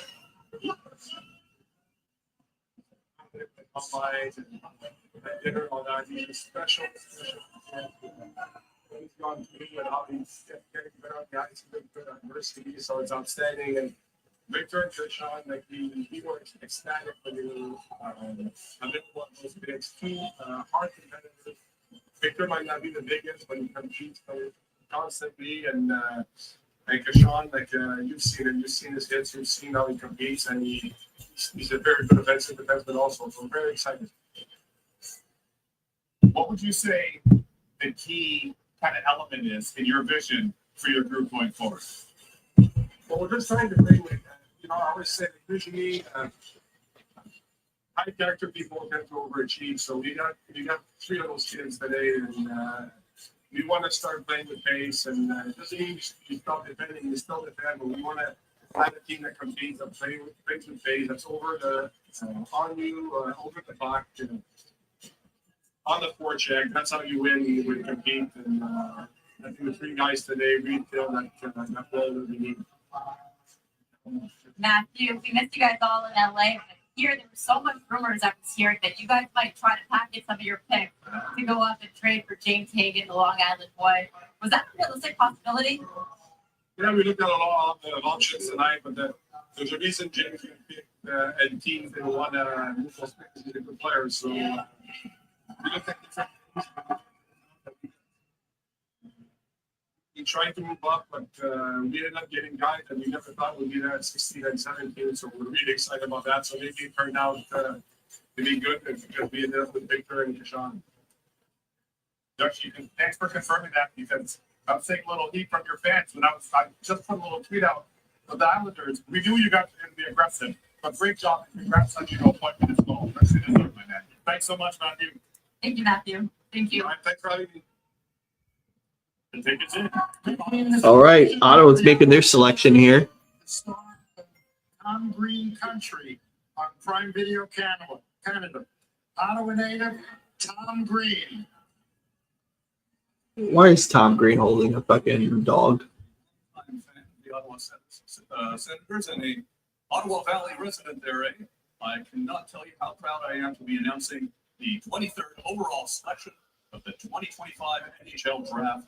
The Ottawa Senators and Charlie are proud to select from the University of Wisconsin, Logan Hensler. Congratulations. Logan Hensler. Okay. Not a big Hensler guy. I just don't know that I see the upside there with Hensler.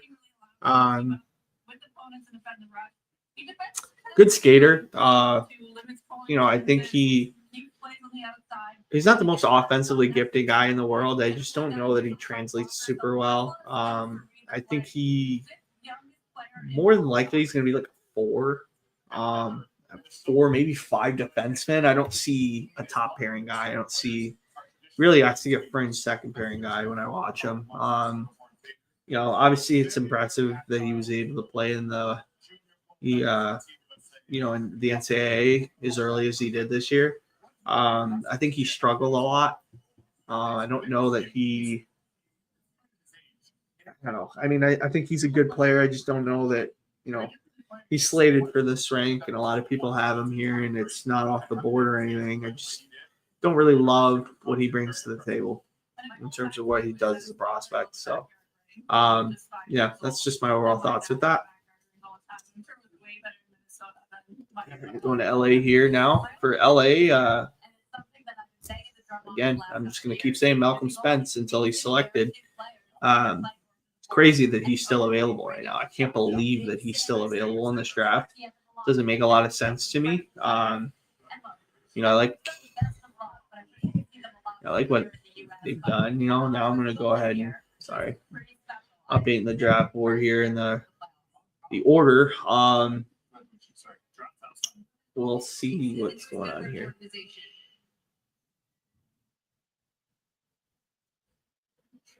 Maybe having a little technical difficulties over there. How are you feeling right now? What was going through your mind as you made the walk up to the stage? Honestly, I think that's a dream come true. So, great. I'm happy to work with this organization. I'm excited to get started. Was there any part of you that had a sense potentially that Ottawa could be the spot? What were those conversations like leading up to the draft? Yeah, a little bit of a feeling and a lot of nerves, but I'm happy where I landed. I'm super excited to get started. Well, congratulations. I'm sorry that we had the technical difficulties here, but this is an amazing moment. Congrats. Enjoy it all and head over there, okay? Awesome. Thank you. Big boy, Logan Hensler. The Kings and the Blackhawks. Next 2 teams on the clock here. 2025. All right. So I got Spence on the mind right now. I think he's got to be the guy here. Does LA go a little bit off the board here? And do they go Ivan Ryabkin? I think some team in the late first round might like him. I really do. You know, it's a big risk taking him, but he, you know, I thought he adjusted really well in North America once he got comfortable. I think the skill is there, no question. You know, I look at him as probably being a peak day 2 guy. But I think a team might take a swing here late in the draft and maybe get him at 1. You know, get him in the first. You know, very curious to see what happens there. But I like, you know, I like what's going on with the draft so far. I think any team getting Spence right now is getting a steal. No reason why this kid shouldn't be a first round pick. Clearly a really gifted player, very talented. I think he's getting similar kind of flack as like a Michael Hayes did last year. You know, does that mean he, you know, I mean, I think he's falling a little bit later than he should have. And, you know, they made that mistake with Hayes last year. I think they're going to make the mistake again with Spence this year. Ironic that they're both University of Michigan guys, which is interesting. But, you know, you go to a really good development system and U of M, and I don't know, man. Like, I think it's a worthwhile risk here. You know, I think his value was had at 15, and he's here at 24. So, you know, I even had his value in the top 10 just because of the depth of the, you know, lack of depth in the class. Yeah, I like I said, I think there's some real intriguing options, and yeah, we'll see what happens.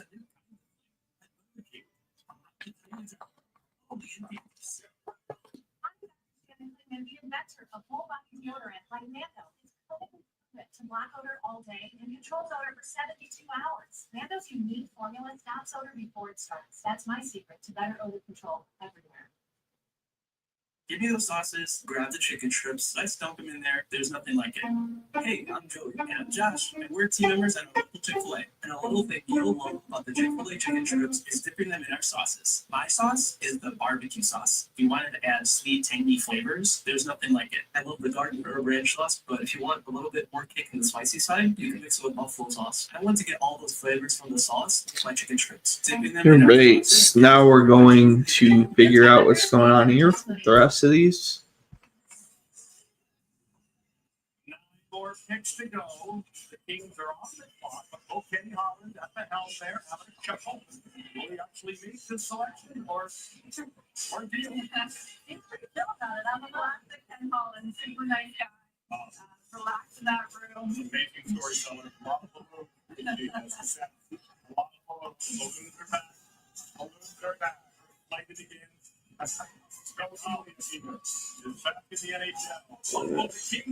All right. On behalf of your Los Angeles Kings,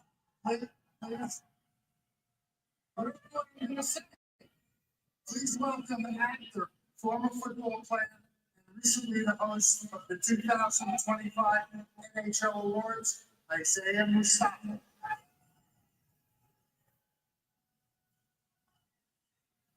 Another guy, I don't know who the hell he is. Isaiah Mustafa.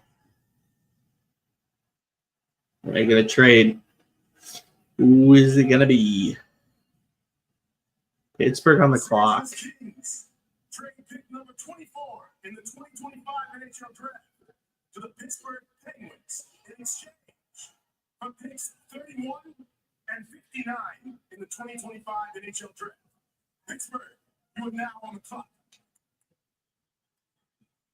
So the Penguins have the 31st pick. That was part of that Flyer trade from earlier when the Flyers moved up. All right. So now the Penguins want to scooch back. Man, let's see. Zonin. I like Zonin. I hated the Kindle pick. You got to get Spence, man, right? Like, he has to be Malcolm Spence. How is he not selected yet? It's got to be.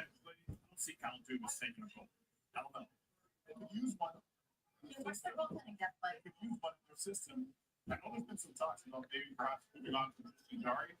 Who I also want to say, Jari's been a multi-time. They're talking about goaltender here. I mean, if anything, it might be Frolov, but got to be Spence. It has to be.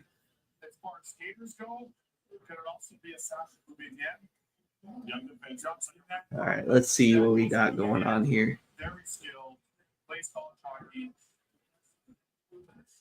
My next two best available are both defensemen. So I'm curious if it's either defenseman on their brains or goalie. Well, Joe Lundqvist seems to be the young guy they believe in, right? Long term. Yeah, good young goalie. Joe Lundqvist. You can take a look at some of their picks up late. Certainly, Owen Pickering, Lundqvist, who you alluded to, has got games already, which is impressive. Patrick Poulin got some games as well. Patrick Poulin's son. So I'm just curious to see where the Pens are, what their shape is for going forward, what the vision is, and what that looks like and how that impacts their decision. Remember yesterday here we talked about Dobson. Mm-hmm. We talked about Dobson and how that could influence style of your decision. As I reported this morning, when they trade them, they end up taking shape rep one. See what I mean? So I'm wondering if there's any correlation between what the Pens do here versus their vision for the And if you're making a trade too, there's someone on your mind. You're thinking that person won't be on the board. You don't want to take a chance. You maybe want, you don't value as much that later first round, that second round pick, and you're just saying, let's get our guy. Let's get our guy. When you see the clock winding down, we're less than minutes ago as the Penguins and Kyle Dubas continue to be very active here in the first round. Multiple trades. They jumped with the Flyers, and now once again they move back up on the clock here to try to add more young talent. Kindle and Zonin have been taken so far by the Penguins. Boston Spence could be a very good piece as well. You got very, very, very good piece. So here's to see what the Penguins can do. And Will Fair, the junior Penguins, had a really great season. I think that they are trending up in terms of the prospects that they have. Rutger 40, that's going to be a guy that they're super excited about. And their new coach, Dan Hughes, Seahawks has developed his background. The U.S. National Team Development Program. The Rangers, I know that they really love the way he works with players, but let's see the guy here and what Dan Hughes might get to work with them. Here it comes.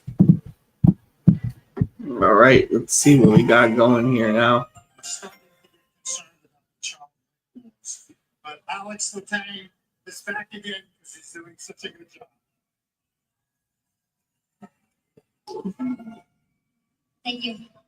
With the 24th overall selection in the 2025 NHL Draft, the Pittsburgh Penguins are proud to select from the University of Michigan, William Horkoff. Will Horkoff, eh?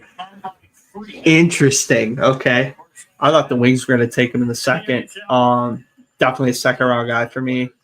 Didn't think Will Horkoff was going to be an edge of the first round guy, but I'm kind of glad that takes it out of the Wings realm. I think they need to go with different selections anyway. So kind of happy with that selection. In terms of me being a Wings guy, I'm glad that Detroit didn't take him. He's a big guy, but there's a lot of growth still for him. I mean, he's got bloodlines, which is great. I think there's some real development concerns for sure. Yeah. So I don't know. I mean, I don't think he was a first round pick in my opinion. Pittsburgh really has not done well in this draft. I think Dubas really is really not done well. I don't think he's a very good drafter. I don't think he's a good evaluator of talent. Yeah, weird. I don't know. He's almost drafting. Honestly, Kyle Dubas almost drafts like he's a hipster. I don't know how else to say it. Like he looks for guys that everybody doesn't want to take, right? Like Dubas is one of the most perplexing drafters I've ever seen. And I don't know how he values guys. Like he goes about his business very oddly in the draft. Didn't draft very well for Toronto at all. And then, he's just made some very odd selections. Off the board shit. Like he got lucky with Easton Cowan, but fuck, man. Just a really I'd be pissed if I was a Pittsburgh fan right now. I think they've clearly been the losers of this draft. They just don't have good selections, and the guys they're going after are they're not really projectable. I don't know, man. Or they're being overvalued in certain spots. I just really question the decision making of Kyle Dubas. I really do, and it's a shame because I think I don't know if it's the analytics or what the deal is, but it's a weird situation for sure. No question. You don't get it. A big base of young players. Say hello to your newest member of the organization. Hey, Will, congratulations and welcome to the Pittsburgh Penguins. We're thrilled to have What's you, up? big fella. Thank you. It's an absolute honor. I really appreciate it. I'm lost for words, but thank you so much. Kyle, and Congratulations there, Will. go ahead. We know the pedigree, obviously, that this player has and the talent, but what are some things that don't show up on the stats you learned about him through this process? Well, I think when you first meet and you talk to Will, you find that he's an extremely Will. young man. He's got a great path ahead of him at Michigan, and had a deep understanding of who he was as a person and what he's going to be as an NHL player. And it's irrespective of the pedigree. It's all about Will and who he is and what he's going to become in the NHL. And we're excited to get to work with him. Congratulations. Thank you so much. Thank you, guys. Appreciate it. William Horkoff. He sounds like his dad, man. Wow. Will really does sound like his dad. That's crazy. Really take advantage of the fewer games involved. You work out more. You can train during the week, play on the weekend. That kind of fits with stuff like that. Yeah. I think so. And I actually asked the agent too about like what translates best to the NHL level. And they said net front area goal scoring, getting into those dirty areas in front of the net. All right. Well, now we're looking at 25 here. We got the Chicago Blackhawks now on the selection. With Chicago, God, how Malcolm Spencer has been selected blows my freaking mind. He's clearly a guy who should be taken right now. I don't understand it. I don't understand what the thought process is. It's good to see Sean Horkoff is actually at the draft. That's awesome. Representing his kid for sure, which is great. And Cindy, for you, when do you think, I might have another hockey player in the family when he's growing up? Pretty much right away. And why was that? He just loves it, and I can tell. And Sean, for yourself, you make a career now after your NHL days were done, evaluating players with the Detroit Red Wings. So for your son, not as a player, but as a person, what are the qualities he has that you want him in your dressing room? That is cool that the Wings allowed Sean to go and be with his kid for the draft. That's awesome.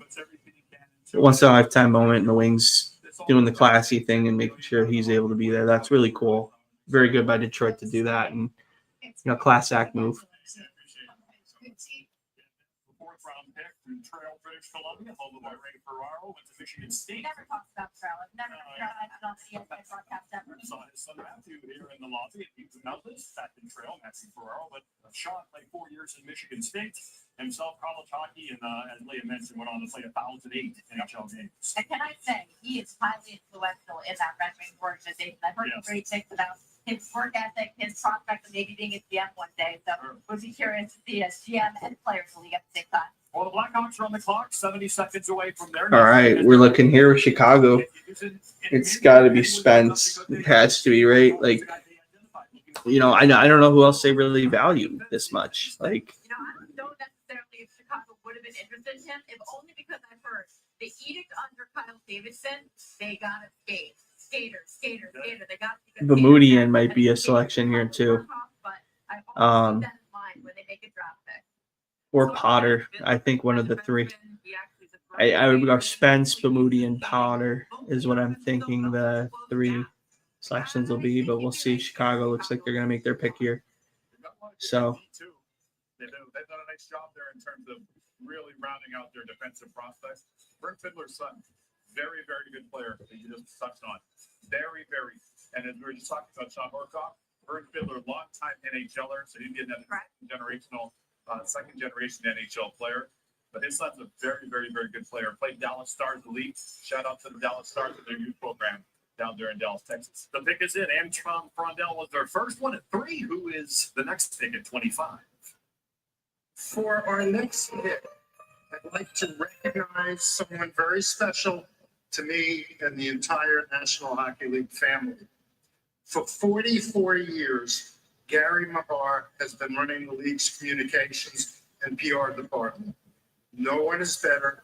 No one has been as important in shaping the narrative of the NHL and sharing our players' stories with our fans all around the world. He is a friend and one of the most valuable people to ever work for the league. Gary is retiring after the draft, and tonight I invite him out here to make the next selection for the Chicago Blackhawks. Of course, the fucking Blackhawks. God damn it. Of course they're doing that to fucking Batman. And as a lifelong Montreal Canadiens fan, I'm proud to turn myself into a Chicago Blackhawks fan for the rest of my hockey career by announcing with the 25th overall selection in the 2025 NHL Draft, my team, the Chicago Blackhawks, are proud to select from the Muskegon Lumberjacks, Vaclav Nestrasil. Oh, I thought it was going to be Ryabkin for a minute, but Vaclav Nestrasil. I mean, he's within the range. You know, I think anywhere from 25 to 55, all the caliber is pretty much the same. You know, he's a big guy. He's listed here at 6'6" on their draft coverage. I think he's closer to 6'4", 6'5". We'll see. I don't know. I mean, I think it's a savvy selection by them. I think it fits within the value. I'm not a huge fan of him. I don't think he's a bad player by any means. I just don't know that there's better players, I think, that were available that I would have taken personally. But he fits within this range here, and I think he makes sense in terms of where he would select him. A lot of people had him going just outside the fringe of their first round, so it's not really a huge surprise there. All right, we got 7 picks remaining, so we're getting through it. Got 7 picks remaining. I think we'll be probably right at the 5-hour mark, actually. I didn't realize he was Andre Nestrasil's brother. I thought, wow, that's a fucking age gap there. That's a major age gap. Nestrasil played a little bit for the National Hockey League and played in Chicago. Actually, I think he played in Chicago for a little bit, if I remember correctly. Mostly with the Wings, though. And, you know, interesting that he got selected here, especially in the first round. I thought he was a good player. I just, thought other guys should have been selected. So. All right, getting through it here. Nashville now up again. I thought they nailed it with Cam Reed earlier. I think they're going to have the opportunity here now. They got Brady Martin was a little bit of a miss. Cameron Reed, they clearly have their OHL lean. Do they go for the trifecta here and go after Malcolm Spence? I think it's a very real possibility. They like their 200-foot players. Very coachable, and obviously we know former coach is now the GM there, and Barry Trotz. Should be interesting there. I think there's a real intrigue in terms of where I think he fits and where he goes. So, yeah.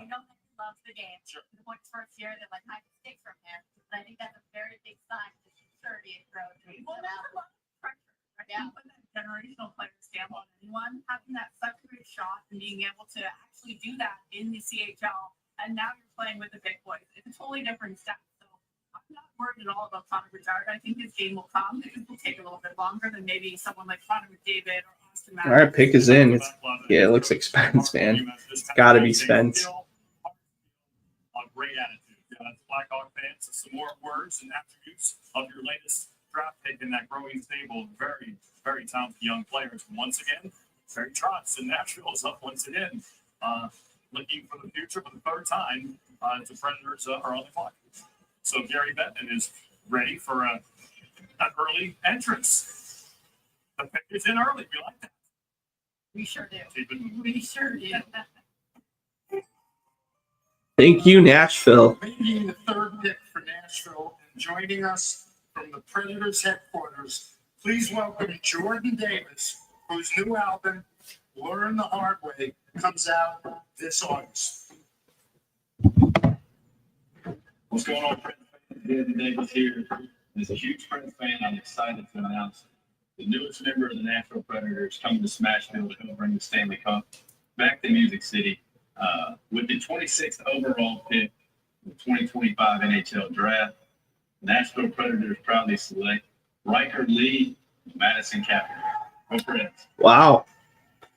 Riker Lee, another guy who within the range, just like Vaclav Nestrasil, a similar value in terms of another USHL guy, finding his way up the board a little bit. So don't mind the pick here either. Still wonder what the hell Malcolm Spence has done to not be selected so far.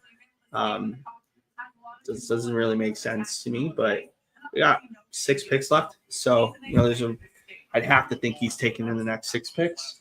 I think Ryabkin might get some, there might be some flirtation here with, Washington might look at Ivan Ryabkin actually. I think he's a real opportunity here to get the selection. And But when you can put up those numbers in the USHL, those are legit numbers, very legit. And for him, the ability to be a goal scorer, and now going, as you say, committed rather to Michigan State to play at the new one arena there. Michigan State, Michigan State has done a good job of turning their program around. To give them some love, as much love as I've given Penn State. You have to. They are taking moves. Absolutely. Adam Nightingale is an early NHL. Chops. Yep, I agree. Just gave a new contract. He's really developing future NHLers. First time Nashville's had 3 first-round picks in a draft. Yeah, this is a Chicago area kid, born in 2006. Obviously, we probably watched those Blackhawks win their championships. Did go to Shattuck State Berry, the same hockey academy for his development before the USA. All right. 4 left in the top 17. 6 picks remaining. And now I think If I get 2 of these guys, I'll be pretty impressed with myself. We'll see though. last year's opening night roster, but still have to work to do. Bring teenagers tonight. Nashville. All started with Brady Martin. That's so cool. Build a bar to get drafted all in one day. Cam Reed. Along that long line of great Nashville picks from the blue line with his blue tie and blue pants. And then Riker Lee, the right wing, 31 goals last year in the USHL.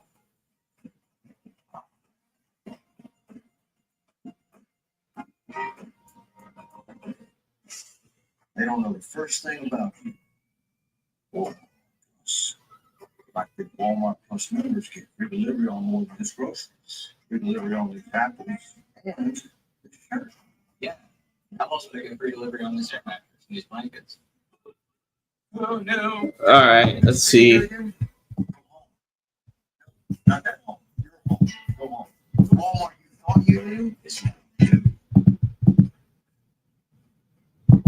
New Chipotle honey chicken brings a hint of pure honey and seared smoked peppers with fresh chicken hot off the grill. For Chipotle heat with a touch of sweet and a perfectly balanced sauce. Chipotle honey chicken takes heat and sweet to a whole new level. Always try scoop before you run. Listen, hot dog diet's got me. It's time we listen to science. One A Day is formulated with key nutrients to support whole body health. One A Day, science that matters. I've never seen anybody drift on a mower before, right into your wife's new planter. And she's about to host book club. We're okay. We got some JB Weld. This clear weld is fast and easy to use, and it's an epoxy, so it's the real deal. Stronger than any glue. Plus it dries clear. Looks like we dodged one. Way to be your strongest self. All right, let's see here. At AT&T, we confidently guarantee our network. Oh, no. What you can't guarantee, you and your teammates being too connected. What up, Chef?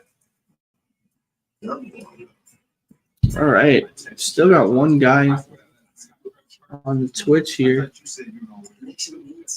That's why with AT&T, we'll proactively make it right. Credit for full day service. That's the AT&T guarantee. We asked people who said they've had Domino's stuffed crust pizza before to compare it to our new stuffed crust. Only Domino's has never had stuffed crust before.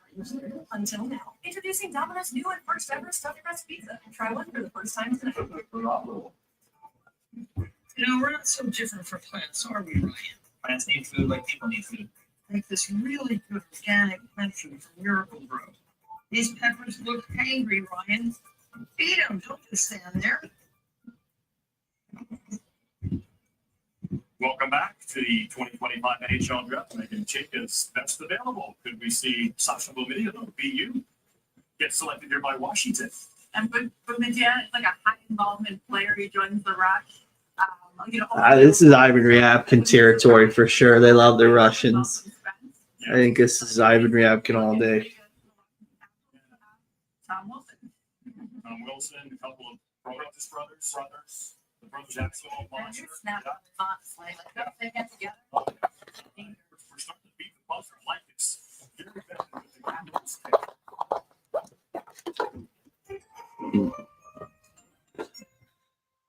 All right, Washington, let's see what you got here. 27th overall selection in the 2025 NHL Draft. The Washington Capitals are proud to select from the Moose Jaw Warriors. Lyndon. They took Lakovic. Okay. Interesting. Yeah, people like them here. I'm not a big Lakovic guy. Yeah. I'll be curious to see what happens. I don't really know about that. He can shoot too. So he shoots off the rush, attacks in transition, and dangerous generating these chances. NHL quality shots. So Lakovic goes here. Let me update the draft stuff. And we're getting there. We're slowly but surely getting there. We're looking at we got 5 more picks left. Yep, 28, 29, 30, 31, and 32. Looks like we're going to get them done pretty quickly. Hopefully get it at the 5-hour mark, and then I'll probably head out actually, honestly. I'll go and give a full recap. Again, I'm doing a recap thing tomorrow. I'm not doing a live stream, just too long. Also have prior plans. So really appreciate those that have tuned in at all. If you're watching a recording, really appreciate you and sticking with me through most of the coverage. If you've stayed on here for over 10 minutes, honestly, like appreciate you immensely. I think it's awesome that you've been able to support and be there for us, and it's great stuff. So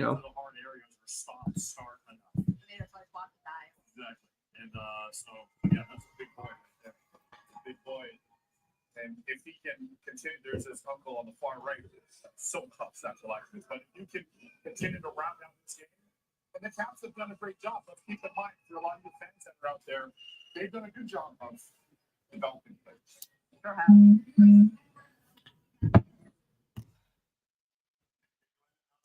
We're really excited to have you as part of the Washington Capitals family. We were sweating it out the last 2 picks, hoping you'd be there, and we're glad you came to us. Thank you, guys. It's a huge honor, and I couldn't be more thankful and happier for this opportunity you guys are giving me today. So thank you. Congratulations. Enjoy this moment. The newest member of the Washington Capitals. Thanks. Winnipeg, Carolina, San Jose, LA, Calgary. Those are the last 5 picks on the way of this first round. All right, y'all. I'll be right back. I'm going to take a quick intermission to go use the restroom, and I'll be back in a few minutes. Okay.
All right, welcome back.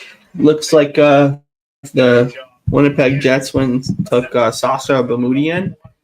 Not surprised he won the first round. Not surprised Winnipeg took him. Fits a lot with their scheme. Fits a lot with what they have going on.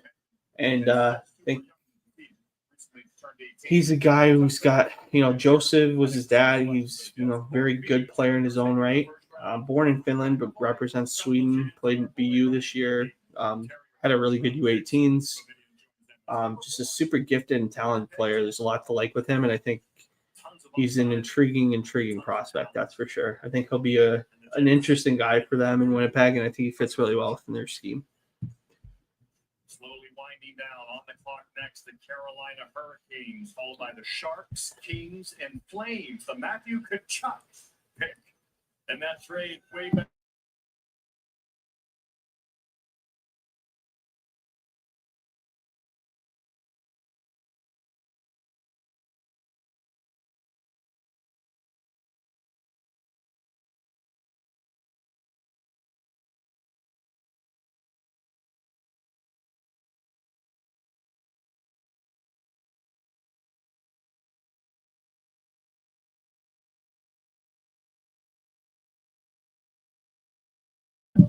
Wegovy is the only weight management medicine proven to reduce risk of major cardiovascular.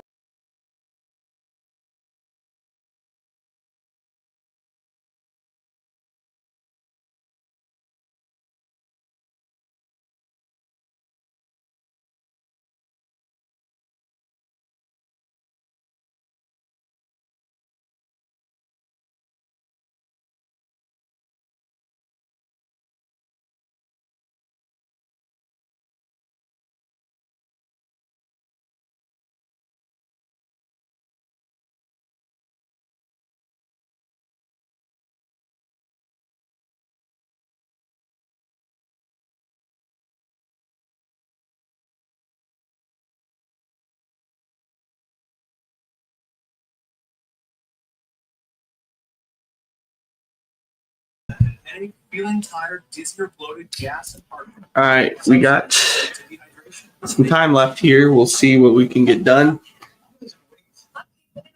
Not lowering my CV risk. Ask you. Now we can. Let's go explore in the Accord. KBE.com's 2025 Best Value Brand. Its sophisticated silhouette was designed to turn heads at every turn. And the high models for 204 total system horsepower will really get you moving. This is what excitement looks like in a Honda.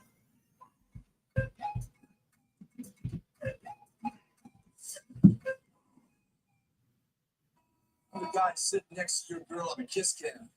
This game just got a lot more interesting. Sure.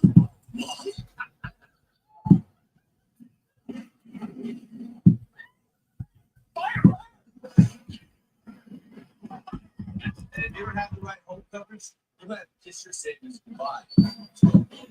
It's good off state. Save money and you better protect it.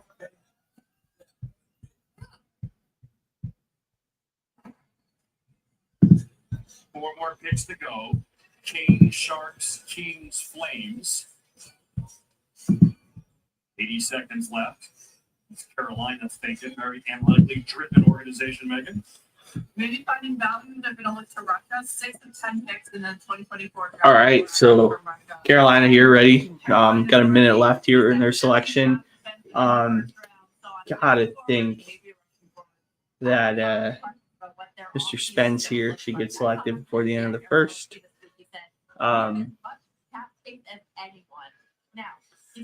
Carolina drafts really well, so it wouldn't surprise me if they go out and they make their selection here.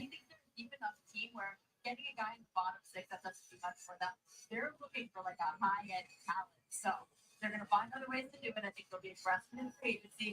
Nobody wants to use a player-for-player trades. Everyone wants to, everyone wants to player-for-player trades rather than not for picks and prospects. But I'm curious, that big splash from them, they always do it when it's unexpected. Maybe he has to wait until the beginning of the season, but so many of these teams are a little bit delusional going for it this year. Say, hold on, maybe this isn't our year. They've been really consistent. They've done a good job. My Pat Roddy Brindamore has done an outstanding job they're a Stanley Cup contending team. But I'm with you. I think they need a piece or two to put them over the edge. To just give them that extra. Why? They tried. What exactly did, so ran for sure. Ran to that. But there was no retention. Right. They're both playing all six. That's the key. Yeah. So I'm with you. They're going to have to be aggressive, get some game-breaking, game-changing type players in their group that can complement where they're at. All right, clock ran out here for the picks. I have to think they're going to go after something here, right? 100%. There might be a trade as the clock has run out. They're taking some time. Carolina doesn't have a second-round pick. I don't know if anyone wants to get back in the first and make the pick. Eric did tell me that they have a good stock with pick to prospect. And again, he was hoping to leverage for some high-end talent this summer. So maybe they're holding off on that for right now and seeing who would like to make a with them. And in the playoffs, each of the last 7 seasons, longest streak in franchise history. As we wait for the Carolina Hurricanes. Chicago, I think, is coming up. It's getting a fit. Yeah. Okay. And to my point, I asked Kyle Davidson, you guys have too many prospects? And he said no. So looks like they might get another one here. Well, again, they're loaded with picks. They have 2 seconds. You can always leverage those too. Absolutely. And when you're in the rebuild mode, Lord turns the board. You never know what will hit. So if you want to take it, you might as well get that first round pick and another player that maybe a goalie, maybe a defenseman. I totally agree. Look, I think for the Carolina Hurricanes and or another thought too I had for Carolina is, do they go Semyon Frolov? That might be a selection there. They really like you roll the Kachukov combo with or do they? Maybe it's the real wild card. Maybe it's Alex Zorofsky here. They tend to get the public's perception quite often. So we'll see. They just can't get it done. They play man on man. They run around a lot. It's exhausting. So maybe something has to change where they retain a Ransman. They get a Mitch Marner. I know talk to some of those players. I think that is what will put them off the edge. Yeah, I totally agree more. You need somebody to grab a game and take a hold of a game deep in the Stanley Cup playoffs. Somebody that can turn a game on its ear. Let's get them down in overtime. Mr. Bettman, we have to. Here comes Gary Bettman. Something is in. I think it might be a trade. Press that red button. For Carolina, NASCAR driver, 2-time Daytona 500 champion, current point leader, and a huge Hurricanes fan. And as you'll see, he's right in the middle of a race at the Atlanta Motor Speedway. I give you William Byron. Hey guys, we're out at Atlanta Motor Speedway, getting ready for the NASCAR race tomorrow night. A lot going on here, but sounds like a lot going on in the NHL Draft too. So I'm going to toss back to Gary Bettman, start that trade.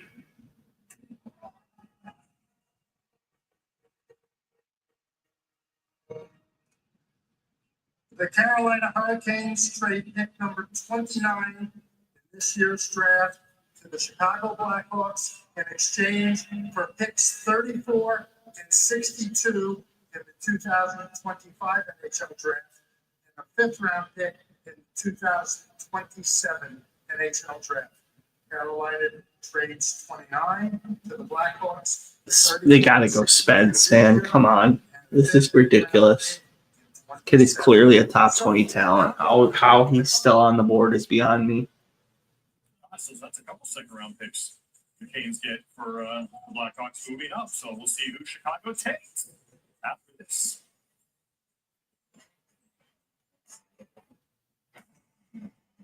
On Chewy, save 35% and shop all of your favorite brands. For any taste or any diet, at prices you love, delivered fast. For low prices, for life with pets, there's Chewy. The first time you try Bounce, it hits you. Your laundry feels way fresher, softer. So you start to wonder, should it bounce on the finance guy? Will it make hair softer? Bounce can't do it all. But for better laundry, You've always been ahead of the game. Excellence is your default, and Lexus knows that feeling is unmatched. Their standard isn't for the average, it's for those who set the bar and elevate it. So as you redefine what's possible, Lexus refines what you deserve. Because a car that doesn't make you feel something is a car that stops short of amazing.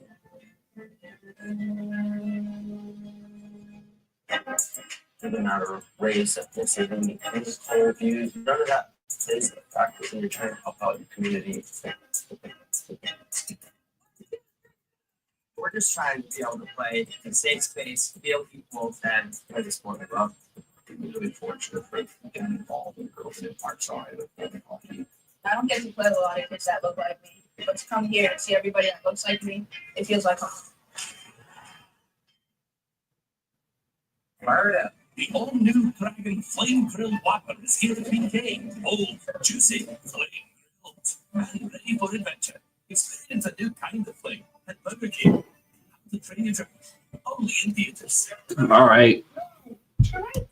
Almost done here. We got four more picks, sorry. Hoping here we can get some more guys available. I'm hoping that Spence gets selected here for my psyche. Just because he's well overdue. He's selected clearly a day one guy. He's the last guy I really feel strongly about being a day one guy. I would be inclined to think that Ryabkin is a day one talent, but obviously due to character and other concerns, I think he falls into day two. Clegg Sell could be a day two guy. Cam Schmidt, because of the size, could be a day two guy. Banach and Mooney are going to be day two guys. I think they're going to make the pick now. It looks like the pick's in for Chicago. So we'll see what they got going on here. Tomorrow, the pick is in for the Chicago Blackhawks. With the 29th overall selection in the 2020 the Chicago Blackhawks are proud to select from Edina High School, Mason West goes. high school quarterback Oh, we love the two-sport athlete. at Edina. No loss, that was reminiscent of the Honors captain, Andrew Lee. Mine are comparable. Andrew Lee's a good one, but that's not too long. That playmaking vision, sees the ice well, wants to create for his teammates. Yeah, Mason West is a real athletic guy. Proved himself pretty well at the USHL level. Obviously played really well for Edina. He was clearly the best prep school kid this year, no question, or high school kid in general. I think this year there's not a ton of high school kids that I'm really impressed with. Actually, the kid I'm most impressed with is a kid who likely won't be drafted, probably going to be drafted in 26, just because he needs more eyeballs. Very athletic player, impressive in his own right, and I think there's some real intrigue here. It's a very savvy pick. Reminds me a lot of AJ Spellacy. He deserves a lot of credit. He's a very good player in his own right, and I think there's a lot to like with Mason West. So he'll play for the Fargo Force next year. After his football season ends, he'll go right to the Fargo Force and then make his opportunity there. And good for him. So skating previous year, big. Really beating this year. And of course, being a staff person, I also have that he had a 139.9 passer rating. So I even have it for got this. Nice.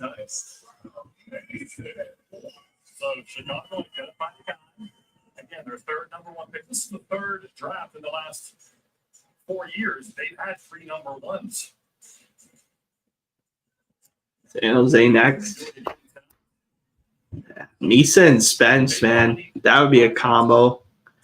Reunite them from their minor midget days. That would make a ton of sense, actually. Congratulations, Mason. And I heard at the combine you said if I get drafted, I think my heart's going to drop. Did it? Yeah. What's your spot here? I think around like 15 people, so a lot of family down here in LA. So, I'm kind of don't really know what to say. So, yeah. They're here in this moment. Now, we know that you are a heck of a football player as well. You're a QB for your high school program. You're going to continue to play football, which we love. How do you think commanding an offense and being a captain on that team helps you in your hockey? Yeah, I think I'm a leader on the ice. I think I kind of bring that leadership role from football. I'm a quarterback, so I try to bring the command on the offense, try to bring that to the hockey ice, and try to be more of a doer rather than a say. I think I try to make big plays and big time moments. So yeah. Football mentality comes to Chicago on the ice. They gotta love that. Congratulations, Appreciate it. Gucci. Thanks, Leah. First player from the great Minnesota city of Edina, drafted in the first round. No way. But hey, Vince Massey gave me the card. Unlike Ron Burgundy, it's such a treatment. So I hope it's right.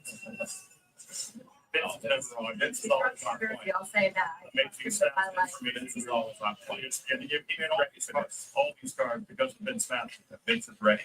Vince is down. So we are down to Sharks, Kings, Flames. All right. So 3 picks left. Sharks, Kings, and Flames left. Spence has got to be this. I think this is the last spot I could see. Could you go for that goalie now, right? Big, Prince George, 6'5". Do you look for another defenseman like Fiddler, good skater, Malkin, Spence with that bite? Or do you have a wide variety of players that are all interchangeable? You know, a lot of centers there too in a group. So I think San Jose is going to take a bit of time to really fight with the scouts over what they're doing, but big call from San Jose. Big call there. Potter, I like your point there with Potter, another Dallas Stars league kid, like at Arizona State. Malcolm Spence, we talked about, is going to be going to University of Michigan, right? In the fall, big power forward. Vern Vidler's son, talented. There's still some really good pieces available. Just good to see what San Jose does. A lot of good players. And I'll give you a player that was drafted in the second round, Nikita Kucherov. That's right. Right? So you never know. 100%. There's the Sharks draft road, of course. It began with Misa a long time ago as the second overall pick.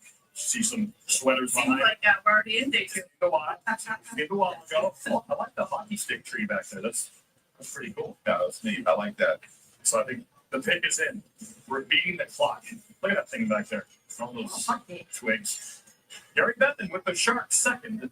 First round pick on the night. All right, Sharks looking to select here.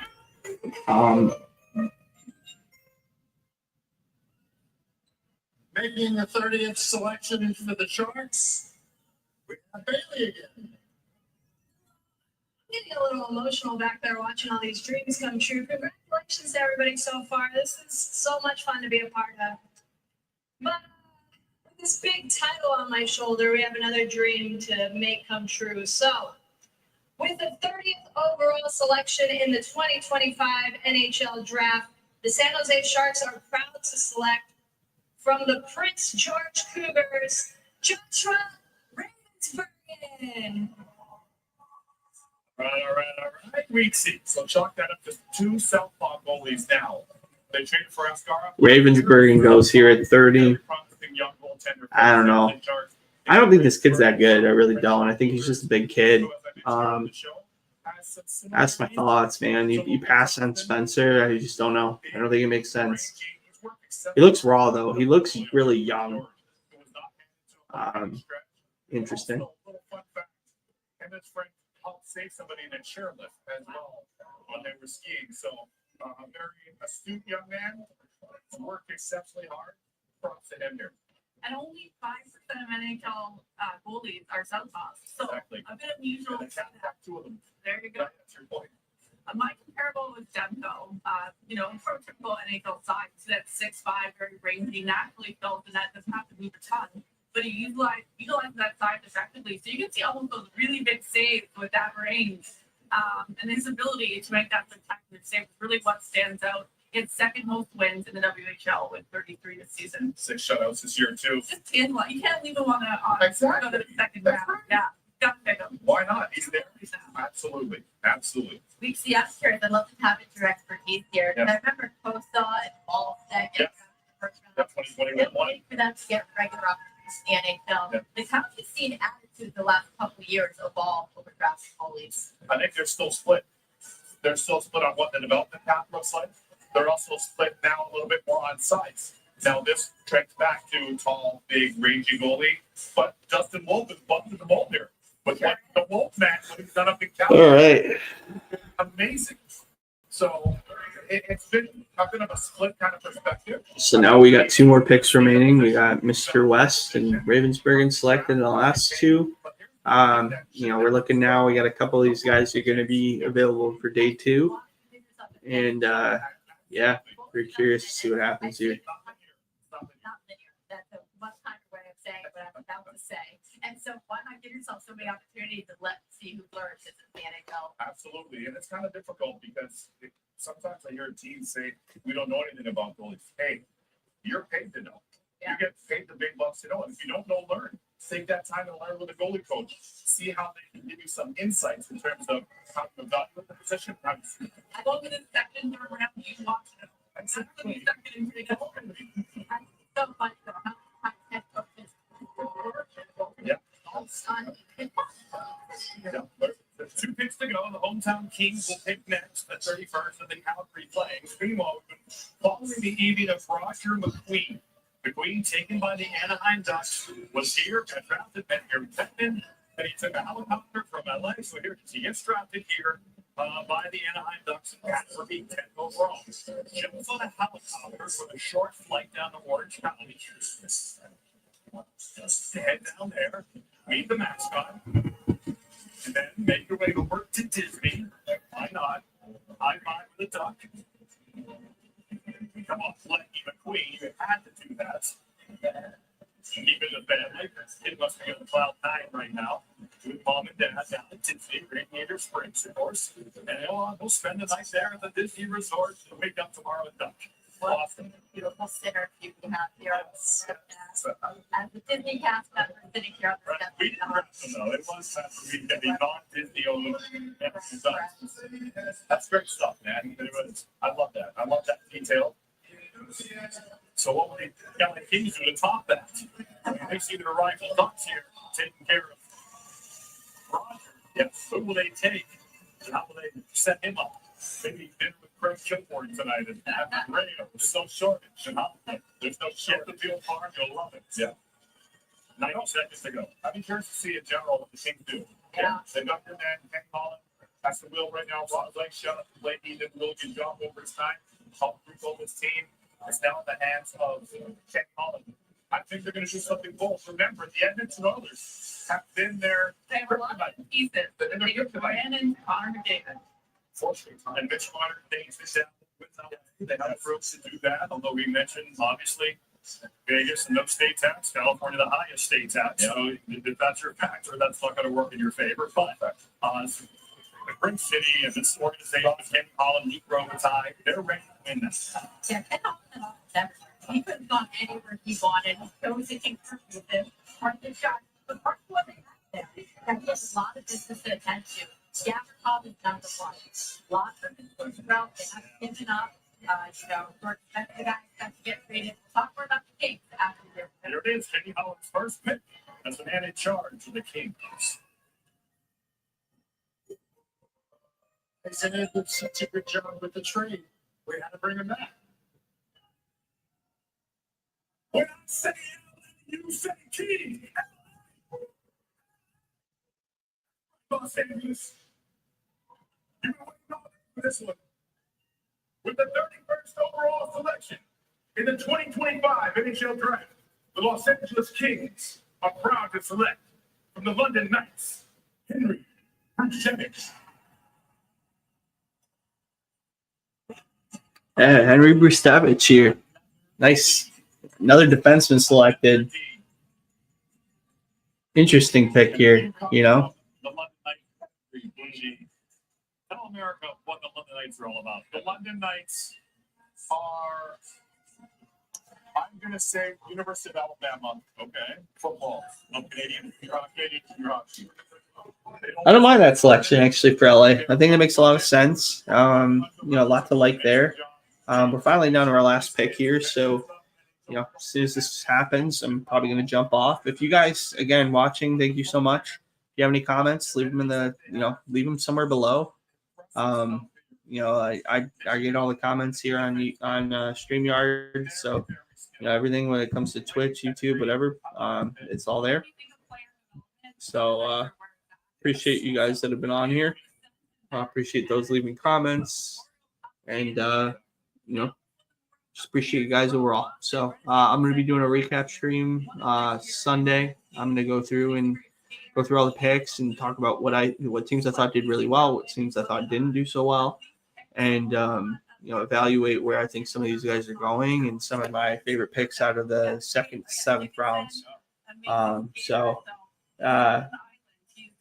Fun to see that this has happened, and thank you all for being on here and enjoying the content with me, and for the new subscribers and the new people that have been in my in the content. Really appreciate you guys, and hoping to grow this a lot more next year. So thank you so much for everything. That's a lot of nights, like you said, an institution for hockey at any level. Big time. And they won 21 CHL players for a record of 22. And I'll tell you what, they don't spare any expense in terms of finding players for one.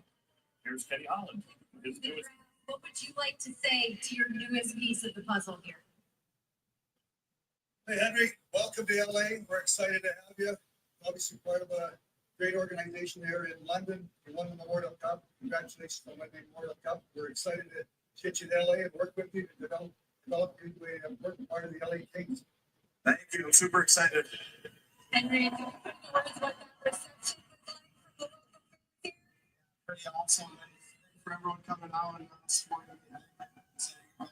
congratulations. LA, you got your guy. And it's extra special when you get drafted where the draft is being held. Henry, King Henry. I know one of them. Is in LA. Let's talk a little bit more about the Kings offseason, though, like after Ken Holland there. I was saying, Gavrikov, they bumped the offer twice now, at least. I don't think the door has closed, but I've heard a lot of rumors that Gavrikov could go elsewhere. The New York Rangers have played without a box. And Darren Spence, as I mentioned, I expect him to get traded. But right now they have a guy that's here to stay, and he is with the Hextall. He is Emily Henry's here, just drafted by the LA Kings along with his brother Hunter. And Henry, you win a Memorial Cup with the London Knights. Now you're drafted by the LA Kings. You just spoke to Ken Holland. How are you going to top this? I don't know. Hopefully another championship down the line, but just gonna celebrate it now with my family and friends here, and have a good night. Now, Hunter, we just watched you, and you were looking over at your brother as he was talking to Kenny Holland there. You had your own draft experience before. What has it been like going through this with Henry?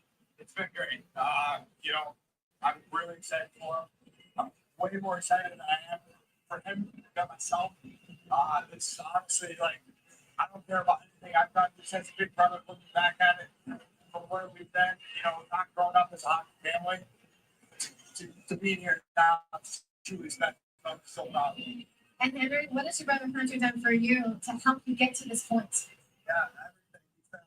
He's been there the whole way. He's kind of made the path for me to go play hockey, and really thankful for him. Yeah. Oh, you guys are great brothers. I love it. Welcome to the LA Kings. Congratulations, Henry. Thanks for joining us, Hunter. Gucci? Solid two-way defenseman. Offense slowly coming along, and the LA Kings taking on like big defense. No trouble. Yeah, he sets like that. Yeah, he's set. The final pick of the Calgary play, they tie up on out and what seems like that. Gavrikov will get used offer to get the market. Sure, and I do believe George Spence the odd man out. Sounds like he wants a bigger opportunity elsewhere. He's not going to be there. Mexico, for deal. For weeks, we mentioned it earlier on the show. They wanted Brad Marchand. They had to be in place to get him at the trade deadline. But I feel like they're looking for that big X factor. All right, we got the pick here. Waiting for Calgary to finally make the selection. I do too. I expect it to be active. Go ahead, Gucci. I think we're going to have to head to the commit pretty soon. But yeah, we're going to wrap up. Take it away. This get pick for Matthew Tkachuk. Get involved. The piece of the Matthew Tkachuk trade. The pick is in. Calgary finish up this first round.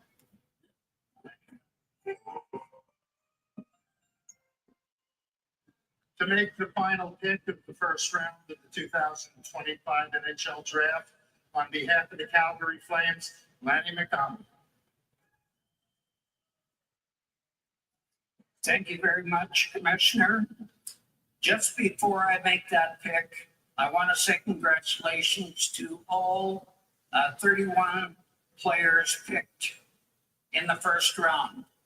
To the players that have not been picked and believe they were going to be in that first round, I say come with the best attitude you possibly can tomorrow and prove them all wrong. Randy McDonald nailing it on the head there. Say, make sure you thank your billets and especially your family. You cannot get here without them. With the 32nd overall pick in the 2025 NHL Draft, the Calgary Flames are proud to select from the Arizona State University, Colin Potter. Okay. World-class speed. Yep. On his way to the desert tonight, Colin Potter gets the last selection. All right. Well, it's been a pleasure, guys. I'm going to go ahead and end it here. Thanks for watching, and stay tuned to more content in the coming weeks. See you.